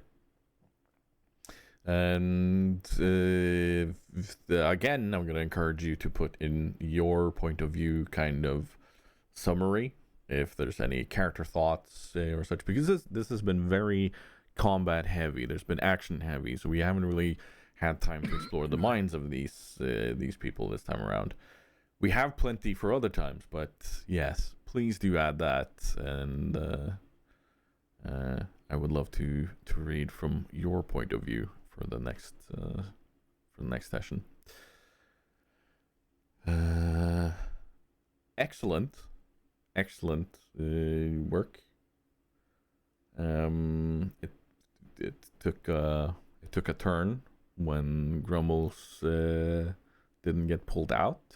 Honestly, I posted some examples from Heroes Forge in sharing there. So yeah, we That was definitely epic. When that was like, if he got pulled out, it would close, right? Yep. Yeah, so I was like, no, I don't think it would close. I think he has to actually dispel it or let the time run out. Yeah, is this when we Please remind don't them? dispel it. Is this while when I'm we in it. remind them about the how long they can be there? yeah. An hour, and we've been in there for like 10 minutes, so we'll be fine. Yeah. We're about to be over the middle of the ocean. I don't usually I've done this before, but I just thought for fun because it reminded me of something that Tiger has done. Can you guys see my screen? If you bring up a 1 second. 1 second, let me just Oh, that's a good layout you have there. It's not bad. I just put this into like the first AI image generator I found. Oh, that's And it's like, give me keywords. I put gnome, fire wizard, Huey, Vietnam, helicopter, rope ladder, rescue. I like the bomb he's got in his hand for dropping on things. I like that the fire part of the fire wizard is there's a flamethrower at the front of the fucking helicopter. There you go. I need to be able to show this somehow. How do I add this very quickly? Is there a I'm little gonna put this in the sharing fireman? channel. Does he have a Look little up the fireman file. emblem on his hat? Looks like It it. looks like it, yeah. Let me- So His hat's red. yeah, it's less a fire wizard and more of a firefighting wizard. Yeah. Yeah, like, there's a little like firefighter emblem on the helicopter. But like for 30 seconds with an AI, I thought that's pretty good. He's more like he goes out and sets the fires, then goes and puts them out afterwards. It's very strange also because the landing struts things are facing the wrong way. Yeah. Oh yeah. It's fine. Don't worry about it. It's a magic world. I like that there's loads and loads of rope going all over the place, though. That's a really nice touch. Yeah, but looking at that, the way that helicopter's built, it's probably an Alistair contraption, isn't it? That's what I mean. We think that the things are on wrong, but in this world, who knows? Yeah, he's heard about helicopters, and it's a bit like when the Chinese take Range Rovers and they build a Range Rover, but it's got the right shape, but just the wrong bits. I like the idea as well, like with Tiger said, that the magic's not that strong yet, so it's quite small space. Look how tiny it is just compared to Funkin. You got a small chopper there, Funkin. You are, after all, in an unfamiliar world. You have a weird tie to the magic here, so yeah.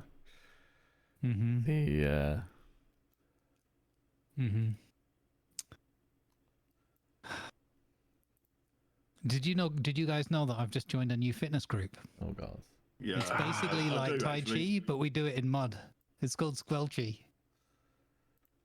I hate you. So much. Not just right now. Well, actually, no, it's just right now. Let's be fair. All right. Any comments, questions, thoughts from the audience?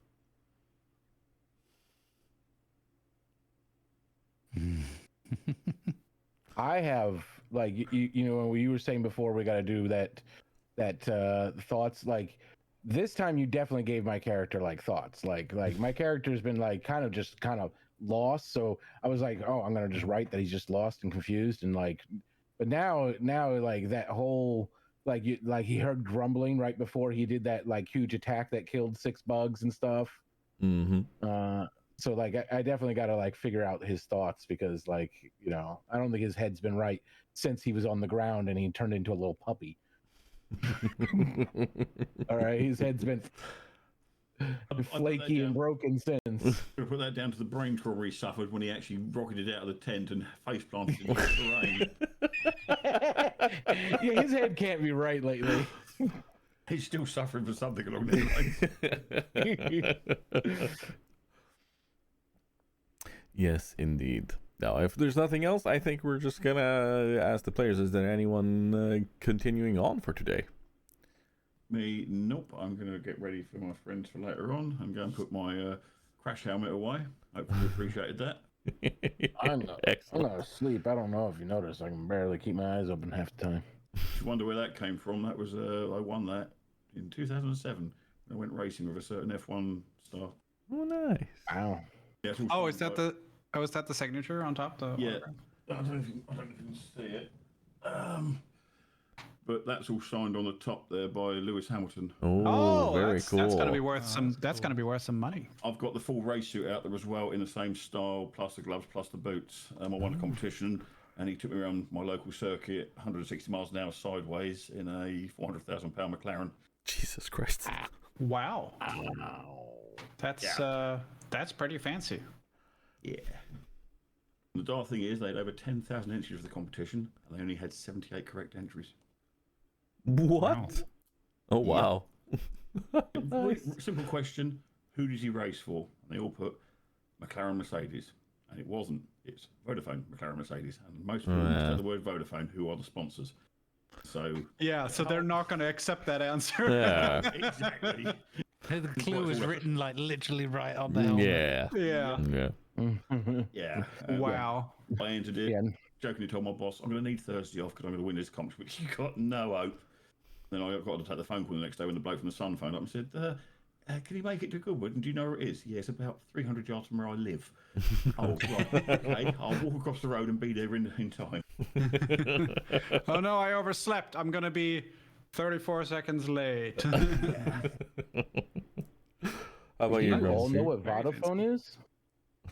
It's a mobile phone service in the UK. Yeah. It's the equivalent of Verizon.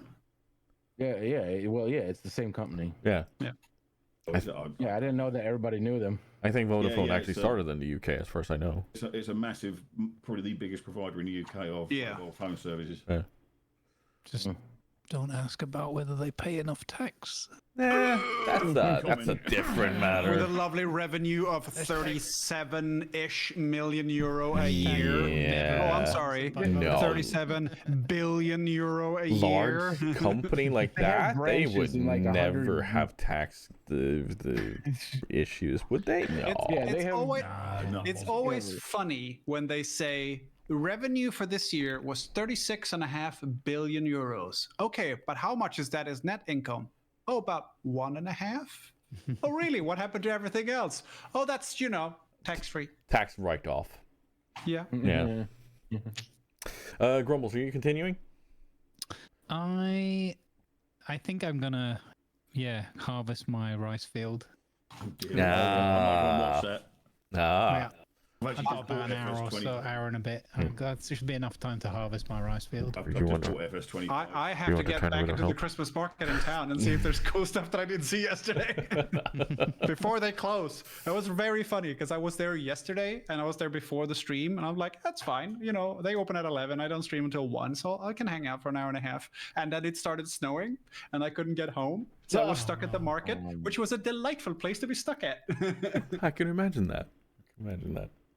Well, in that case, Grumbles, you're going to have some visitors. And if you don't mind, I might come help you do the harvest. Yeah, absolutely. I'm just going to close down here and get people over to you. I'm just gonna do about an hour, maybe an hour and a That's half. Yeah. perfectly fine. Perfectly Unfortunately, fine. I'm working again next week, but I am off for the 2 weeks after that. Obviously, they're over Christmas, so I'm not sure what people have got planned. And also, I'm not sure if people have been invited to it, but a certain bearded guy with a bright red beard is doing a special event over the weekend of the 20th, 21st, 22nd, I do believe, for charity. Yep. Yeah, so no session the 15th. However, that is Grumbles' birthday. Sorry to throw you under the bus. Shut up. You threw yourself under the bus the first year there, too. As you like with your last minute. Oh, thank you for sharing to my. work out how I can get away with not drawing any attention. Yeah, you were like, oh, thanks for sharing my birthday with me. End stream, like you mother. Yeah, so you're not. I think you're that's not still an getting all-time away. classic. Yeah, I was, it's pretty good. It's pretty good, but I'm not gonna. It do wasn't any more. premeditated either. It just popped into my head right at the end. It is. It is a classic Grumbles. It is. The 22nd, I'm not available. No, I'm like visiting home. that's too close to Christmas. 29th, I have visitors from out of town. So it might be like a full month until we can play again. Yeah, I think it might be the 5th of January actually. Yeah. Yeah, no, I'm working that weekend. Oh, you bastard! That's also TC Freer's birthday, by the way. But we do have some days coming up. Let's try to keep in touch if there might be other days we could pull a session or two. You know what it's like, isn't it? You wait for a bus and then two come along all at the same time. Yeah, yeah, exactly. Exactly. Why are you driving one of the buses, Doc? We need you to play. We need D&D. On the 5th, because it's just run TC over. And on the 15th. Convenient that, isn't it, really? Yeah, strange that. Yeah, note for diaries. 15th is Grumble's birthday, 5th is TC's. Rightio. Just put a green screen behind your seat in the bus. But thank Can you so someone much. roll a dice for me, please? Yeah. I've just rolled a Oh, never mind. It's rolled out the door. Or I'm rolling, but it's not your turn. No, I'm rolling the bus. I've just rolled the bus over a pensioner. Whoops. Only one? Don't they usually come in droves? Yeah. Yeah, twirlies as we call them. Better drove than horde. Yeah, Yeah, true. well, they've all got these free bus passes that allows them to travel on the buses from 9:30, but they all turn up at about 9:05. Am I too early to use this bus? So we call them too earlies or twirlies. So the collective noun for a group of OAPs is twirlies. It's a twirlies of OAPs. Yep, basically. We usually call them eldbölgen here. Which is a bit mean, but we're not gonna go into that. Thank you so much, players. It's been a great We session. call them a heap here. Oh, A God. heap, because they keep falling down and can't get back up. I've been looking forward to this session for a long time, by the way. I have. So I've had this mental image, this kind of exclamation, I can't speak today. This kind of scene and an ending to it for this placement in my head for a while. So I was very glad to have some events fill it even more than I could have. So yeah, I do worry for you sometimes, Tiger. We take stuff off at really odd tangents for you. I've learned to not prepare too much. yeah. Well, that was always the first advice I got as a GM. Embrace chaos. Yeah. Yep, basically. This is a journey you're going on, and it's the journey together. The DM is the tour guide on the bus, but you are not the person driving it, really. That's everyone else, but you're the tour guide, and the important thing is to realize that it's a bus and not a fucking train. It's not a railroad. You can go like, hey, let's go down the street and see what happens down there, rather than going, oh no, we're going to Stratton and no choice. I kind of see it more like a hot air balloon. Because sometimes shit happens that you do not have any control over. Yeah, and there's a lot of hot air. That too. What, like people juicing up Fonkin's Strider and like causing that, chaos? like that. That was not part of the plan. Because you remember the big rocket I described last time, that they had. Yeah, that was going to be the kind of event to set everything off, and that was going to be way further away than you were. So yeah, I'm just glad I had that spell and that idea, because I don't know what happens to Fonkin if not. Thermonuclear gnome. I think this anymore. I think you'd have to be the first one to experience a corpse run of the party. I can see Fonkin, but he's slightly translucent. He's now glowing in the dark. But it's still black and white, so there's not too much problems. What's this got to do with quartz? Okay. God damn it. Okay, let's go. Let's go. We're done. We're done. Cut it. Cut it. Thanks for watching, everyone. Finished. Thank you so much, everyone. I will see you in the next one, okay? Goodbye. Bye-bye. Bye. Bye. There we are. How have you guys at home enjoyed this? Thank you so much for being here. We're going to take you out of quiet mode. Oh, god damn, I have looked forward to this very session for so long. Like, this has been a long time. Well, not a long time. I've kind of had this idea building in my mind for some time now, where we're gonna trigger. Fuck me. Wolfcannon27 gave you 200 bits. Uni 200, that was wonderful, thanks for being the DM. Dutch Eagle and Flyer says, this is great to listen to while traveling on the train, and very difficult to not want to get involved.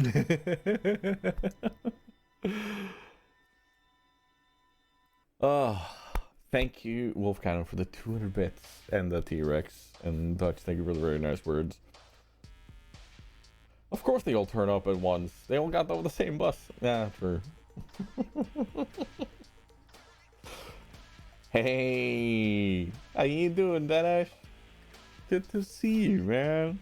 Good to see you. I hope you're doing well. Like you heard, it's going to be some time until the next session. Hopefully we're able to get in some more along the way. We might do some offline transitions and movement and such to bring them to a different place. That way we don't plop them right back into the same place. We'll just have to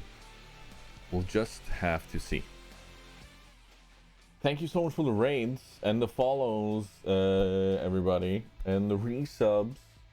That has been amazing. This is, of course, going up on YouTube. And it won't be too long until it's up on YouTube. The other earlier episodes are already up. So yeah. There's that. We're gonna bring you guys over to Grumbles the Dwarf. Hashtag. How do we spell Jeffrey? How do we want to spell Jeffrey? There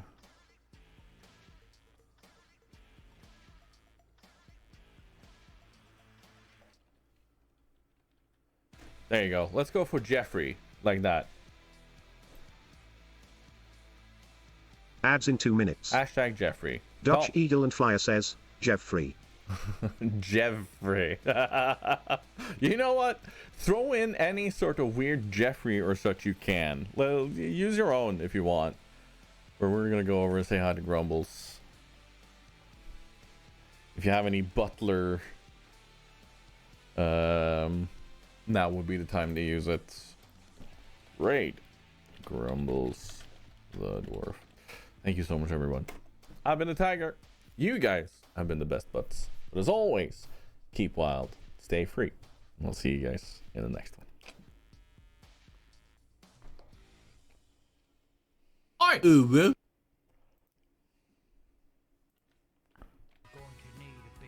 Hey, Damien, thank you for the raid. Let's go. Raid bros. Let's go, raid bros. Let's go. Hey, Pop. Alright, let's go have a look at the field. And I'll put a little bit of music on. And we'll get some rice work done. I think this is the morning though, right? Okay. So I think I want to skip another day, but we'll do that in a moment when I get back. Right. I'll put you guys here. Oh, actually, could I? I don't know if I can run the videos while I'm away. Yeah, I suppose it's put a bit of time pressure on me, but I'll be alright. Worst case, they'll loop. So let's go over here. Oh, don't skip leg day. That is switched off at the moment, I think. Oh, no, it isn't. I don't know why that didn't work. Yeah? Oh, it might be switched off because I've got the camera on the other computer. That might be why. Let's see. That's not what I need. What I need is this.